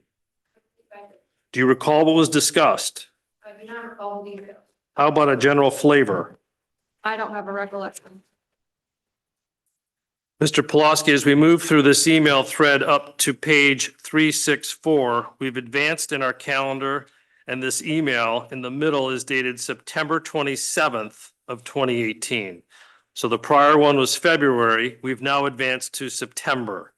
Do you recall being involved at all in the Edenville Dam situation between the months of February up to September of 2018? I would imagine I was, but I don't recall any detail. Do you recall the gentleman who sent this email, Brian Schoaf, if I'm pronouncing it correctly? I do not. Do you recall attending a meeting on October 4th in Midland about the Edenville Dam? Do you recall any meetings beyond the February 2018 meeting that we briefly reviewed here today? And by meetings, I mean with senators such as Stamos. That individual meeting with Stamos is the only one that I recall. So again, recognizing this is an agenda for a meeting you didn't attend, but that's neither here nor there for purposes of my question. it serves as a very nice list of items I wanted to ask you about anyways. Are we clear? Yes. So under the short term through March critical, there are 4 items listed. The first is how will they set lake levels between now and the time that a circuit court approves a Part 307 lake level? My question to you is, were you in your official capacity at the unit ever involved in setting lake levels for Wixom Lake as part of a 307 lake level process? Can you tell me who within Eagle would have typically been involved in a 307 lake level process? It would typically be the dam safety engineer where the dam fell in their territory, and the local inland lakes and streams permitting staff who was assigned to that county where the dam was located. And then those would be the folks from DEQ or Eagle that would be involved in a lake level process. Would the DNR from time to time also be involved from their perspective? If the engineer is typically involved, do you know why you were not involved in this instance? I do not. When you say the dam safety engineer, that was you at this time period, correct? But you have no memory as to why you were not involved. Number 3 reads, how will the DEQ and DNR balance safety versus environmental impact? Do you see that? Yeah. Could you describe for me how the balancing of safety versus environmental impacts between the DEQ and DNR came up in your day-to-day work? Well, if you were considering a legal lake level to be established on a lake where there's a dam, you would, and I assume they're talking about dam safety here. I don't know. It doesn't say dam safety, but it says safety. The question you asked me is about safety and environmental impact. My job was to look at dam safety, making sure the dam is compliant with our statutory requirements. Environmental impacts relate to where the normal and floodwater elevations occur. And so normal levels could have impacts on the wetlands around a lake, could have impacts on other infrastructure around the lake. And likewise, flood elevations could have impacts both upstream and downstream of a dam. So all of those water level impacts can affect the environment in a number of different ways. So as the dam safety engineer, your focus was on dam safety. We've established that, correct? Yes. Your focus was not on any of the environmental impacts you just listed, correct? Well, you have to be aware of them. And so, to strike the balance of which is the, most critical issues to mitigate. And so therein lies my question. Was part of your job to balance those two? Well, no, because under 307 lake level process, that lake level is ultimately determined by the circuit court upon advice from both departments and anyone else who wants to testify. Your work was governed by Part 315, not 307? Well, no, that's not true because we had some authorities under Part 307 as well. You referenced the circuit court would set the legal lake level for a 307 proceeding, correct? Tell me what part of your work would involve Part 307 then? Part 307 is the legal lake level statute, and it has the prescription for how that process works. I don't remember the details, but there was some engineering aspects in developing and determining what the legal lake level should be. So there's some language in there that authorizes the department some activities in relation to the 307. When you and I reviewed the description of the dam safety program and the activities that were included in that program, I don't recall that we listed balancing environmental concerns or environmental impact on dam safety. So I want to go back and ask the question with some specificity. Was balancing dam safety and environmental impact one of the primary activities of the dam safety program or not? I don't think I would call it a primary activity, but it was an activity. If you read the Part 315 statute, it talks about environmental impacts. For example, when we talked about these hazard potential classifications, and it talks about the potential for environmental impacts. So we were aware of them. We were aware that those things need to be balanced, but I don't know that I would call it a primary activity. So it is included in 315, It is to some degree, yes. but it's secondary to your primary focus, which was dam safety. Primary focus of 315 is dam safety. The next section is the medium term, or what's listed as 2019 through 2020. And there are 3 items, although they're incorrectly numbered as 2, 3, 4. There's only 3 listed. Do you see that? And what's listed as number 2 reads, we are assuming that DNR and DEQ still have the position that they will support establishing lake levels at FERC requirements, including previous requirements on Edenville. Were you ever involved in taking a position on supporting establishing lake levels for Wixom Lake? No. Do you know if anybody at DEQ was involved in taking a position as to supporting establishing lake levels on Wixom Lake? Can you tell me which group or division would typically be asked to take a position on establishing lake levels? And by division or group, I mean at DEQ.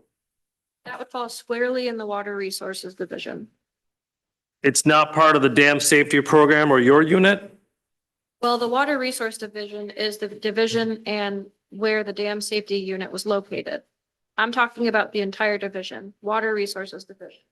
If you look back at your org chart, that's at the top of the chart. So do you know which unit within the Water Resources Division would have typically been taking positions on establishing lake levels? Well, again, at the field level, the people who would be involved would be dam safety and the local 301 permit person. However, they would look for recommendations and that would filter up through the division and would run up through the chain of command in the division. Field people may have one opinion and the division may have a different opinion overall on what the department's position would be on establishing lake levels. Who ultimately, or what level of job title ultimately would make that decision on the Water Resources Division's position? That would be at the field coordinator division or at the assistant division chief or division chief level. And you never spoke with anyone in those positions about taking the position on the Wixom Lake level? I don't recall any discussions, no. Continuing on what's listed as number 3, but is actually the second item, what are the next steps to have DEQ verify that they support operating these dams, given there is a repair schedule similar to FERC reporting? During your time and tenure, did the DEQ ever reach a conclusion about operating the Edenville Dam? Not from my perspective. Why not, if you know? And it wouldn't have fallen upon Mario Fusco in his position at that time either, correct? The ultimate decision? No, I don't think so. I mean, obviously our unit would have some input, and report that up the chain of command. But I think those decisions are made at higher levels. Let's move on to the long-term section. There's 3 listed in that section, the first of which starts PMF. Do you recognize that acronym? Yes. What does it stand for? It stands for probable maximum flood. What does the probable maximum flood mean? Let me read to you from the definition in the statute. Is it long? Actually, it's not listed in the statute. Hang on, give me a second. Probable maximum flood is the flood that results from the theoretically greatest depth of precipitation over a given duration that is physically possible over a given area at a particular geographic location at a certain time of year. Thank you for that. You're reading out of part 315, I take it? Yes. All right. That's a term of art then. There's a definition of probable maximum precipitation in there. And the flood that results from probable maximum precipitation is the PMF. I take it that's a concept and a term that is used throughout 315 and in other places as well? Yes. Is it something that you regularly worked with as part of the dam safety unit? Yes. Turning back to the email, the item indicates, what is the process for state determining if the current design on Edenville meets state requirements? And if there is any design or modification required? Can you tell us whether there was a process for the state determining if the current design on Edenville meets state requirements for PMF? Sure. There's not a written process, but there's a practice in the unit to do that. Tell us what that practice was. First, you would determine what that probable maximum flood is. So our hydrologic studies unit would do the studies and analysis to develop that probable maximum flood. It comes out as a number, 40 or 50,000 cubic feet per second, whatever the number is. Then given that number, you would look at the spillway configuration at a dam and do some hydrologic calculations to determine if the dam has the capacity to be able to meet that flood number. When you say whether the dam could meet that flood number, what does meeting it signify or include? Well, meeting it means that if you have enough spillway capacity to be able to pass that amount of flow from that, whatever that number is, without overtopping the dam. So if the probable maximum flood was 100,000 CFS and your dam only has 50,000 CFS capacity, then obviously it can't pass the design flood, and it's going to overtop if that flood were to occur. Okay, But if the flood was 100,000 CFS and your dam has the capacity of 120,000 CFS, then your dam has generally adequate spillway capacity. when you use the phrase generally and adequate, are we talking about objective numbers here, so it's mathematically precise? Or is there some latitude in terms of the math so that you can have generalizations and determinations of adequacy that aren't objective hard math? Well, the design numbers are objective numbers to give you the flood number. The probable maximum flood number, or the design flood number, because it can be different from the PMF for different dams, and determining the capacity of the spillway is generally an objective number. And so then you look at comparing those numbers and making a determination of whether or not the spillway is adequate. And I appreciate your answer, but then you said generally adequate. I mean, is it general or is it specific? Well, there is one other factor to consider when you're talking about spillway capacity and whether a dam is adequate to pass the design flood through. We talk about freeboard. So freeboard is from the top of the structure to wherever the floodwater elevation exists. So generally, you don't want the water to be right at the top of the dam. That's a bad thing. You want, during the flood condition, for the water to be below the top of the dam. So the water elevation of the incoming flood needs to be calculated as well when you're doing the spillway capacity calculation. Okay, and I guess that margin of error or cushion is not provided for with specificity in part 315. That's correct. That would involve some of the judgment that we talked about earlier. That's correct. What were the state requirements for PMF for the Edenville Dam at this time period? I'm not sure if it was the PMF or just the half PMF that was required for Edenville. I don't recall. And is half PMF just what it sounds like, taking the math and dividing it by 2? It can. There's some nuances there. It can be done different ways. Yeah, it would be half of the PMF, or you could take, in some places, I think they take half of the probable maximum precipitation and get a number and call that the half PMF. So it could be done in a couple of different ways, I believe. Were you yourself ever involved in these calculations as part of your work? Yeah, way, way, way earlier in my career.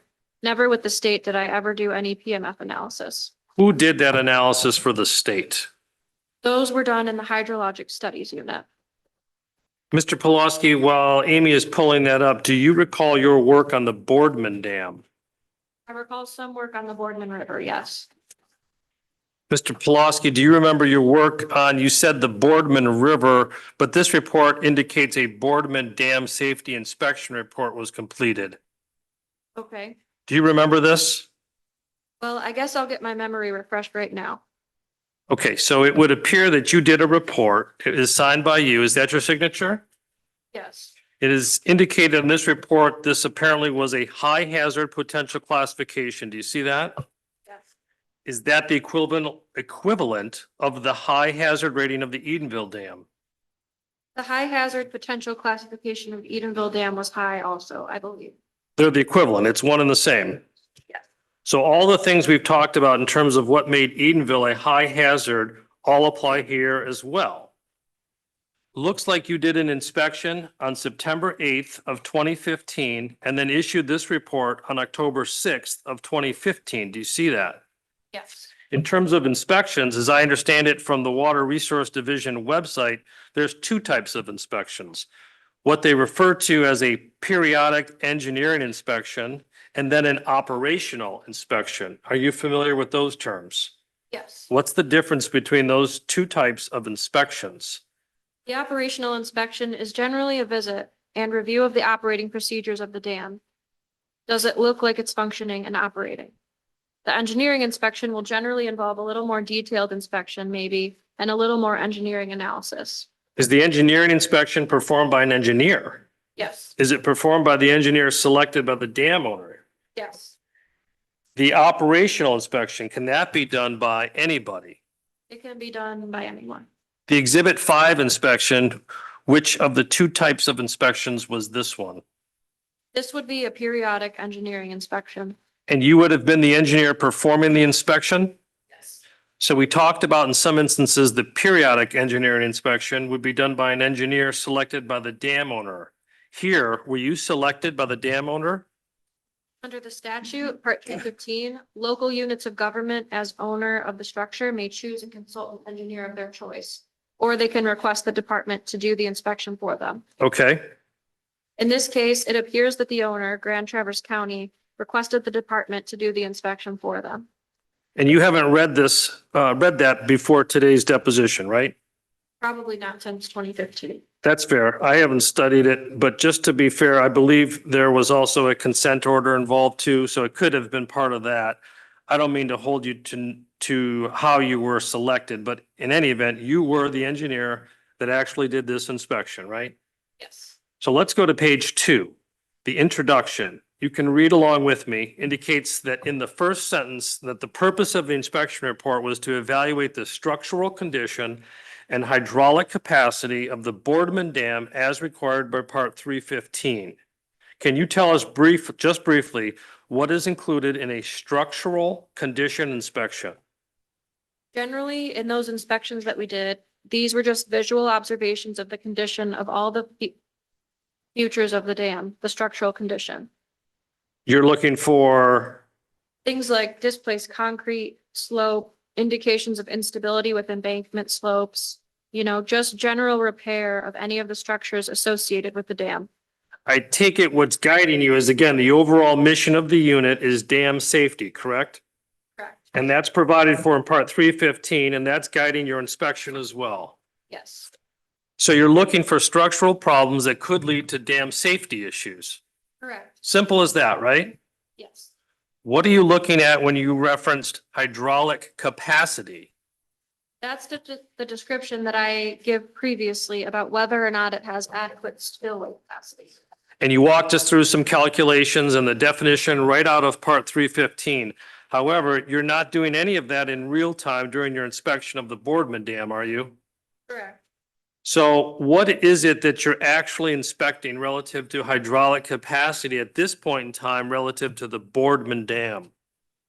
Well, you would be looking at whether the dimensions of the spillways match what are on the actual plans for the dam. To be certain that the spillway capacity you're going to analyze has the proper dimensions in accordance with the plans and have been prepared for the dam. Afterwards, after the inspection, but part of the report, that math is done and the analysis is done by people? Correct. Okay, under conclusions and recommendations, I want to go over a few of those. You indicate that it remained in poor condition, and then you illuminated this means a dam safety deficiency is recognized for a loading condition that may realistically occur. Do you see that? Yes. You continue on. Specifically, the Boardman Dam has inadequate spillway capacity. I want to talk to you about those two sentences and what you're communicating there. What is a dam safety deficiency in your world? That's a deficiency, that's a condition at a dam that doesn't match up with the design intent of the dam.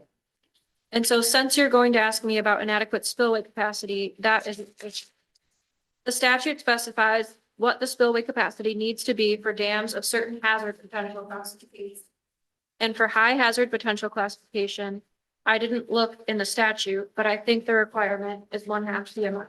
Okay, As you do the report and you go back and do these calculations, you determine that the dam does not have adequate spillway capacity, perhaps past that design flood. That's a recognized deficiency. you used a phrase I want to explore for a loading condition that may realistically occur. What did you mean by that phrase? That's the design flood event.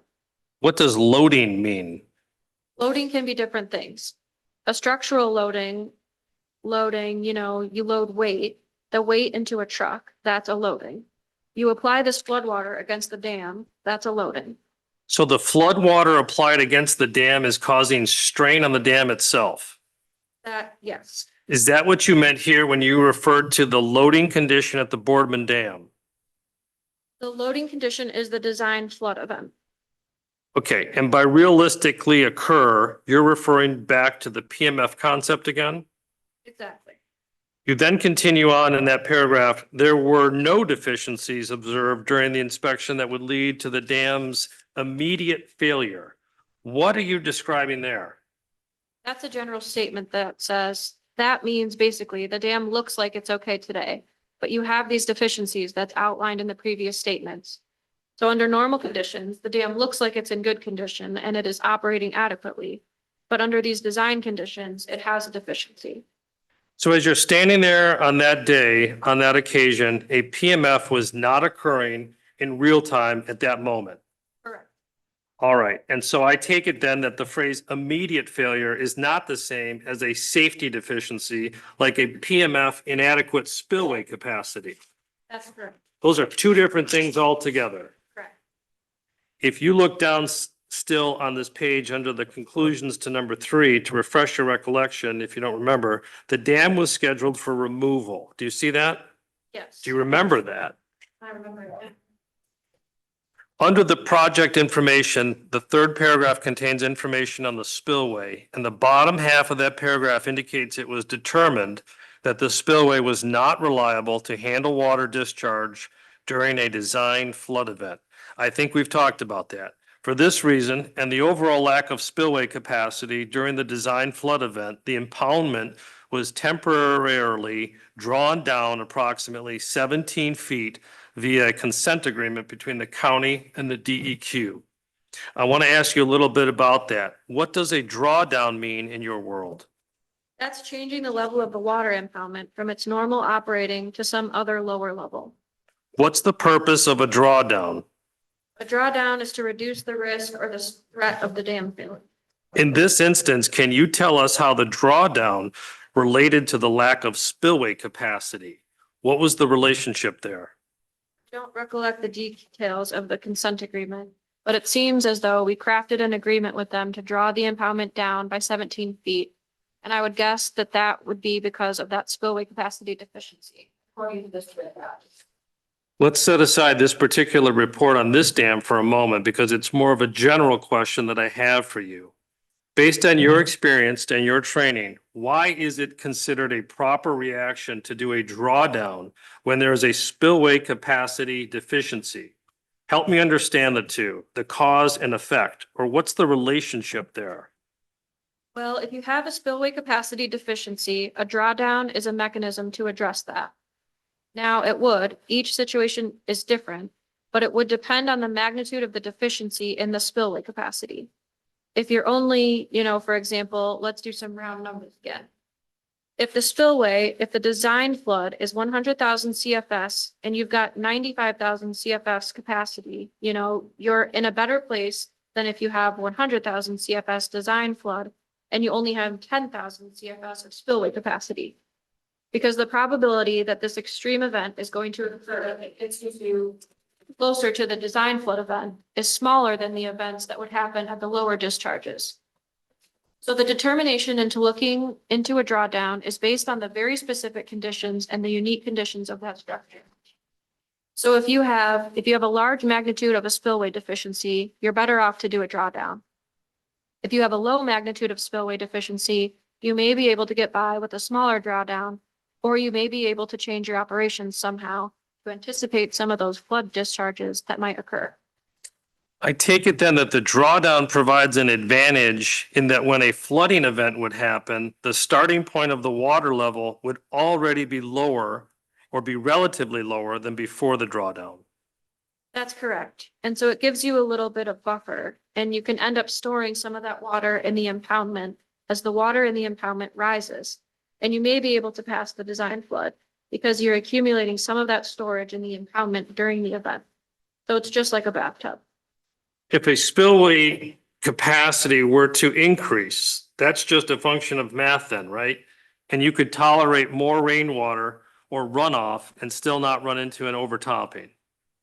If you added additional increase the size of the spillway some way, shape or form, yes. And the converse is true. If for some reason you were to reduce the spillway capacity, then you wouldn't be able to tolerate as much rainwater. Okay, one way to respond to a reduced spillway is to have a drawdown of the impounded water. That's one way, yes. I don't want to get too clogged in with Boardman because apparently there was a consent decree and we don't have that in front of us. Let's just stick with the general situation. Based on your tenure at the unit, would you be the one responsible for deciding whether a drawdown was necessary if it was determined that a dam lacked spillway capacity to meet the 50% PMF? I would say that would ultimately be the responsibility of the unit chief, but it would obviously include input from the staff person. And you were the staff person? Yes. And you would be working with hydrological people you talked about earlier, of course, doing the math. Yes.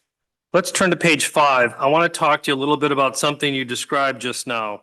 You know, the amount of deficiency in a drawdown. We're going to get into a little bit of math here, but I think I figured it out. If you go to page 5 under hydraulics and hydrology at the bottom, you describe some of the numbers here. The total drainage area was 286 square miles. The design discharge for the dam is 1/2 PMF, which is estimated to be 6,100 cubic feet per second.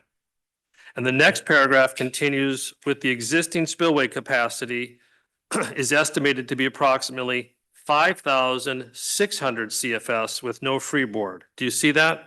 Yes. Next, you state, therefore, the dam does not have adequate spillway capacity. So in this instance, akin to your example with the 100,000 and the 75,000, or the 100,000 and the 120,000, we've got some actual numbers here, at least based on one report and one dam that you were involved in, and the spillway capacity is less than 1/2 of the PMF, correct? Correct. And it's off by about 500 CFS, if I did my math properly, right? I agree. If we measured that, that would be about 8.2% insufficient capacity. Simply dividing 500 by 6,100 gives you the percentage. Is that how you would do it? 500 divided by 6,100. Okay, yeah. That's how I did it, but let's ask you, the expert in this world that worked in this area. Did you measure the deficiency like I just did as a percentage? Was that something you ever did? Well, you might look at it and see, yeah, is 90% or 10%, just to give you an idea. And what I'm getting back to is a statement you made a few minutes ago about you've got to look and see if it's a significant deficiency or a minor deficiency before you do a drawdown. Do you recall that? Well, that would enter into your decision about a drawdown, yes. I want to explore that a little bit. Here, it would appear that 5,600 CFS versus 6,100 warranted a drawdown. Is that consistent with your experience? Yes. Would you characterize that as a minor deficiency or otherwise? Well, it's enough that it's not minor. We talked about this dam being set for removal. Do you remember if indeed it was removed? I believe it was. And that was due to the spillway capacity deficiency? No, I think there were other forces at work. This dam had a lot of problems? This dam had a lot of problems and there were environmental interests in all along the Boardman River.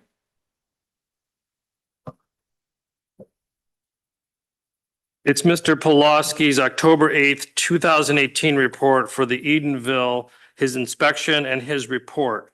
I'm not going to get too deep into this right now, Mr. Pulaski, but I want to compare what we just reviewed, which you called an inspection report, with that we have in this, with what we have in this case. So let's get this up here for a moment and let's take a look at this together.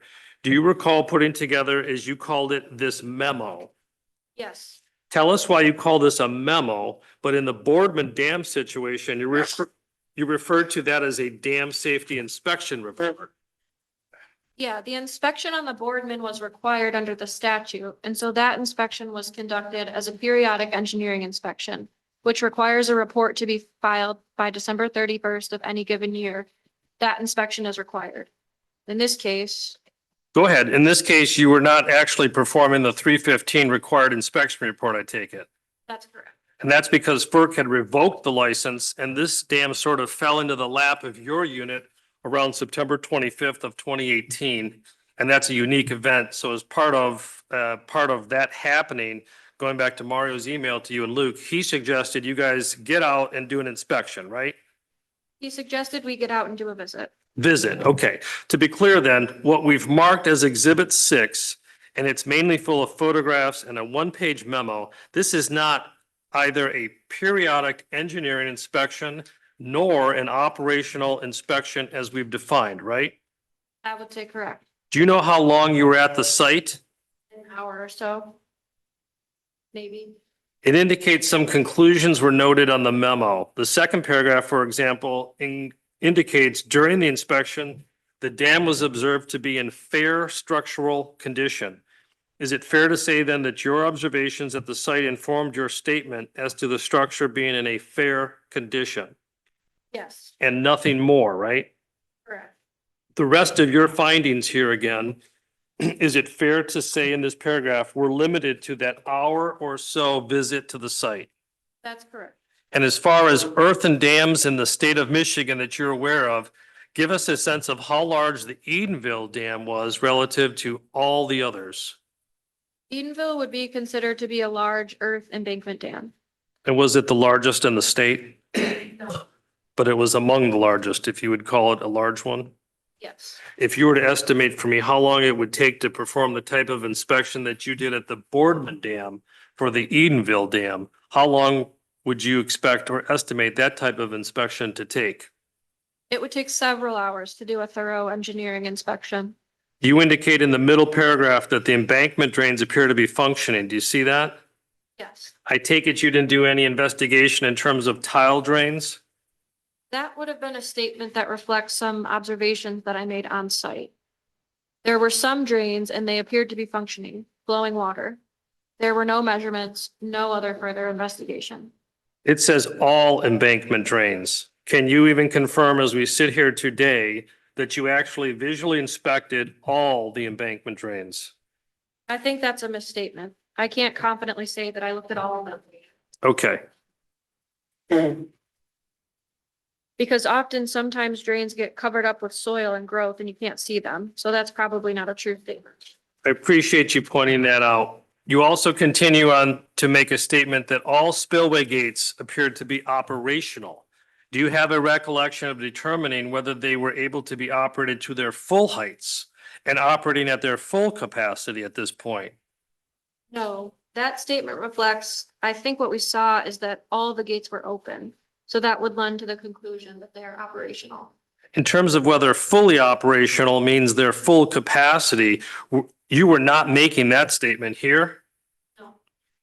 Okay, and you noted that there was no flow discharging through the dam's powerhouse as part of the revocation by FERC of the Boyce license. The powerhouse was not operational. That is to say there was no flow going through at this time, right? Correct. And that in and of itself would have reduced the capacity of the Edenville Dam to pass water, correct? Correct. And again, you make a finding here or a statement here, I should say, as to immediate failure. You say as such, there were no observed deficiencies that would be expected to cause immediate failure of the dam. I think it's fair to say, if I understand your testimony, that any statement as to an immediate failure of the dam is not the same as a finding as to spillway capacity deficiencies, correct? Yeah, you can have spillway capacity deficiency and not have, cause for imminent concern of failure.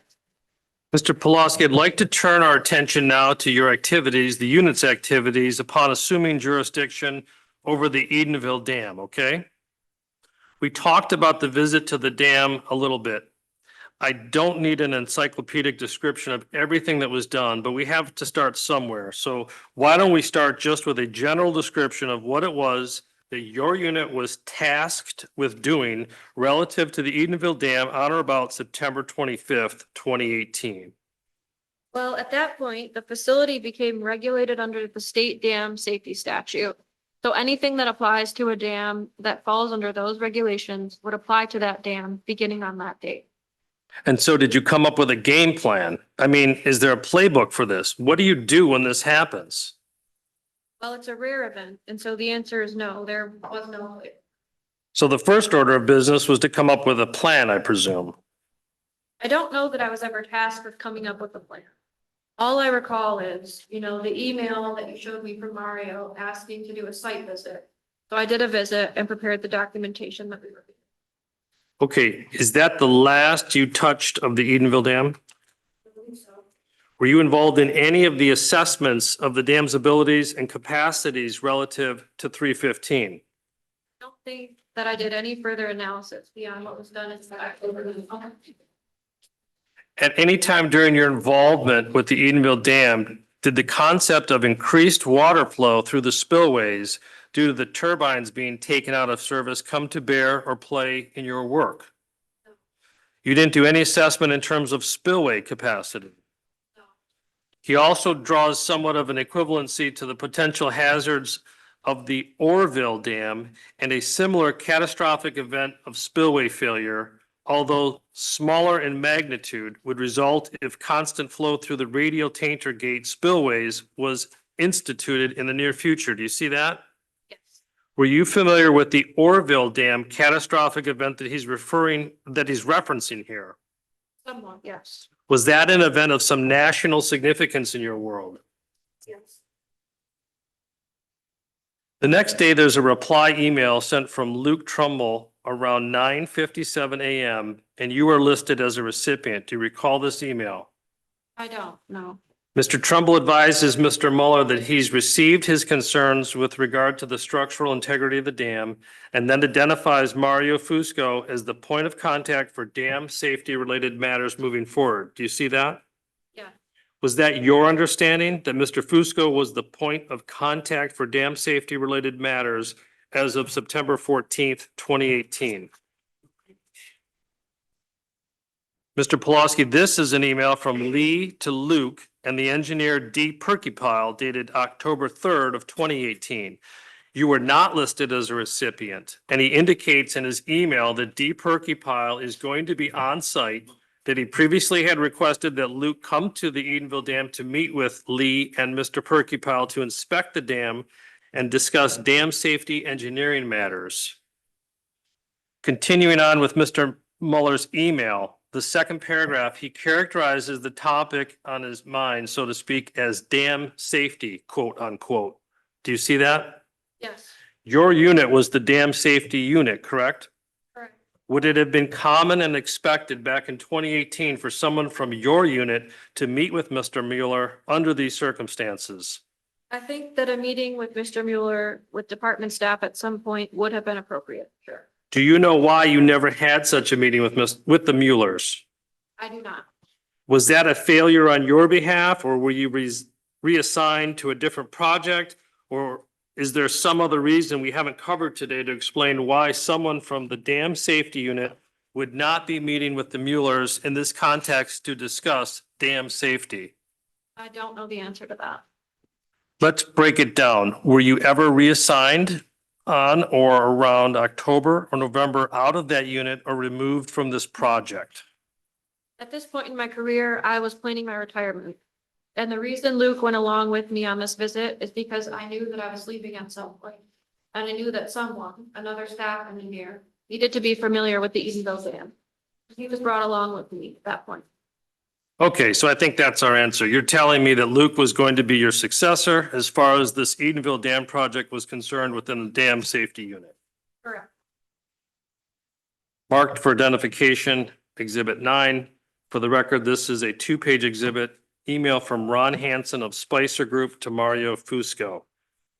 Mr. Pulaski, you are identified as a recipient under the CC section of the heading. This is a long and detailed email from Mr. Hansen of the Spicer Group. I don't want to presume that you know anything about this, so let's start with a few basics. Are you familiar with the Spicer Group? Yes. How do you know them? They have acted as consultants for a number of dam owners throughout Michigan. Did you have any involvement with the Spicer Group relative to the Edenville Dam? Well, apparently by virtue of the email, I guess the answer is yes. Other than seeing this email, do you have any memory of any involvement with the Spicer Group and the Edenville Dam? No specific details. Do you know who Ron Hansen is? Yes. How do you know Ron? Ron was, I think, the vice president at Spicer, and he might have been president of the organization. Did you have any chance to work with him? Yeah, prior to this, I know that he had done inspection reports for a number of dam owners. Is he somebody you consider to be knowledgeable and had experience in dam safety? Yes, Do you remember receiving this email? I do not. About halfway down the first page, he makes a statement, and I want to confirm with you, although I think we've covered some of this. Do you see the paragraph, "We also understand the Edenville Dam"? Yes, He states, "We also understand the Edenville Dam will now be regulated by MDEQ in accordance with Part 315. And MDEQ would require the dam to have spillway capacity to pass the 1/2 PMF." Do you see that? yes, Earlier today, you and I had some discussion about PMF, and I believe at some point you referenced 1/2 PMF. Does this refresh your memory as to what the requirement was for this dam under Part 315 relative to the PMF? yes. Was the requirement under Part 315 that the spillway capacity pass the 1/2 PMF? I believe that to be true, yes. As of October or December of the final quarter, if you will, of 2018, did the Edenville Dam have spillway capacity to pass the 1/2 PMF? I don't know the answer to that. Did you ever have any discussions with anyone, whether it be within the state or the Muellers or the Four Lakes Task Force, about the propriety to place on maintaining Wixom Lake at historic lake levels? The priority to place on maintaining Wixom Lake at historic lake levels. If I had those discussions, I don't recall them. Do you recall ever having discussions with anyone about balancing the benefits of maintaining Wixom Lake at historic lake levels with dam safety and protecting the public and public property? Again, if I had those discussions, I don't recall them. Let's pull up 1/7/19 email, but it's also dated 1/18 email with hydrologic studies. We'll mark that as 10. This email of January 7th is addressed to you from Michelle, and she indicates that she has attached Richard D. Perkypile's PE technical memorandum regarding the determination of hydraulic adequacy of the existing Edenville Dam and radial gate spillways. Do you see that? Yes. Do you recall receiving that email and that information? No. My question is, getting back to my observation about retirement, during January of 2019, were you even remotely involved in assessing anything about the Edenville Dam, or was that something that Luke assumed? Luke had assumed that at that point. At any time before you retired, were you ever involved in any discussions or analysis or in any way about a drawdown to the run-of-river level for the Edenville Dam? Prior to your retirement, did anyone from any entity or department ever express a concern that the Edenville Dam would not be operated at historic Wixom Lake levels? I don't recall any discussions like that.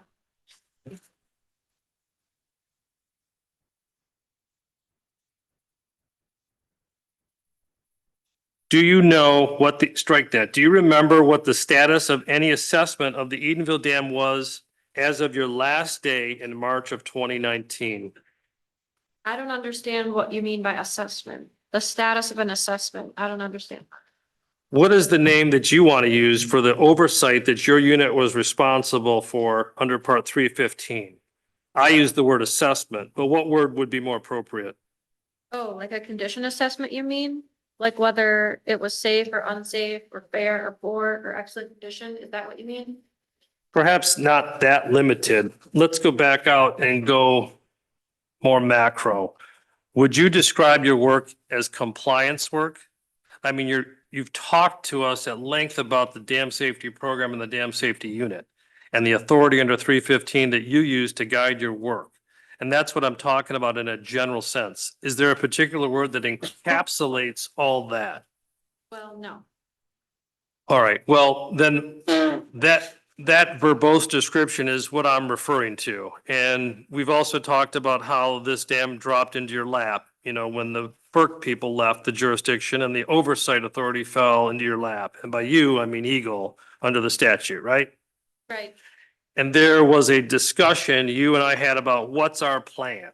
What are we going to do? And you said you weren't involved in that at all, right? Correct. What I'm getting at is by the time you left, what, if anything, were the Eagle folks doing relative to assessing Edenville Dam and relative to the Part 315 and what their responsibilities were?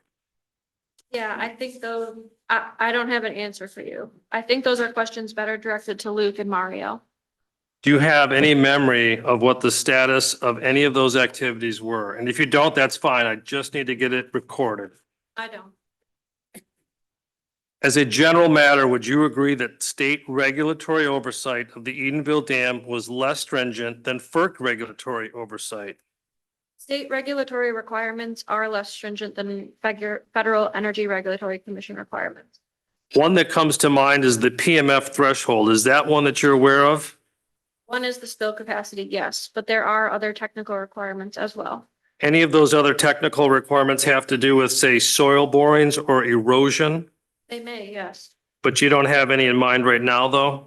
No. You're not intending to give any expert opinions in this case as a retained expert, correct? Correct. You haven't been asked to prepare any opinions in this case by any party. No. End of my examination.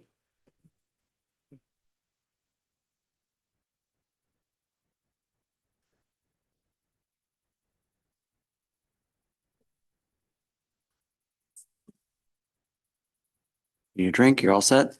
Okay. Mr. Pulaski, just a few questions. You testified that the role of Eagle under Part 315 is to essentially administer the statute, right? When it comes to private dams, who is ultimately responsible for the safety of those privately owned dams under Part 315? Well, the owner of the dam is ultimately responsible for the safety of the dam. The department, Eagle now, is responsible for administering the statute that guides them.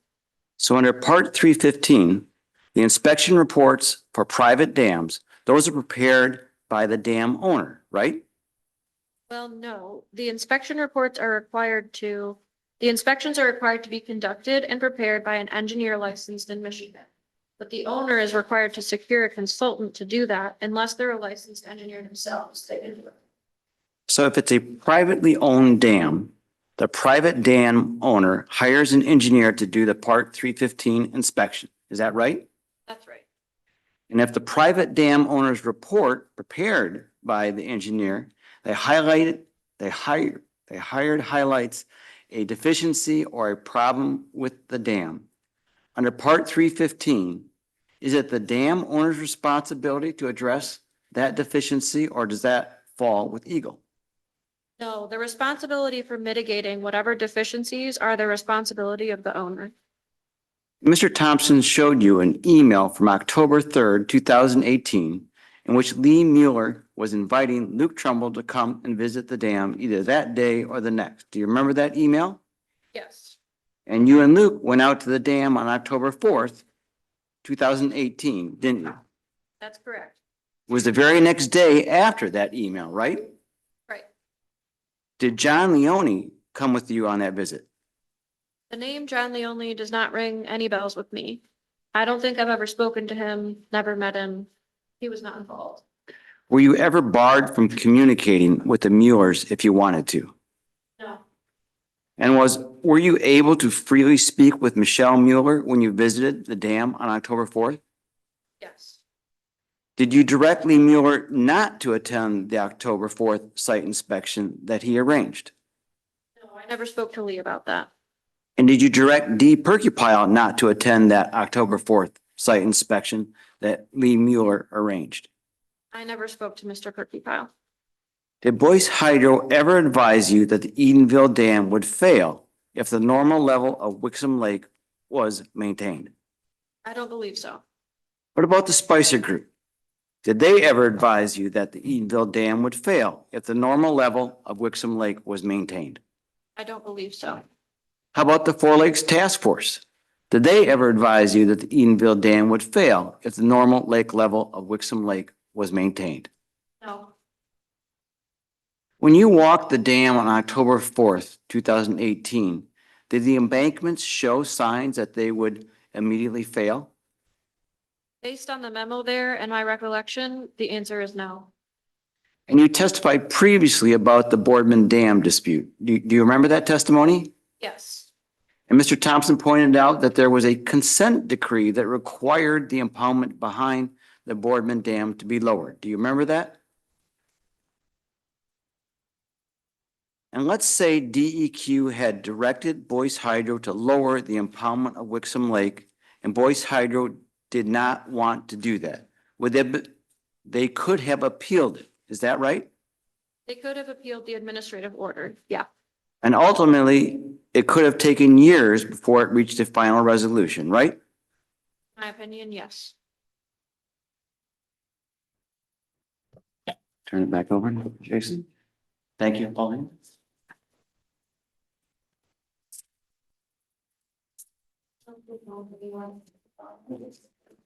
Thank you. 31, line 16. Thank you.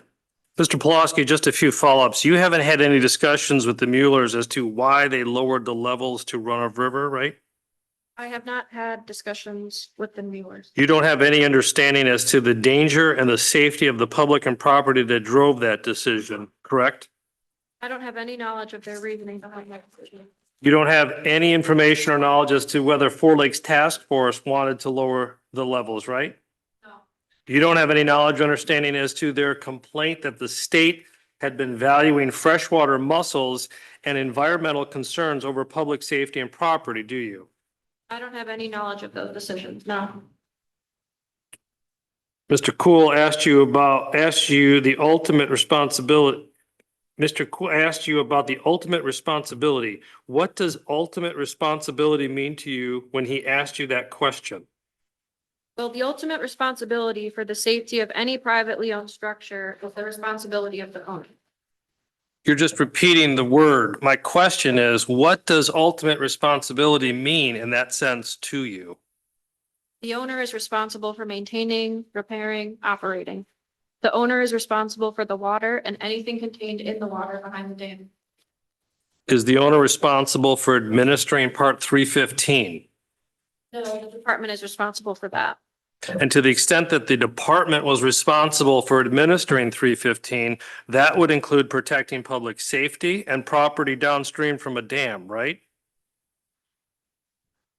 We talked about this hours ago, the catastrophic risk of and dangers of 2,000 acres of water being released uncontrolled through the Edenville Dam. Do you remember that? Yes, That's what your department was watching against and protecting the public against, right? the department was trying to ensure that the dam met the requirements and regulations. Did you care at all in your work about the risk to the people living downstream of dams if those dams failed? Yes, Was it on your mind? yes, You understand that that was the ultimate goal of Part 315 is protecting those people and property, didn't you? Part 315 is involved in the requiring the safety of the dams. To protect the people living downstream from catastrophic failures like happened here, right? By extension, I guess, yeah. You guess? I mean, I don't mean to quibble here, but you're not trying to protect the dam for posterity's sake. It's because it's holding back a significant and catastrophic threat to people and property that you're making sure it's safe, right? You're trying to protect the safety of the dam. The dam? No, the people. My question is to you, are you concerned about the people and property that is downstream from the dam? Concerned about the safety of the dam and what that protects. And what is protected? The people, right? And property downstream. Property, infrastructure, people, yeah. Okay, so if a dam owner was abdicating their responsibility to maintain the dam within compliance standards, did the department have the ability to respond to that failure? The ability to respond to their failure to do what? To adequately maintain the dam in a safe condition? Well, yeah. If you found a dam owner was out of compliance with any part of 315 and you had asked them to come into compliance and they refused, what were your options at that point? Well, your options are laid out in whatever administrative remedies Part 315 allows you to do. Are you familiar with those administrative remedies? Not in great detail at this point. Who would you take that information to back when you were working at the dam safety unit? Should it happen? Take that up the chain of command. Okay, let's just briefly go through that. What was the chain of command? Unit supervisor, and after that it goes to section supervisor, and then on to other division supervision. So if the dam owner who has responsibility for the safety of the dam was abdicating and failing in that regard, the department, the DEQ or Eagle, had steps they could take, correct? I believe so. So it wasn't just the owner deciding whether or not to have the safe dam. The state also had a role to play, correct? State is responsible for the administration of the statute. Right, and could take actions against a non-compliant owner to enforce the administration of that statute, correct? I believe that's what state government is all about. And the people of Michigan were entitled to rely upon you and your department to do just that, weren't they? People can rely upon whatever they choose to rely upon. You know they're entitled to rely upon you. You understood that when you went to work every day, didn't you? Did you understand that when you went to work every day, that the people of Michigan were entitled to rely upon you as their government to administer Section 315? And the same would be true for Mario Fusco and Luke Trumbull, right? The people of Michigan were entitled to rely upon them to do their job. They could rely upon them too, I would hope. That concludes the deposition testimony, Your Honor. All right, you may step down. Court reporter's not here. Take a recess. We'll get the court reporter back in here. I'm gonna memorialize a few things when we do that. Let's reconvene at 10 minutes after 3. We've been going not quite 2 hours. So we'll reconvene 10 after 3. Thank you. Anything else you want to address? Good. All right. We're in recess. Thank you. Elizabeth, you can let the court reporter know 10 after 3. We're going to go back. I know. Oh, okay, all right. Right, but we've been going for 1 hour and 50 minutes. Let's take a break. Yeah, no, I did. I've been calling the court report back. I just wanted to know. I just want to memorialize it while it's fresh. So, and then we'll go back off it, right? So.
Just more of that stuff, and they're gonna break, then we'll break again for you.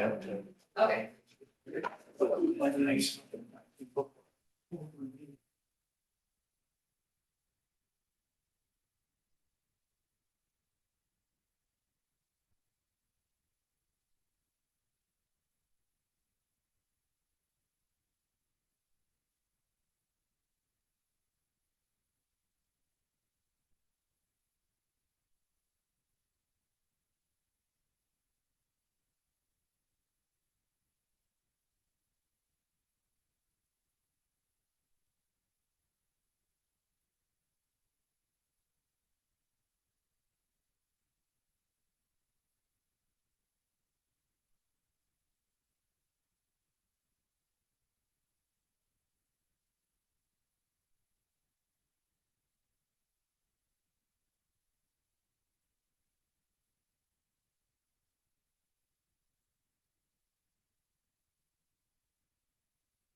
What's it?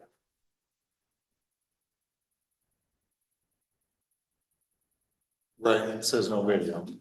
Yeah.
Not only does he protect us, but he gets our computers so fast.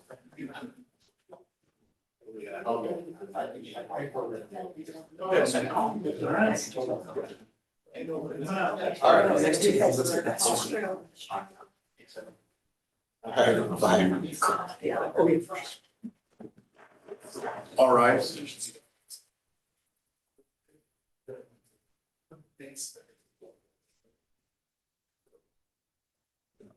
Thanks, please proceed.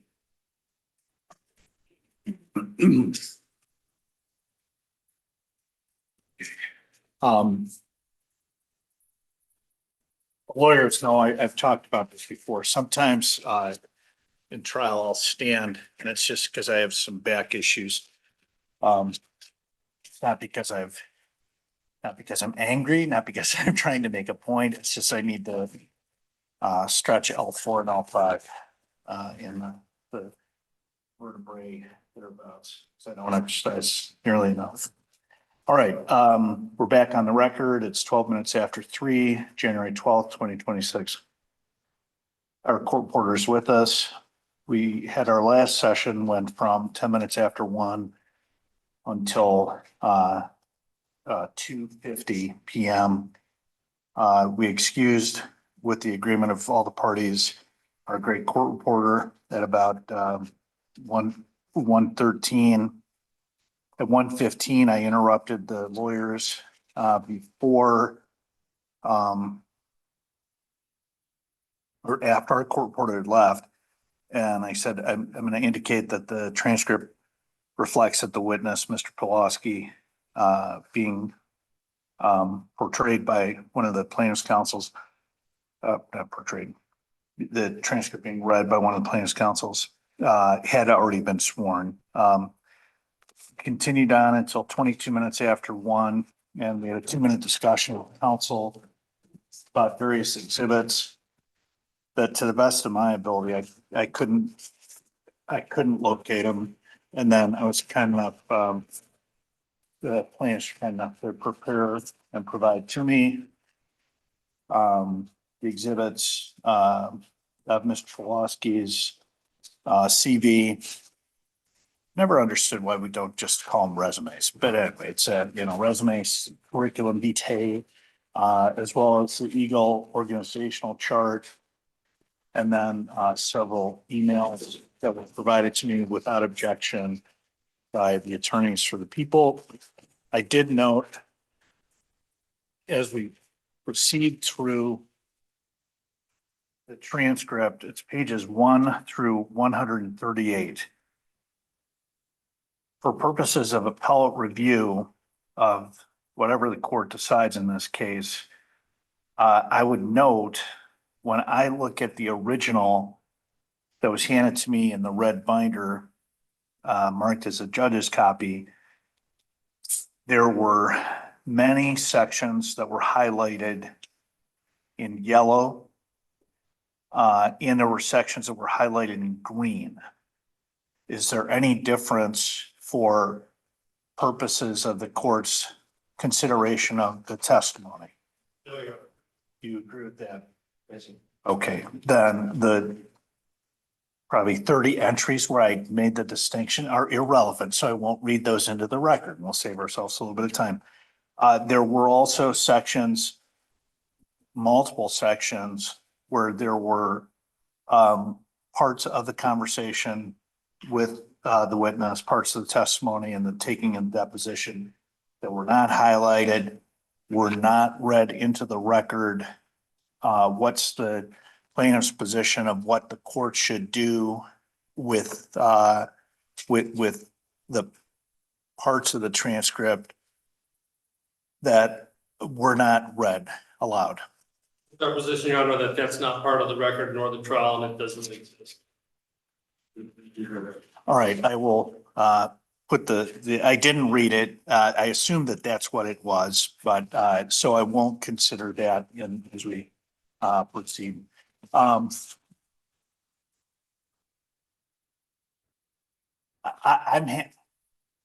We all have plenty of work to do in this case.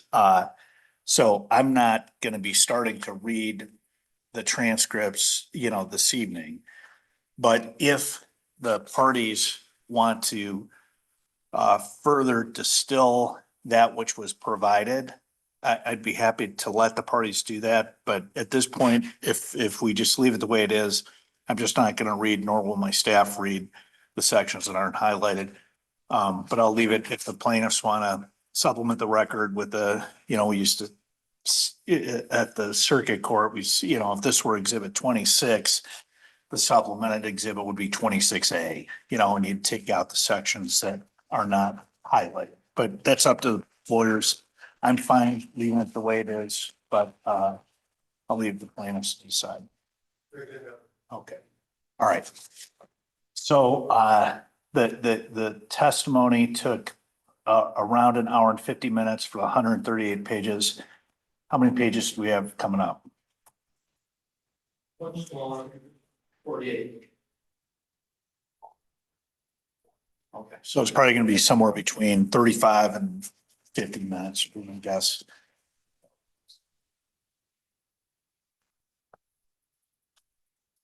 All right. Do we want to continue with testimony after this next one, or what do we want? Your Honor, Nathan Gamble for the defendants. Our preference would be to continue. We have Mr. Trumbull here, so. Is that okay with plaintiffs? Yeah, we're ready to proceed, Judge. Okay. Okay. If we could get up, whoever's testifying next, and give me whatever I'm supposed to look at next, that would be great. Plaintiffs are following by the position Teresa Seidel. Thank you. Ms. Kennedy has through the.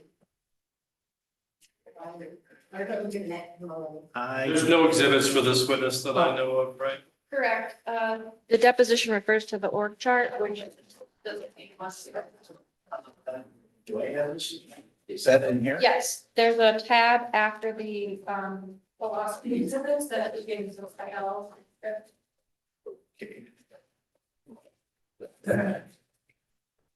This also has the other read-in where that is not going to happen today, so you'll want to keep the.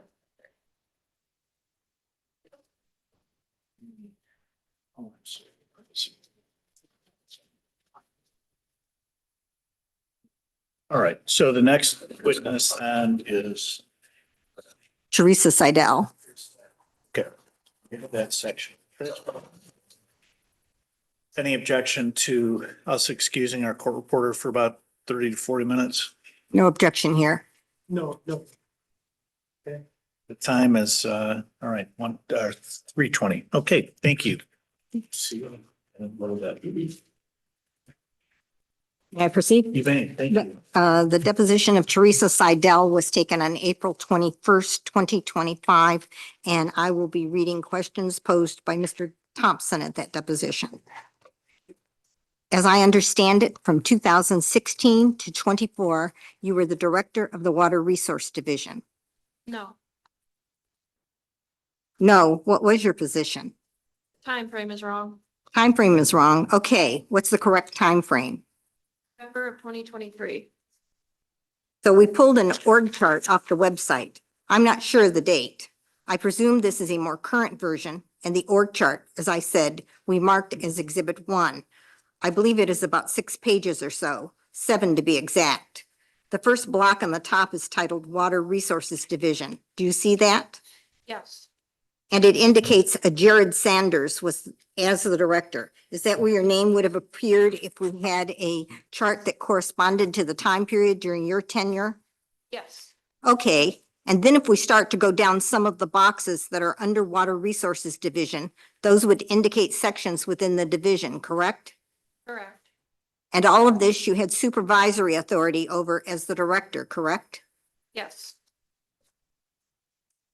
So I'm going to skip ahead a few pages and look at pages 5 and 6, which would correspond to those two sections that we, or groups that we just talked about. So the Water Resources Division, if we went down one or more level below Mr. Sanders as the assistant, we would find ourselves at page 5, which is the Field Operations section, Water Resources. Do you see that? Yes. And was that the organization structure back around 2018 through 2021 also? Yes. And this would appear to be then further subdivided geographically. Is that how it was set up back then? Yes. And the dam that brings us together today is the Edenville Dam. And I assume that that was located within or under the purview of the Bay City District Office. Is that correct? Yes and no. Okay, let's cover them one at a time. What's the yes part of your answer? The yes is that the dam is located within the Bay City District Office. The no is that there is another unit that also works on dams. Okay, so to the extent my question would imply the Bay City District Office had exclusive authority over all things related to Edenville Dam, that would have been incorrect. Correct. That would be incorrect. And there we find Mr. Rudolph listed as the highest ranking individual within the Bay City District Office. Would that be a proper reading of the listing of names? Yes. Okay, and we know that because of the number, I never worked within the state of Michigan or government, but like the environmental manager 14, does that signify his seniority status? It's specific to a job post that makes him the manager of that unit. Yes. All right, Amy, let's scroll down then to page 6. On this page, Ms. Seidel, if I'm understanding it correctly, we have the field operations support section and its units listed, correct? All right. And then the rest of the page flows down into units, if I'm looking correctly. And the unit directly in the middle below the support section box is entitled Dam Safety. Do you see that? Yes. And then to the right of that is another unit called Hydrologic Studies and Floodplain Management Unit. Do you see that? Yes. From my research into the case, both of those units had involvement relative to the Edenville Dam. Is that correct? Yes, they were one unit then. Oh, it was all combined into one? Uh-huh. And was that one unit entitled the Dam Safety Unit back then? What was it called? I think hydrologic studies. I think that's all it was called. But an older org chart would be able to clarify that. But it was one unit. Do you know who ran that unit? Mario Fusco. Was it separated into 2 units under your tenure? Yes. Why was that? We petitioned for additional funding to create a standalone DMC. What was the impetus for that? We had been trying for years to have our own dam safety unit separate due to the number of dams in the state of Michigan. Am I to understand that it was a significant enough function of the department and the activity was sufficient enough that it needed its own unit? Yes. Or is it a funding mechanism? Again, I've never worked in government, so I understand funding is a tricky thing. It's multifaceted. So the dam safety unit program historically came from a different department and brought over to then DEQ, now Eagle, and always was a small unit for the number of dams that are in the state of Michigan. There had been a lot of petitioning to get additional funding to create a unit. When did that separation finally occur? Late 2021, I believe, or early 2022. After the events that brings us here today, though. Correct. Okay, so as of the flooding event of the Edenville Dam, at least the Dam Safety Unit was contained within a unit known as the Hydrologic Studies Unit. Correct. And also within that unit would have been what we're now looking at as its own unit, the Hydrologic Studies and Floodplain Management Unit. Correct. And if Mr. Mario Fusco was the supervisor of that Hydrologic Studies Unit prior to the separation into the 2. Yes. And Luke Trumbull, I assume, based upon my involvement in this case, was part of it and worked within the Hydrologic Studies Unit. Yes. Okay, without flipping back, you recall we looked at the Bay City unit as Brian Rudolph as its leader? Yes. Can you briefly explain to me how his unit and these two units would have shared any oversight or regulatory responsibility over the Edenville Dam back in the years of 2018 to 2021? Sure. The Bay City District Office is responsible for some of the work that you would see in the hydrologic studies and floodplain management unit. They issue the permits that would go for a floodplain permit. They might do some of the technical reviews, then FEMA would come in and change floodplains. They would do wetlands work. So if there were wetland issues near or around the dam or anywhere within that area, that office, the Bay City office, would be the one that would oversee the wetland permits and inspections. The dam safety unit specifically works on dams. So regulated or unregulated dams, they would have some oversight of. And at the time, as I said, there wasn't a dam safety unit. There were two staff that managed dams for the state of Michigan. And those two staff members were who? Luke Trumbull and Dan Devont. So if a dam safety feature also involved a permit, would that be an example where the two units would collaborate and work together? In as much as there were the floodplain concerns that needed to be addressed or wetlands issues that needed to be addressed, yes, the two units would work together. As between Mr. Trumbull and Dan Devon, who was in charge, if anyone? I don't understand. They were staff. I'm sorry, I spoke over you. What did you say? Both of those individuals at that time were staff, and so they would be reporting up. So like neither would be truly in charge. Okay, so Mario Fusco was the unit supervisor, and the dam safety unit was comprised of Luke and Dan. Yes, in the hydrologic studies unit. Got it. As I understand it, the rules, if you will, or the statutory provisions for the dam safety unit largely came from the Natural Resources and Environmental Protection Act, Part 315. Are you familiar with that part? Yes. And it's literally called dam safety. As I also understand it, the dams in Michigan fall within Part 307. Are you familiar with that? Yes. Briefly, what's the difference in terms of the scope and the coverage topics of Part 307 versus Part 315? I would have to go back and review notes. I do not remember. Okay, are you familiar with the provisions of Part 315? Give me an idea, within all of your job responsibilities, back when you occupied the director position, how prevalent and involved and time-consuming throughout a typical work week would the provisions of 315 occupy them?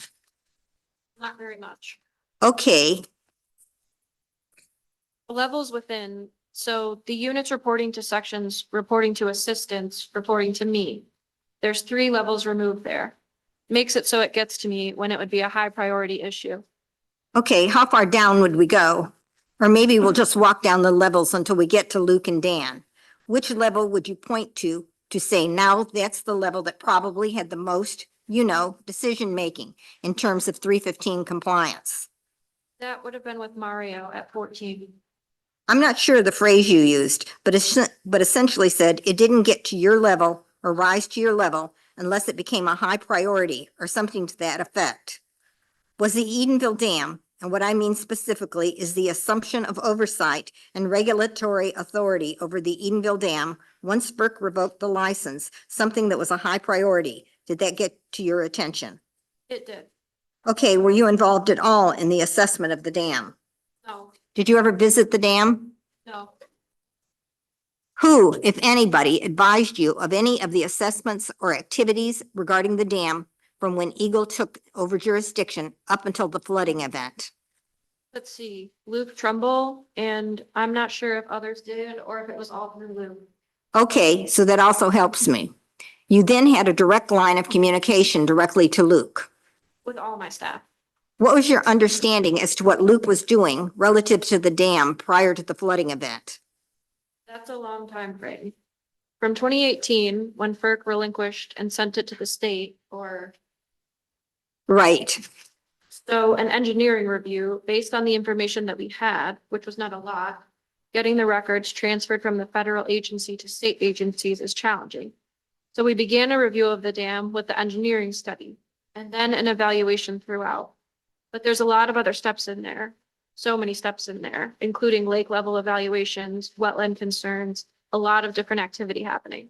And during those years, would Mr. Trumbull report to you or give you updates? On request, but through his management structure. Okay, by management. Can I apologize.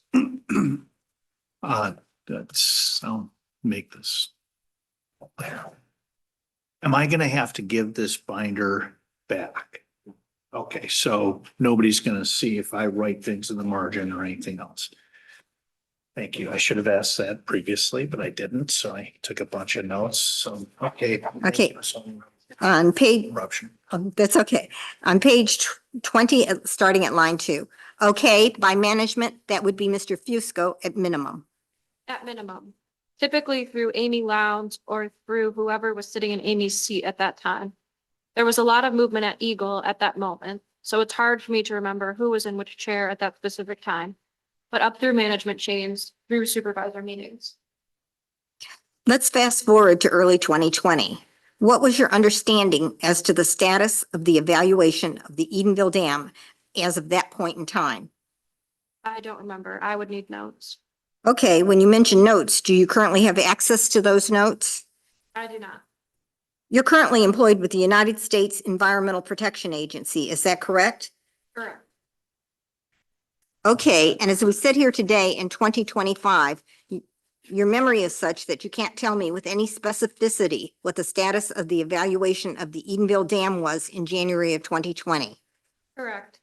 Ms. Seidel, I have a series of questions to go through regarding Part 315. You may or may not have any involvement in that. So I think I'm going to start from kind of a 30,000 foot level. And if it turns out that there are particular aspects of Part 315 that you did have involvement with, we'll go back and dig into those in more depth, okay? Sure. So one of the things that Part 315 addresses is spillway capacity. Did you know that? Yes. Okay, and the statute lists requirements in terms of spillway capacity. And as I understand it, the Edenville Dam, due to its classifications, had something called a 1/2 PMF criteria. Are you familiar with that? Yes. Would you know how to calculate that if I asked you? No. Okay, that makes 2 of us. The statute talks about inspection reports. Are you familiar with that section? Yes. Were you provided any of the Part 315 inspection reports of the Edenville Dam, say from 2018 to 2021? No. Back to our earlier discussion, those reports would have there's a missing word, but would have been provided to people below you, perhaps Amy or certainly Mario Fusco. Yes, they would have been provided to his managers. Did you ever become aware that the Edenville Dam had failed the 1/2 PMF criteria prior to the flood? Okay. Can you remember when you first became aware that the Edenville Dam did not pass the 1/2 PMF criteria of Part 315? I do not remember. Do you remember from whom you learned it did not meet the criteria? Luke Trumbull. Do you recall you learned from Mr. Trumbull that the Edenville Dam did not pass the 1/2 criteria, PMF criteria?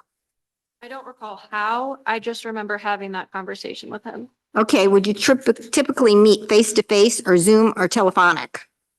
Typically face to face. Okay, do you recall what Mr. Trumbull said about the Edenville Dam not meeting the 1/2 PMF criteria?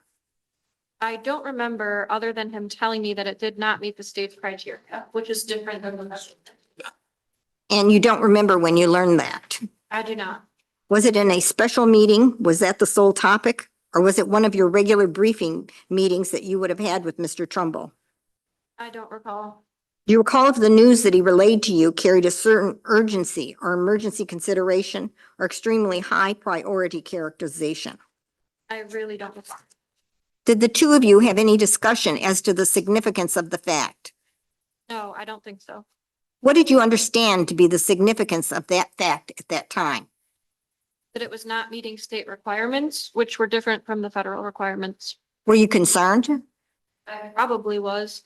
Just from the aspect of when you're not meeting a state requirement, as a regulator, we want everyone to comply with the regulations. But we'd also just inherited this fact for the first time from the feds. We're trying to understand the situation. Did the 2 of you have any discussions as to what to do about the fact and that the Edenville Dam did not pass the state requirements for 1/2 PMF? I don't recall what that conversation went to. Did he tell you what the next steps were in terms of that 1/2 PMF failed criteria? When you learned this fact, did you report it to anybody? I don't remember. At this time, or frankly, at any of your meetings, did Mr. Trumbull inform you of any deficiencies of the Edenville Dam that you can recall? I do not recall. Okay, when you and Mr. Trumbull first spoke about the 1/2 PMF, do you recall if Mr. Trumbull got into the weeds, so as to speak, in terms of the spillway capacity? What spillways were functioning? Any limitations to the gates? Things of that nature. That would have been part of the analysis of the 1/2 PMF. I remember him being very thorough in his explanation of the situation, but I wouldn't remember the details of the explanation. Okay, did you yourself ask for any information be provided to you, such as information about the gates or the spillway capacity or the hydrology data? No, After this first discussion between you and Mr. Trumbull, did you have a subsequent discussion about the 1/2 PMF criteria prior to the flooding event? probably in context, just briefings that would be provided on what was happening with the dam itself and conversations with the owner. When was the next time you recall you and Mr. Trumbull speaking about the 1/2 PMF and the spillway? Really couldn't put a date. About how many times subsequent to this first discussion did you have discussions on the spillway capacity in the PMF? Maybe 1 or 2 times. And we are reading the green, correct? Okay. Did you actually speak with anybody from Boyce or Lee or Michelle Mueller about the Edenville Dam? Yes, Did you ever speak with them about the spillway capacity and the 1/2 PMF criteria? no, Did they ever communicate to you that the dam posed a risk to public safety or property? Did you ever speak with them about the ability of the dam to operate safely?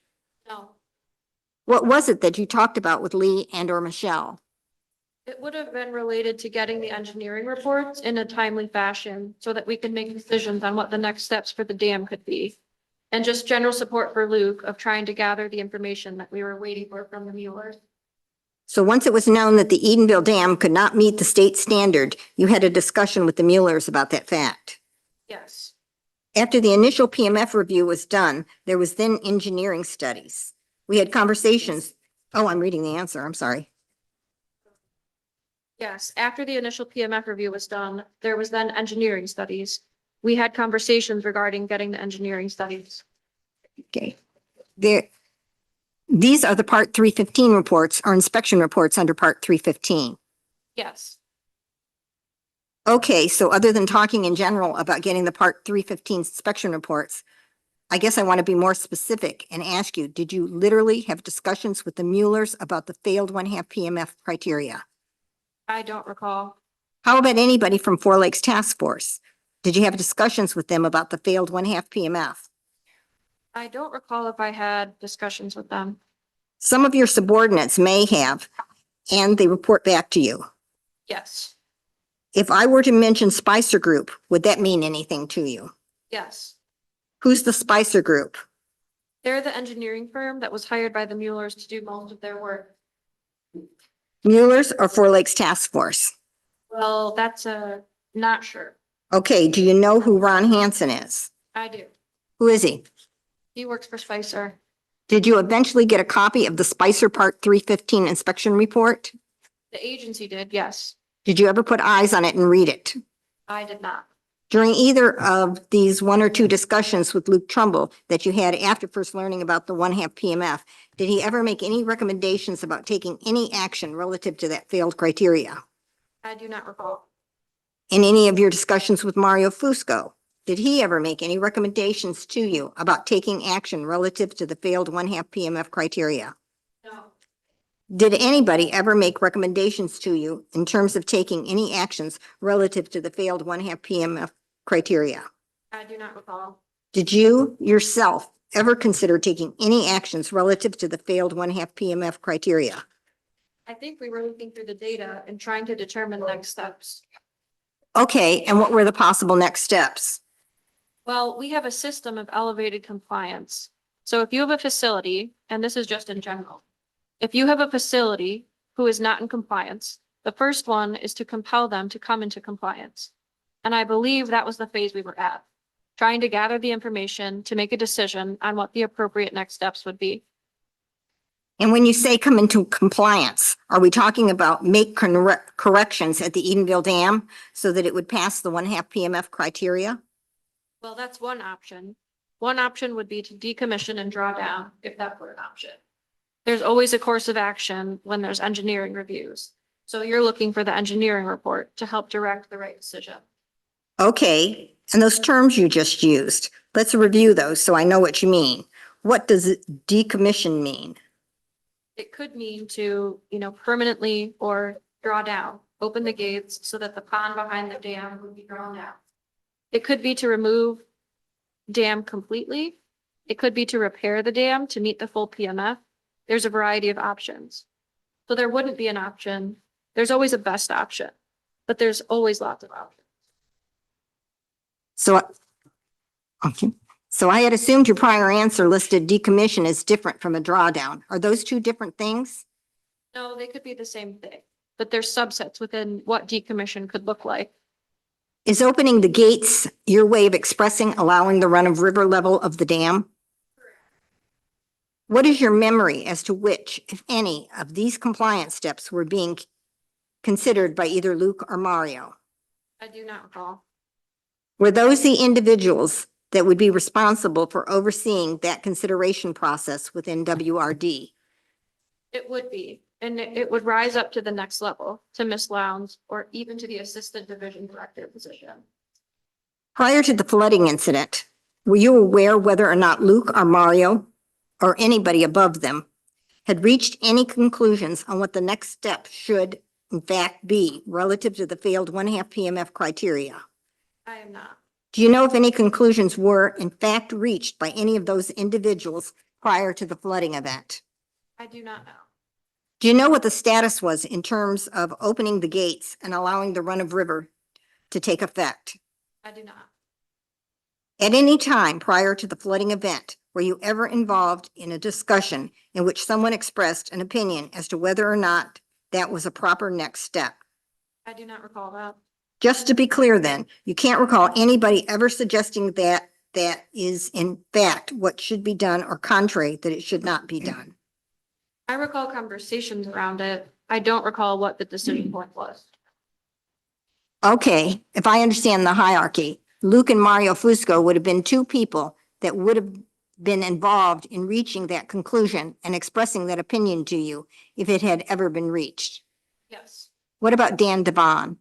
Dan was intimately involved, yes. Would he have been a third individual that very well may have had an opinion and would have expressed it to you if he had such an opinion? Yes. Anybody other than those three, so I have the full list. And what I'm asking about is specifically whether allowing the river to return to run of river level was or was not the best next step at any time prior to the flood. Those would have been the three people, engineering wise, who would have made that decision and raised it through management. Yes. Okay, did any of those three individuals, to your memory, ever make a recommendation to you as to the next best step to take prior to the flood relative to the 1/2 PMF criteria not being met? I do not recall. Is it fair to say then that based on your memory at the time of the flooding event, the individuals we talked about, together with perhaps Four Lakes Task Force, were still evaluating what the next best step to take in fact was? I don't recall. What would have been the process pursuant to Part 315 in order to effectuate opening the gates and returning to a run-of-river water level? Who in the WRD would be responsible for effectuating that process? It probably would have started with Luke, but there is a legal lake level on that lake. And so that changes how reports look at it and what our authority would be. Was Luke in a senior enough position to make that, to initiate such a process, or would he need permission and authority from Mario? He would need authority from someone else or direction from someone to start that process. All right, would Mario have possessed sufficient seniority and authority to initiate that process, or would he have also needed permission from someone superior to him? Can you answer me this? Are you certain that someone below you would have possessed sufficient authority in order to approve initiating that process? Yes. Which is another way of saying it, didn't require your authority. Correct. Ms. Seidel, were you aware during the time period when Eagle assumed oversight authority over the Edenville Dam and prior to the flooding event that there was activity and discussion and concern over the environmental impact of lowering Wixom Lake water levels? I remember there was conversations around lowering the water levels. But my question is in particular to environmental concerns, the kind of things the DNR focuses on. I do recall that was a concern, yes. Part of those concerns were safety of the freshwater mussel population. Were you ever made aware that that was one of the concerns the DNR folks had been focused on? Yes. Were you ever part of any discussions in which the safety of the freshwater mussels was balanced against the safety of the public and public property downstream from the Edenville Dam? No.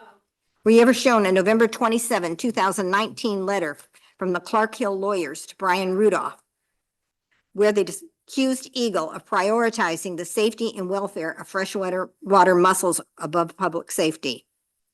I'm aware of that conversation, but I'm not aware of that email. Tell me how you became aware of that conversation. Brian Rudolph had mentioned that there was concerns over lowering or raising, and I don't remember which it was, outside of the legal lake level requirements for which we don't have authority to change, and brought up the concern there was a thought that these mussels were being prioritized over public safety, which was not the case. You would agree that public safety and protection of property in the context of a catastrophic failure such that occurred with the Edenville Dam posed a much greater risk of harm than that to the mussels and the safety of the freshwater mussels, correct? Yes, public safety is always going to prioritize over the natural environment. Yes. Okay, and that's true in terms of the operations of the dam safety unit. That was their required approach as well, correct? Yeah, public safety, always priority.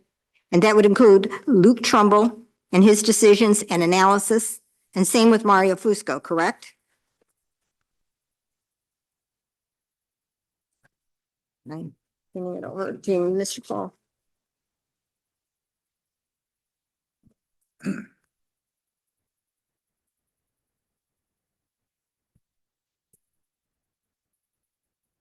Ms. Seidel, do you remember anyone ever telling you that the normal level of Wixom Lake was dangerous?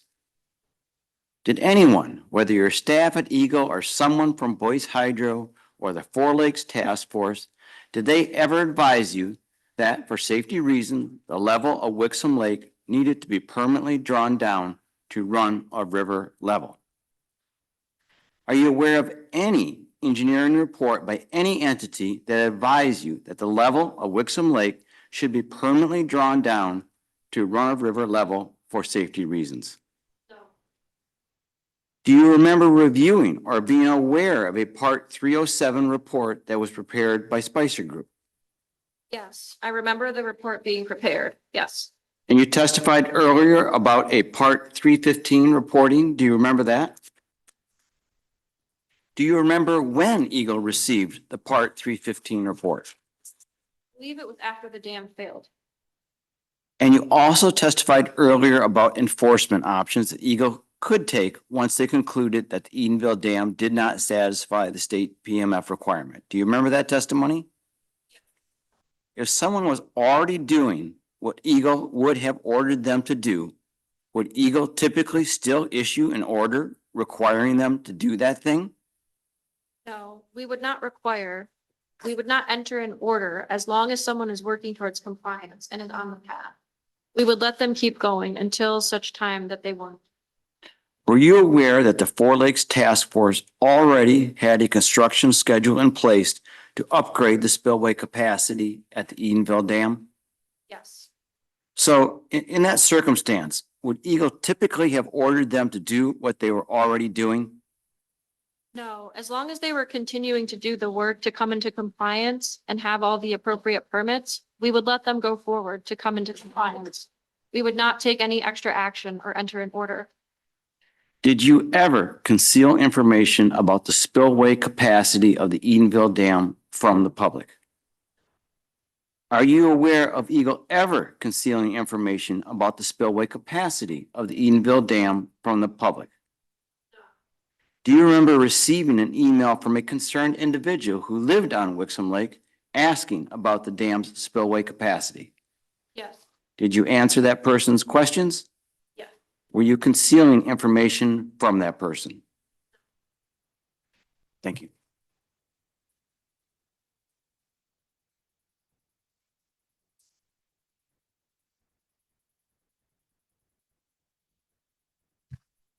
Ms. Seidel, I have a couple follow-ups.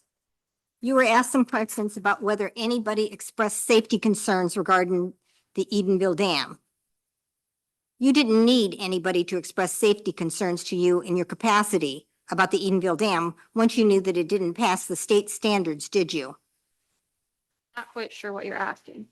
In other words, you understood without anybody telling you that the safety standards were included in the 1/2 PMF criteria of Part 315, right? I was aware that the 1/2 PMF was less than Michigan standards. That was a federal FERC standard, not a Part 315 standard, and that it did not meet our standard. That's not my question. The purpose behind the state statute requiring a dam to meet the 1/2 PMF is safety, right? Positive on that. Really? Yes. The purpose of the dam safety unit is to ensure dam safety. You know that, right? Yes, I know that. Ensuring dam safety includes avoiding dam failure, right? You know that. Correct. And the 1/2 PMF is a standard to achieve those results, correct? I can't answer that. I'm not an engineer. I don't know what the 1/2 PMF versus the full PMF difference is, other than the spillway capacity. Do you think the purpose behind a 1/2 PMF standard and a full PMF standard are different? Yes. How so? I can't answer it because Luke hasn't shown me the equation. And it takes into consideration a lot of things that I really would have to have a better understanding of. Because again, I'm not a dam safety engineer. You and I are a little off base right now. We're not communicating accurately because I can tell by your answers that you're thinking about math and calculations and things that go into that. And I'm not asking you about that at all. Let's try it again. When I ask you about the purpose, I'm not asking you about the calculations or the underlying math that go into the PMF criteria. I'm asking you about from public safety, from a legislation policy, the purpose behind Part 315, setting any standards regarding PMF, okay? Uh-huh. Okay, Yes. let's start again. What is your understanding as to the purpose behind Part 315, setting PMF spillway capacity standards? I believe it would be for public safety. Right. It's not for aesthetics, right? No, You didn't need anybody to tell you that prior to today, did you? no. You didn't need, I read the statute before, so no. I mean, you were the director of the WRD. You knew that the PMF standards were there for a reason, and that reason was to promote and ensure public protection and public safety in the situation where you had a high hazard dam, right? Yes. So you didn't need anybody to express any safety concerns to you when a dam of a high hazard capacity had failed to meet the state minimum criteria for PMF, did you? No, I would not need somebody to tell me that half PMF is not the same as full PMF. That wasn't my question. The question is, nobody needed to tell you that if a high hazard dam didn't meet the 1/2 PMF standards, that it had with it a safety concern, did they? No, I guess not. It's not that simple. As director of the WRD, you guess not? I'm shocked. I need to explore. Why are you struggling with this concept? Because there are thousands of statutes within the Water Resources Division. I don't know each of them intimately, so I rely on staff to say, this is this, and then we would have a conversation about what is the alternatives there. Now, a 1/2 PMS versus a full PMF is clearly not meeting the standard of Michigan, right? Michigan standards. So yes, I would not need someone to tell me there's a difference there. You keep wanting to go back to a distinction between a half PMF and a full PMF, and I've never once asked you that. So we're still a little bit off base, I think. Ms. Seidel, I don't care at all about the distinction between a half PMF or a full PMF. I don't care at all about the distinction in the math that's used to create either of those numbers, just so we're clear. For purposes of my questions, none of this is relevant. All I'm asking you is that regardless of how the standard's created, 1/2 PMF, full PMF, I don't care. Those standards are part of the statute because they are set forth, because they set forth minimum requirements that ensure safety and dam safety, right? Yes. Okay, that's all I was trying to establish, okay? And my point is, Mr. Gamble had asked you whether anyone had expressed to you that there were safety concerns or safety reasons to be concerned about the Edenville Dam. And you didn't need anybody at all to communicate to you that there could be safety concerns when a high hazard dam like the Edenville Dam failed to meet the minimum criteria for PMF, did you? No. Right, okay. You were asked about whether you got the 315 report before the fail, and you said no. You didn't get it until after the dam failed. Do you remember that? Yes. But it's true that you were fully aware before the failure of the dam that it failed to meet the PMF standards as set forth in Part 315, correct? Yes. And you expected people like Luke and Mario to have taken any necessary actions as a result of that failure that they believed were warranted as part of their job duties, right? Well, yes and no again. Yes, that they would rely on the report to make those discussions. We had been preliminarily told that it did not meet the full PMF, so it's a yes and no. Yes, we would take actions if we believed there was a safety concern and then move forward to try to get connection. Are you aware that Luke Trumbull actually was involved in the calculations that he used to reach his conclusion in January of 2020 that the Edenville Dam failed to meet the Part 315 PMF criteria?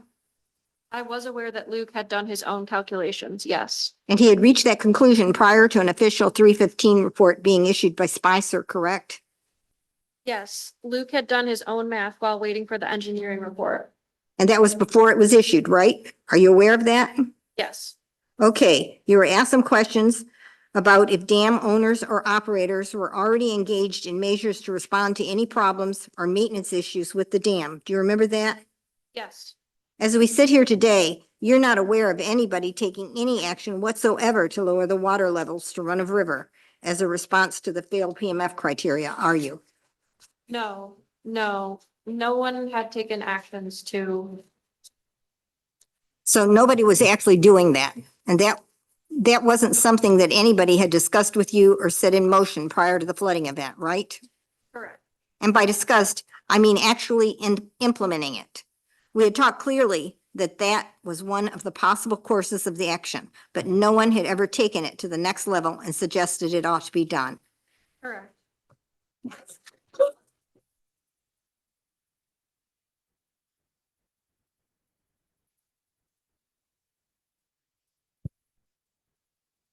Ms. Seidel, when you were the director of the Water Resources Division, approximately how many employees were under your supervision? Do you remember? 450. And the water, do you remember just an estimate of the typical number of permits that units within the Water Resources Division would issue each year? Between the two sides of the agency, 8,000 wetland permits annually, which would include 315 permits and another 7,500 MPDF or Part 402 Clean Water Act 402 permits. So about 15,000 a year. And were you personally involved in all of those? No, Did you have personal involvement in the day-to-day work of your 400+ employees from the Water Resources Division? Are you a dam safety engineer? Have you ever personally implemented Part 315?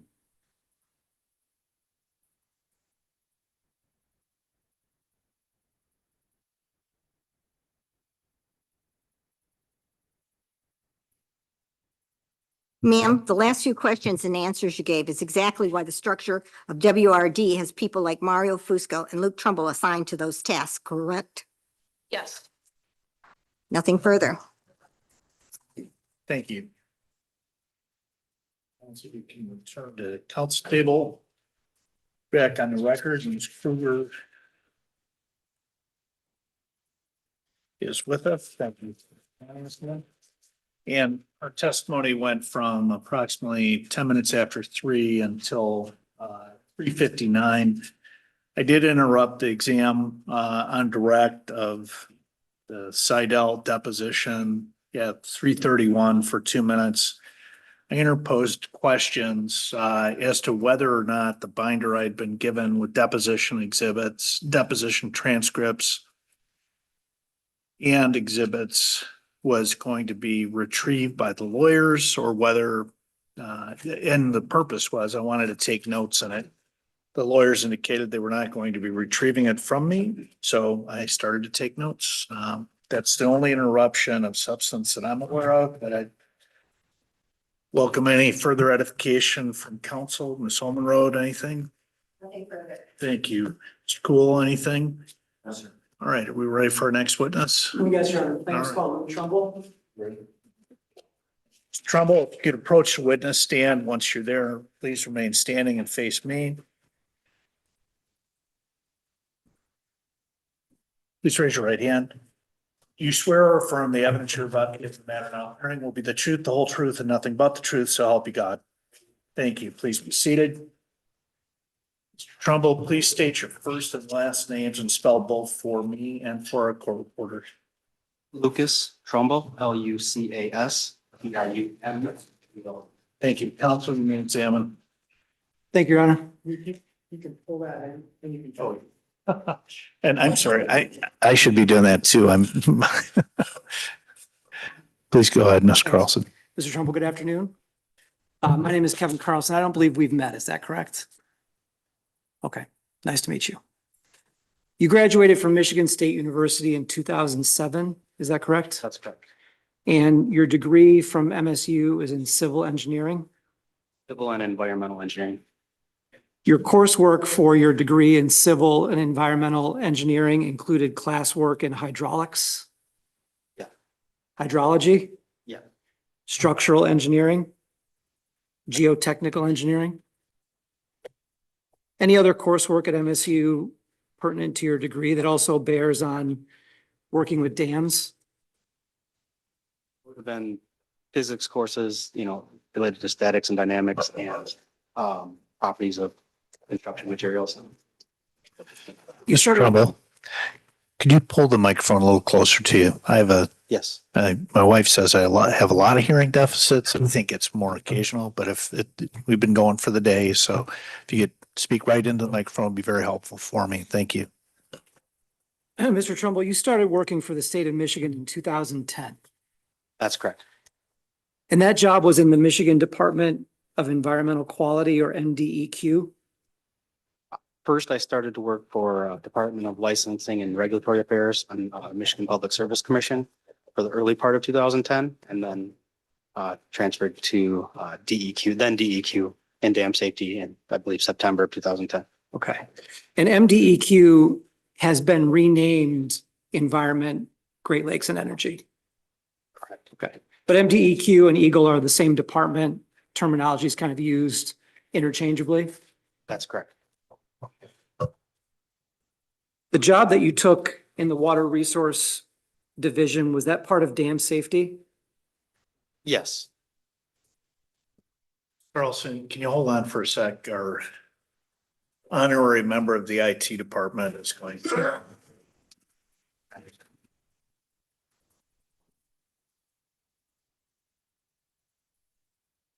Mr. Pitt, do you require any tissues? Thank you.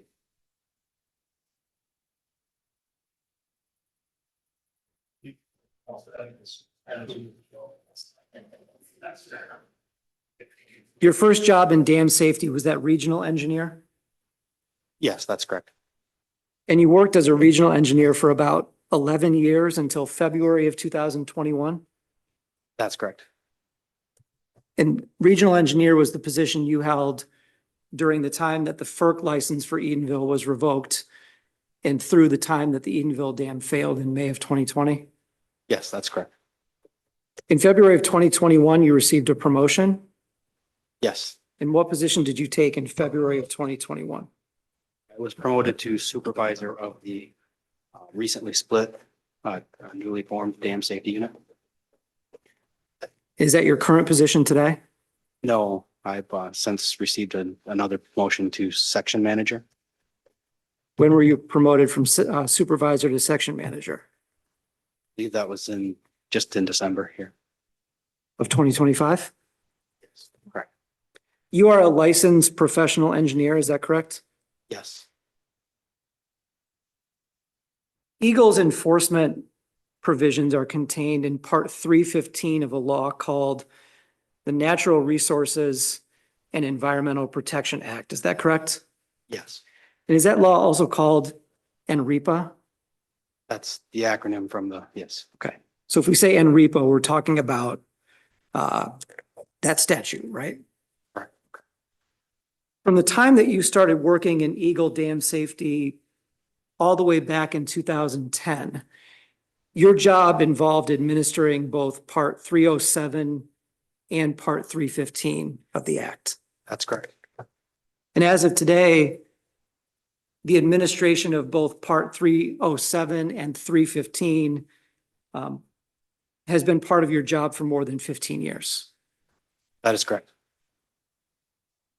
These sections of NREPA, Part 307, Part 307 is, you're gonna have to correct me, inland lakes and streams, Inland lake levels. inland lake levels. 315 is dam safety. That's correct. In Part 315, the dam safety part of the statute requires that all regulated dams are maintained in a safe, structurally sound, and hydraulically adequate condition, correct? That's correct. Yes. And the requirements to maintain a dam in safe condition come from the statute. Part 307, as I think you just indicated, provides for establishing normal lake levels. Among other things, yes. And when a normal lake level is established under Part 307, and then a dam is managed under that order to maintain the normal lake level, that dam must still comply with the dam safety requirements of Part 315. If the dam is regulated under both parts, yes.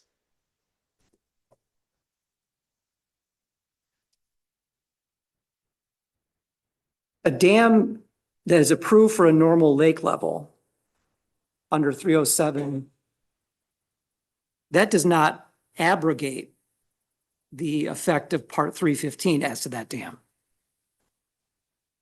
No, it does not, or it was a double negative question. So I think I know what the answer means, but just so it's clear. If the dam has a legal lake level and meets the size criteria for Part 315, it'd be regulated under both parts. And that was true of Edenville, right? It had a 307 lake level, but it's still subject to all the rules and requirements of Part 315. That's correct.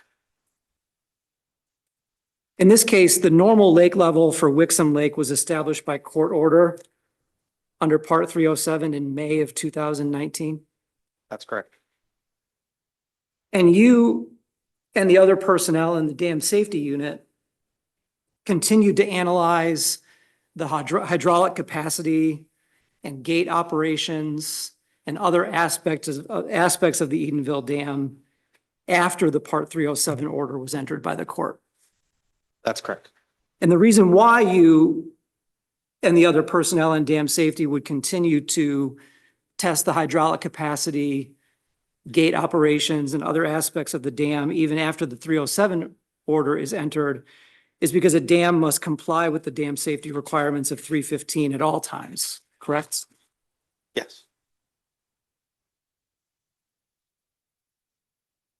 One of the dam safety requirements of Part 315 is that dams must have adequate spillway capacity. Is that correct? Yes, that's correct.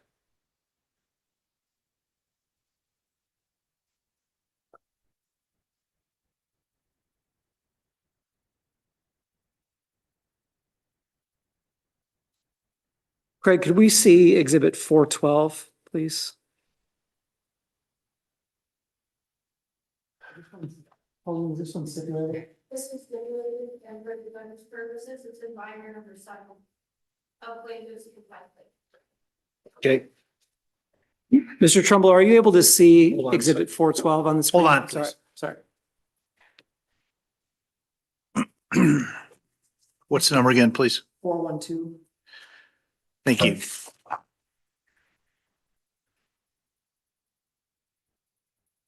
Yes, I'm able to see it, sorry. And do you recognize this exhibit, plaintiff's exhibit 412, as a May 21, 2013 email from Byron Lane to, amongst other people, you? Yes, I do. This email is dated May 21st, 2013. You see that? Yes, And that's 7 years, almost to the day, before the Edenville Dam failed on May 19th, 2020. Would you agree with that? yes, And the subject of this email is a forward Edenville Dam, paren Wixom Lake, and paren license surrender letter. Do you see that? yes, I do. And did you understand that the context here was that Mr. Lane was informing you and other folks within the DEQ that the owner of the Edenville Dam was considering surrendering his FERC license to generate hydropower? Yes, And if that happened, you understood that regulation of this dam and the safety of this dam would fall into the hands of DEQ. that's correct. Craig, if you can go down to the last paragraph of the email, please. Can I have just a second, please?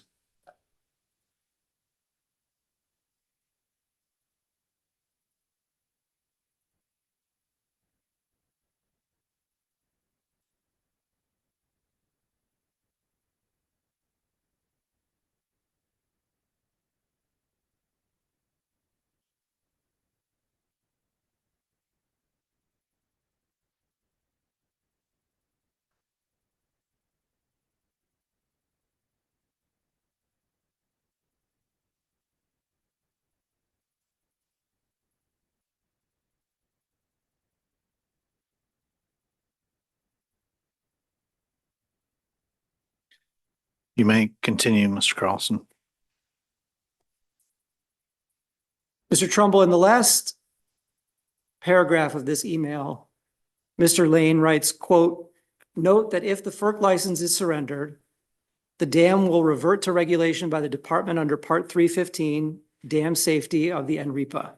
In that eventuality, FERC would work with us to ensure the dam complies with Michigan law before the surrender is approved," end quote. That's consistent with what you just indicated, that if this were in fact to happen, surrender of the license, it would revert to regulation by DEQ. That's correct.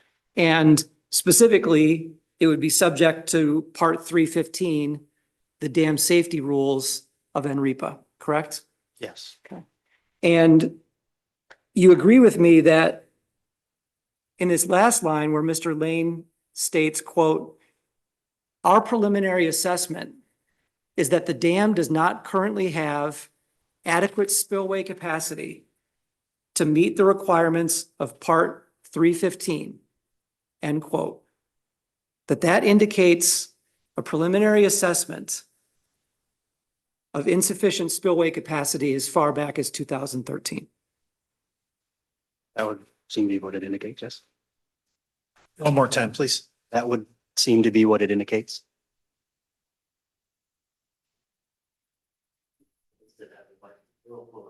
Ryan, yeah.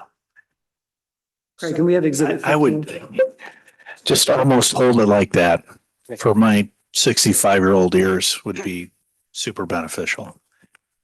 Mr. Pitt, the only guy older in the courtroom than me, is laughing, so he knows what I mean.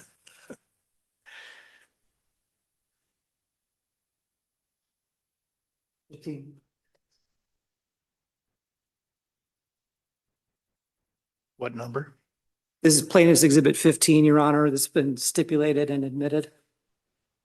This is in plaintiff's, uncontested exhibit binder number 1. Okay. It's Daubert hearing again. Much better.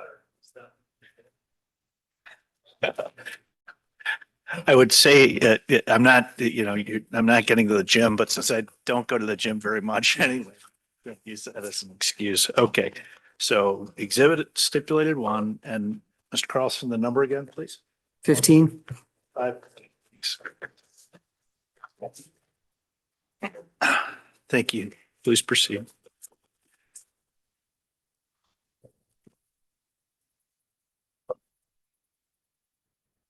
Mr. Trumbull, do you recognize exhibit number 15 as a compliance order issued by FERC and dated June 15, 2017?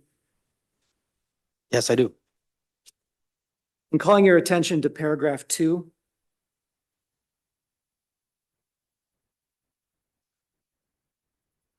Paragraph 2 states in part, quote, "The commission's primary concern is the licensee's longstanding failure to address the project's inadequate spillway capacity. The Edenville Dam has a high hazard potential rating, which means a failure of the project works would create a threat to human life and/or would cause significant property damage. The project's spillway deficiencies must be remedied. In addition, the licensee has failed to comply with other requirements in its license." You see that part? I do. Okay.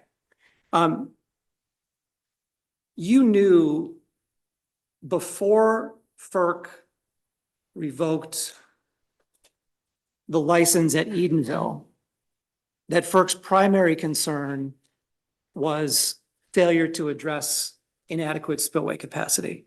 Is that correct? Yes. And you also knew that based on the state statutory definition, that the Edenville Dam had a high hazard potential rating. Yes. And you knew that you agree with the definition here in the FERC compliance order of what a high hazard potential rating means. Yes. When FERC says the project spillway deficiencies must be remedied, you would agree that's different from saying it should be remedied or may be remedied, correct? Yes. Must is mandatory in this context. Yes. Doesn't leave room for discretion about whether they should be remedied or not. I believe to comply with this order that it states clearly that the spillway deficiencies would need to be remedied. Okay.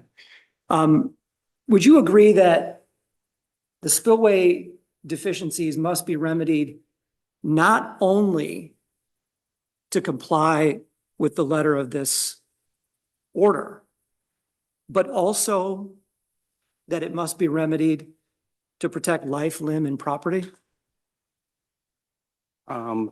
Specifically what it means is that it needs to be remedied in order to comply with FERC spillway capacity requirements. What I'm asking you is, do you think it also makes sense to say that the spillway capacity situation must be remedied to protect life, limb, and property?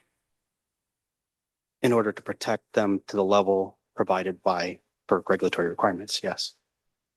But you're saying not in general? It wasn't a necessity?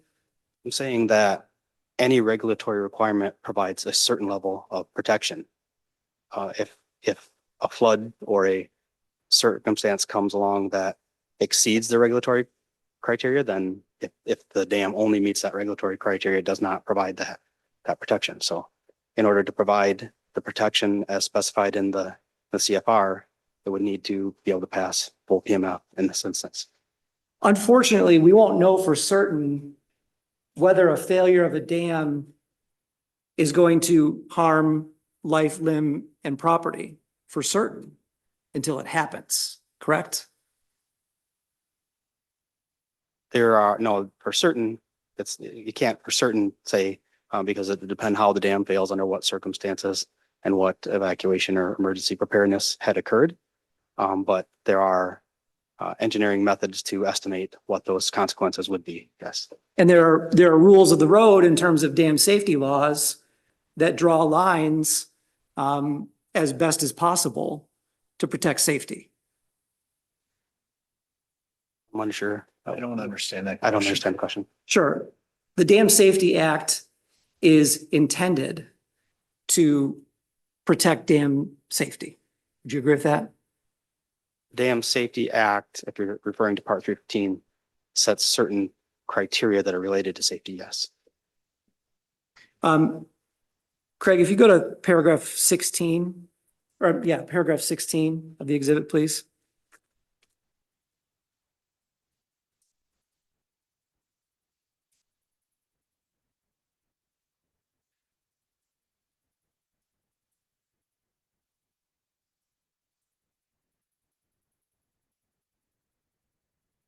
Paragraph 16 states, quote, 13 years after acquiring the license for the project, the licensee has still not increased spillway capacity, leaving the project in danger of a PMF event.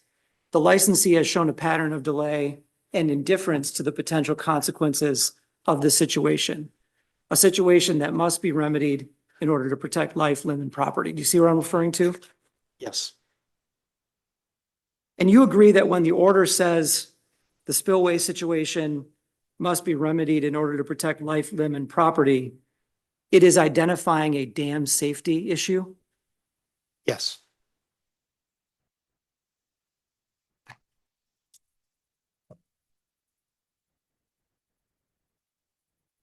Paragraph 27, please, Craig.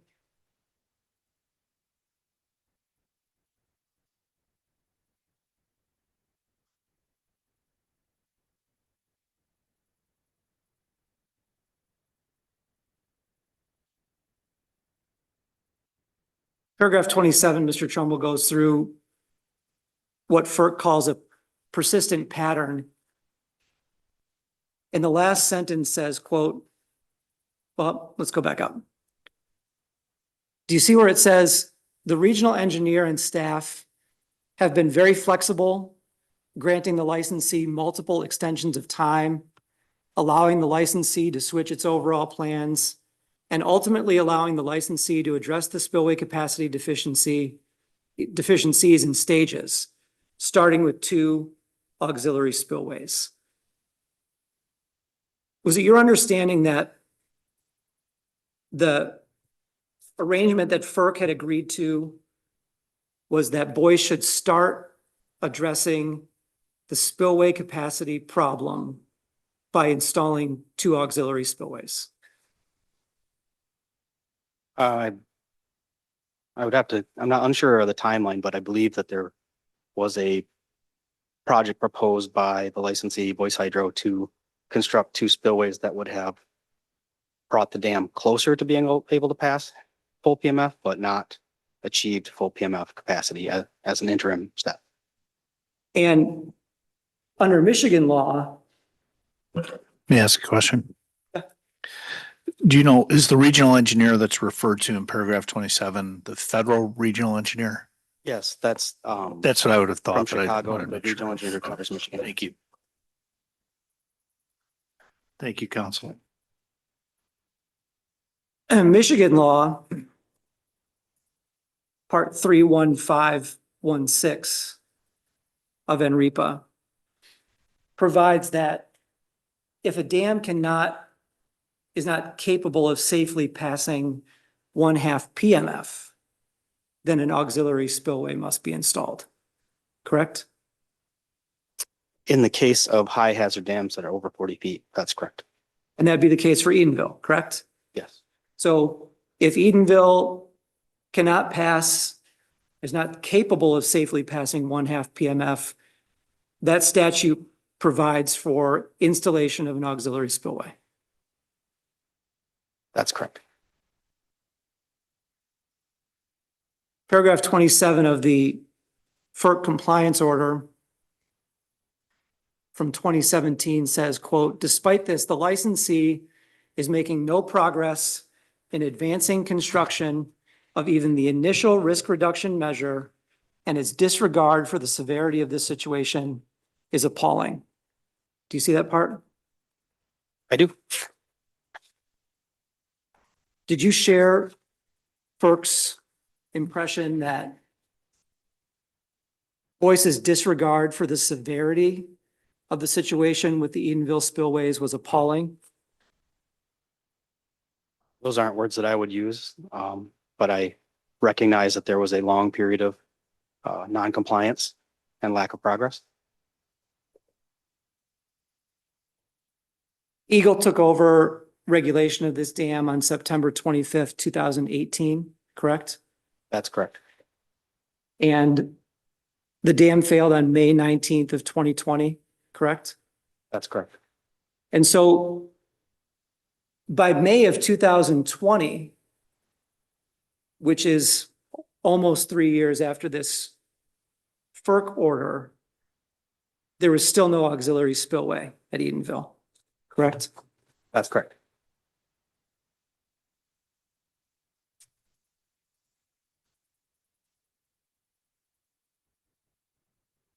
You agree that, as this FERC order states, that installation of an auxiliary spillway or multiple auxiliary spillways is a risk reduction measure? In the context of this letter, yes. You agree with FERC's conclusion here that the situation was severe?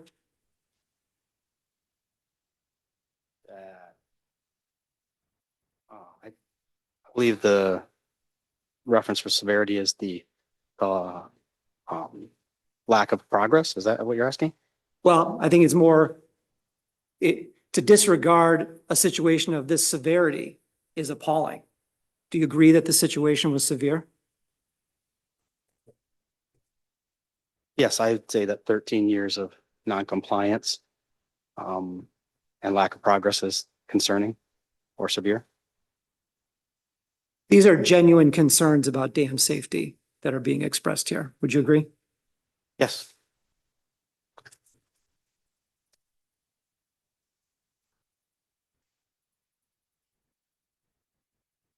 All right, could we see Exhibit 16, please? 1-6. 1-6. I didn't have that. This will be an latest contested binder law. Thank you. Although it's now stipulated. Right. Just need a second, Mr. Carlson.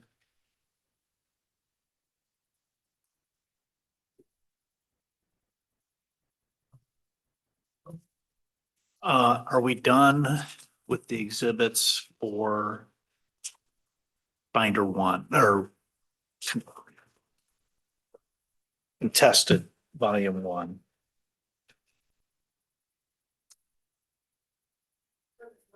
Yes. That'd be a question for Mr. Carlson. Mr. Carlson, he doesn't know. All right. That's But it. I do have a list of where the remainder of the exhibits will go for Okay. tomorrow.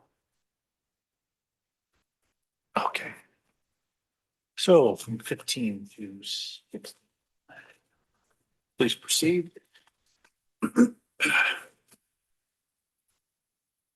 Mr. Trumbull, do you recognize Exhibit 16, which has been stipulated and admitted into evidence as an email from John, is it Zagai, That's correct. at FERC dated November 20th, 2017 to yourself and other folks at the state of Michigan? Yes. And if you, Hold on a second. yeah.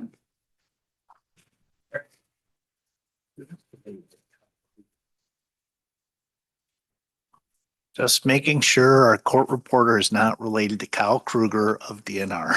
So, okay, sorry. And if you take a look at the second page of the exhibit,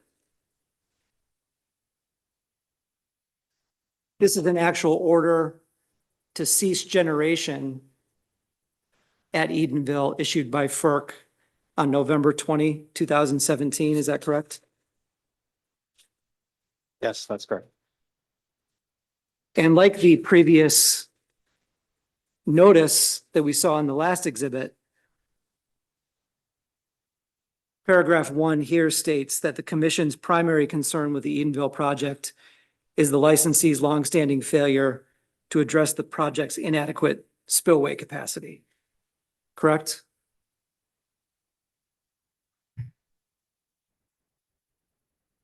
Keeps flashing in and out. It's difficult to read. It's doing that for us too. Sorry, Craig, it's paragraph 3.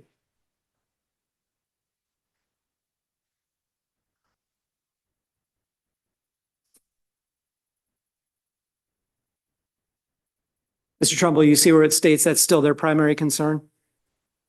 Yes, I do. And it still says that the spillway deficiencies must be remedied, correct? That's correct.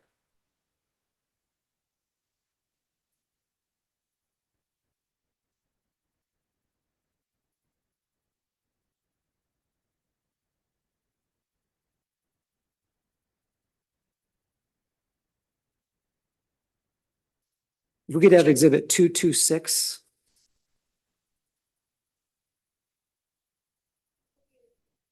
Tested binder.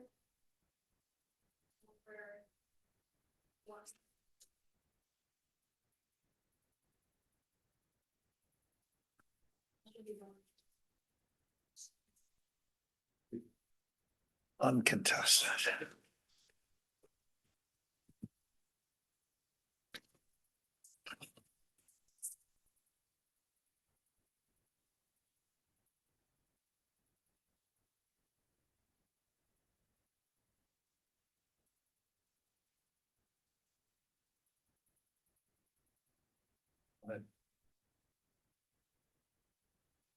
Do you recognize exhibit 226 as a FERC order on stay dated January 5th, 2018?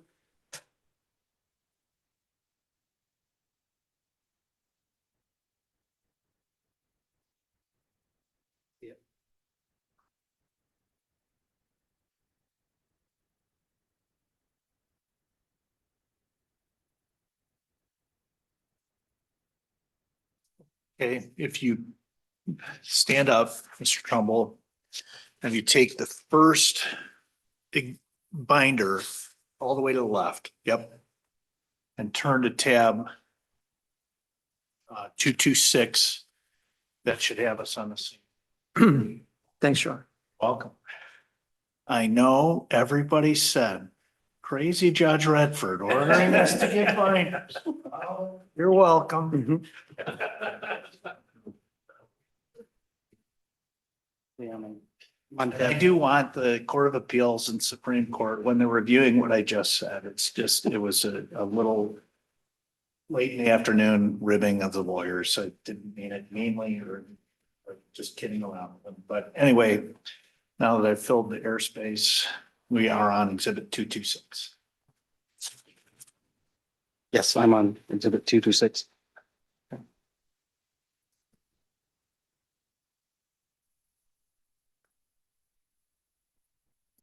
If you could go to paragraph 5, please. And if you can, read paragraph 5 for us into the record. Starting with the commission's dam safety guidelines. The commission's dam safety guidelines require that if the failure of the project works would represent a threat to human life or would cause significant property damage, project works must be designed to either withstand overtopping or the loading condition that would occur during a flood up to the probable maximum flood, or to the point where a failure would no longer constitute a hazard to downstream life and or property. In the alternative, the capacity of the spillway must be adequate to prevent the reservoir from rising to an elevation that would endanger the safety of the project works. Given that the failure of the Edenville Dam would pose a significant risk to the village of Sanford, Northwood University, and the city of Midland and other downstream areas, the dam must meet this design standard. The portion of paragraph 5 where it says, in the alternative, the capacity of the spillway must be adequate to prevent the reservoir from rising to an elevation that would endanger the safety of the project works. Do you see that part? I do. That's what happened when the dam failed on May 19th, 2020. The reservoir rose to an elevation that endangered the safety of the project works. Is that correct?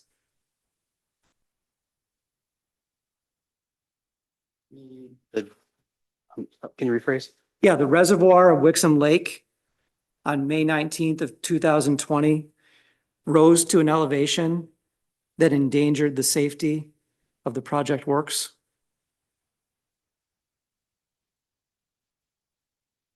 I'm unclear whether a project works refers to the spillways or the entire dam.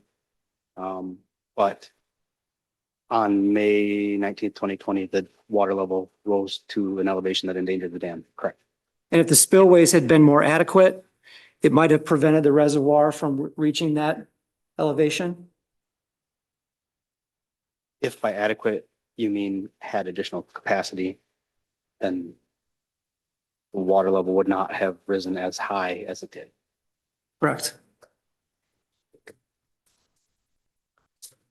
If you take a look at paragraph 6, please. Why don't you read paragraph 6 for us too? Since acquiring the project in 2004, Boyce has repeatedly failed to comply with requests by the regional engineer and other commission staff to develop and implement plans and schedules to address the fact that project spillways are not adequate to pass the probable maximum flood, thereby creating a grave danger to the public. When FERC describes the situation here as having created a grave danger to the public, they're speaking in the present tense. Isn't that correct? Yes. They're not saying might potentially create a grave danger in the future. They say there's a grave danger to the public. That's what the letter says, yes.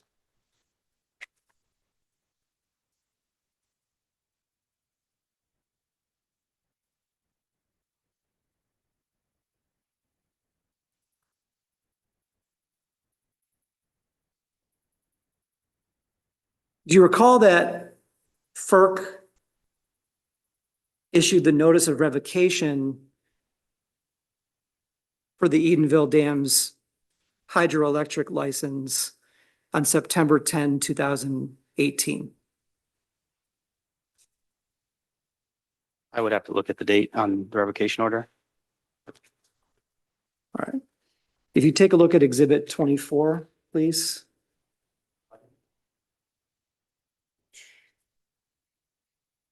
'24 was a stipulated exhibit. Same binder then, Mr. Trumbull. Thank you.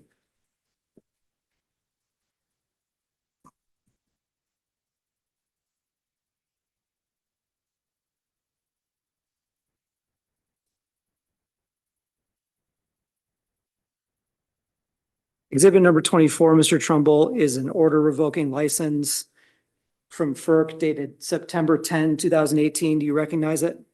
I do.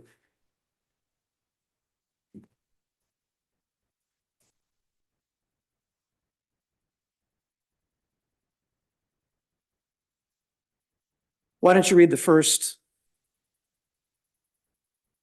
sentence of paragraph 58 for us, please? It's on page 27.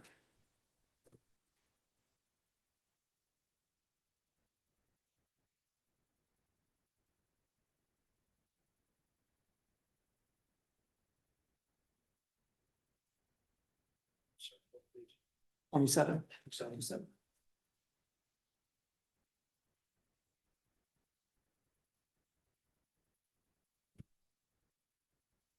In sum, Boyce Hydro has for the more than a decade knowingly. Can you hold on a second? Sorry. I'm so sorry. Okay. Thank you. I'm with you.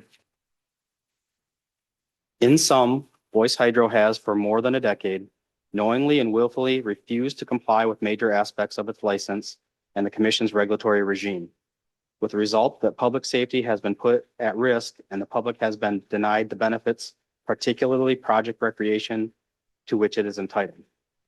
The record demonstrates that there is no reason to believe that Boyce Hydro will come into compliance. Rather, the licensee has displayed a history of obfuscation and outright disregard of its obligations. We do not often revoke a license, but the licensee has left us with no other way to vindicate the public interest here. We are mindful of the concerns of the local community, which has suffered the results of Boyce Hydro's malfeasance. We conclude, however, that revoking the license will leave the community and state agencies increased authority to deal with the Boyce Hydro's noncompliance and with important dam safety requirements that have the potential to affect public safety and perhaps come to an acceptable arrangement as how the lakes will be operated in the absence of hydropower generation. Thank you. Similar to the way in which the order on stay from FERC indicated a present danger. The language in this order on revocation, paragraph 58, states that public safety has been put at risk, correct? That's what the paragraph says, yes. It doesn't say might be put at risk in the future or potential for risk. It says has been put at risk. Yes. The water level in effect under that FERC license at that time was normal legal pond, 675.8, correct? That's correct. And so FERC is saying that public safety has been put at risk. There's a grave danger. The severity is such that ignoring it is appalling. And those dangers, those present dangers exist even with the water level at 675.8. I believe what the paragraph is saying is that the lack of addressing the spillway capacity deficiency has put the public at risk. And at that time, the water level was 675.8. In September, yes, it would have been at 675.8. So the fact that that water level is set at 675.8 doesn't make the public safety any less at risk, correct?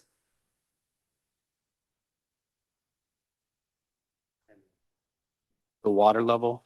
Yeah, the fact that the water level is at, FERC doesn't say public safety has been put at risk, but thankfully the water level is at 675.8.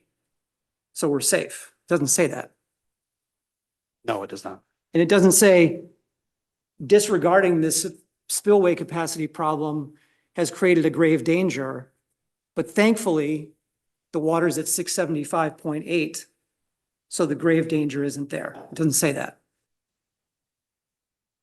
I don't recall that being in the order, no.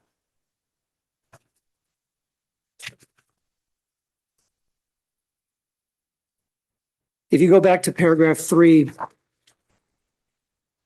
of this order revoking license,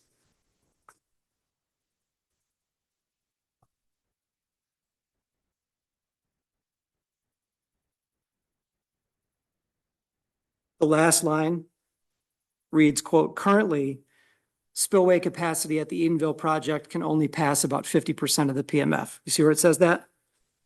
I do. At the bottom of paragraph 3 on page 2.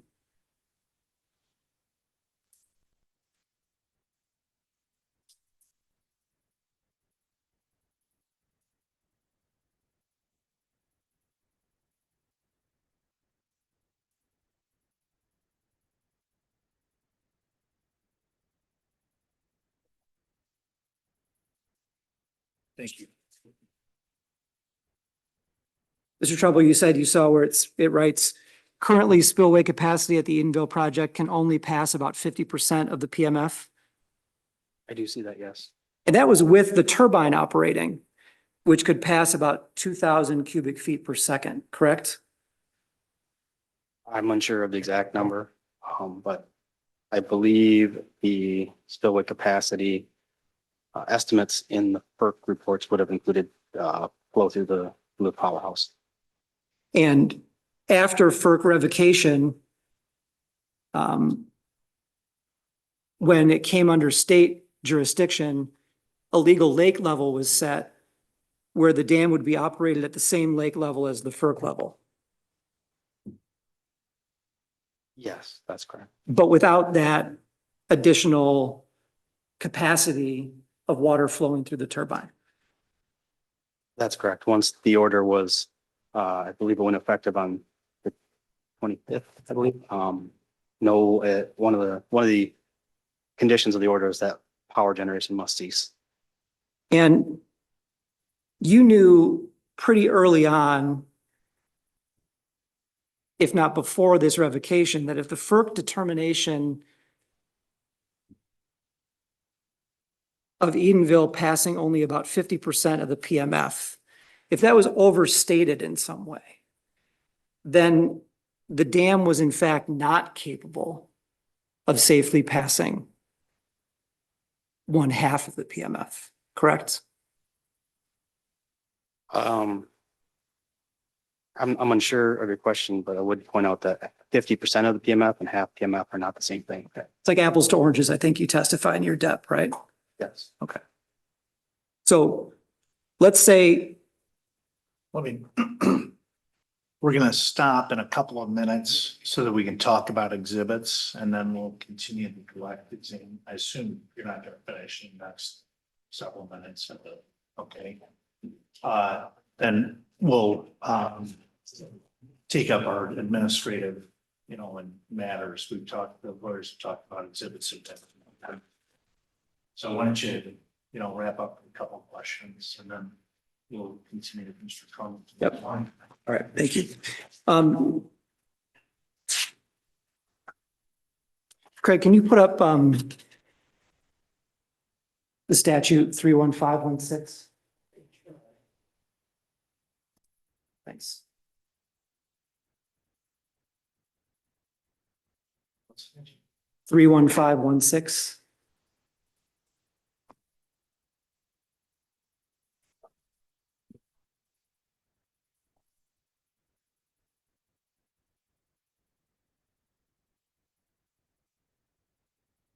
Yeah.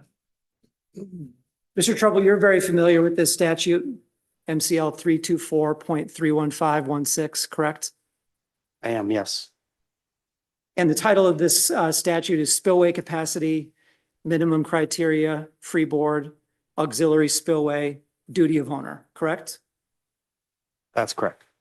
And subparagraph 1 says that, quote, spillway capacity shall meet the following minimum criteria.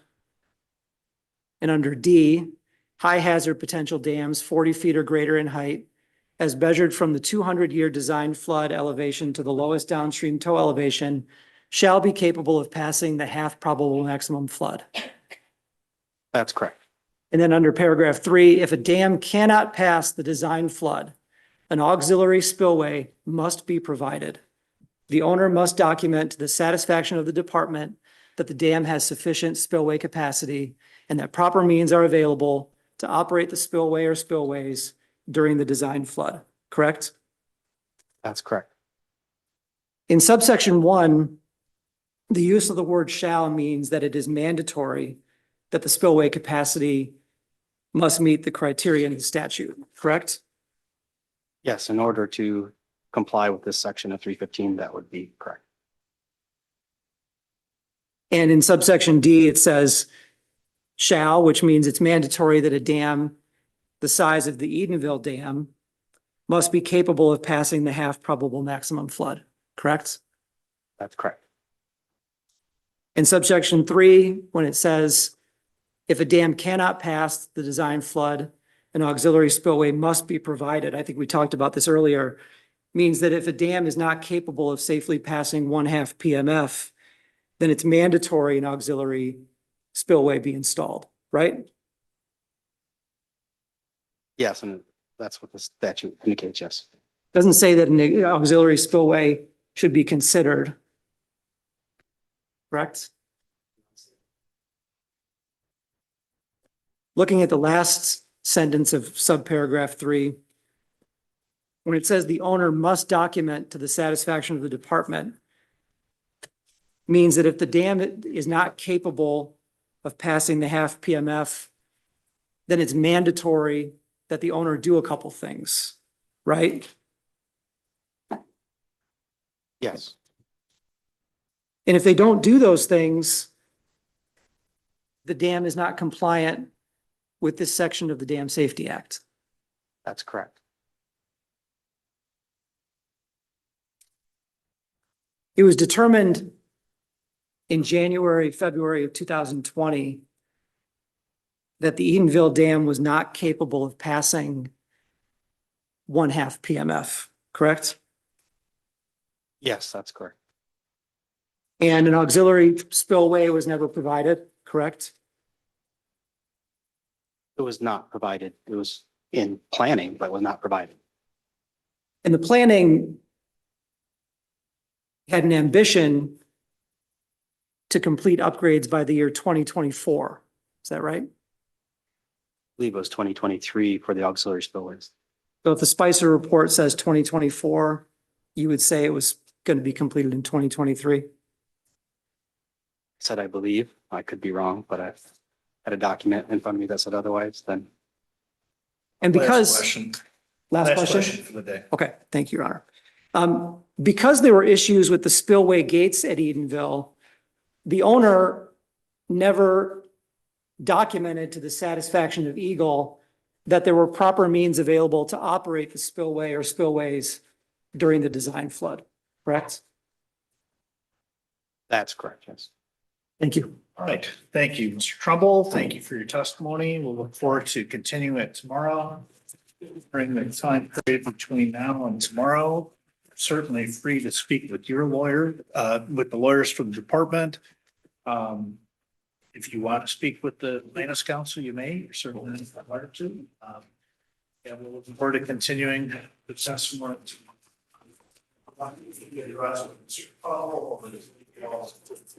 Wish me to give a different, I will admit, I'm a little out of, I left the trial bench almost exactly 11 years ago to the day, so I'm a little rusty, but any other cautionary comments for the witness?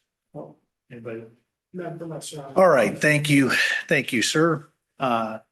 Okay, so let's first all stand up and stretch for a second, and then we'll thank you, Judge. You're welcome. Okay.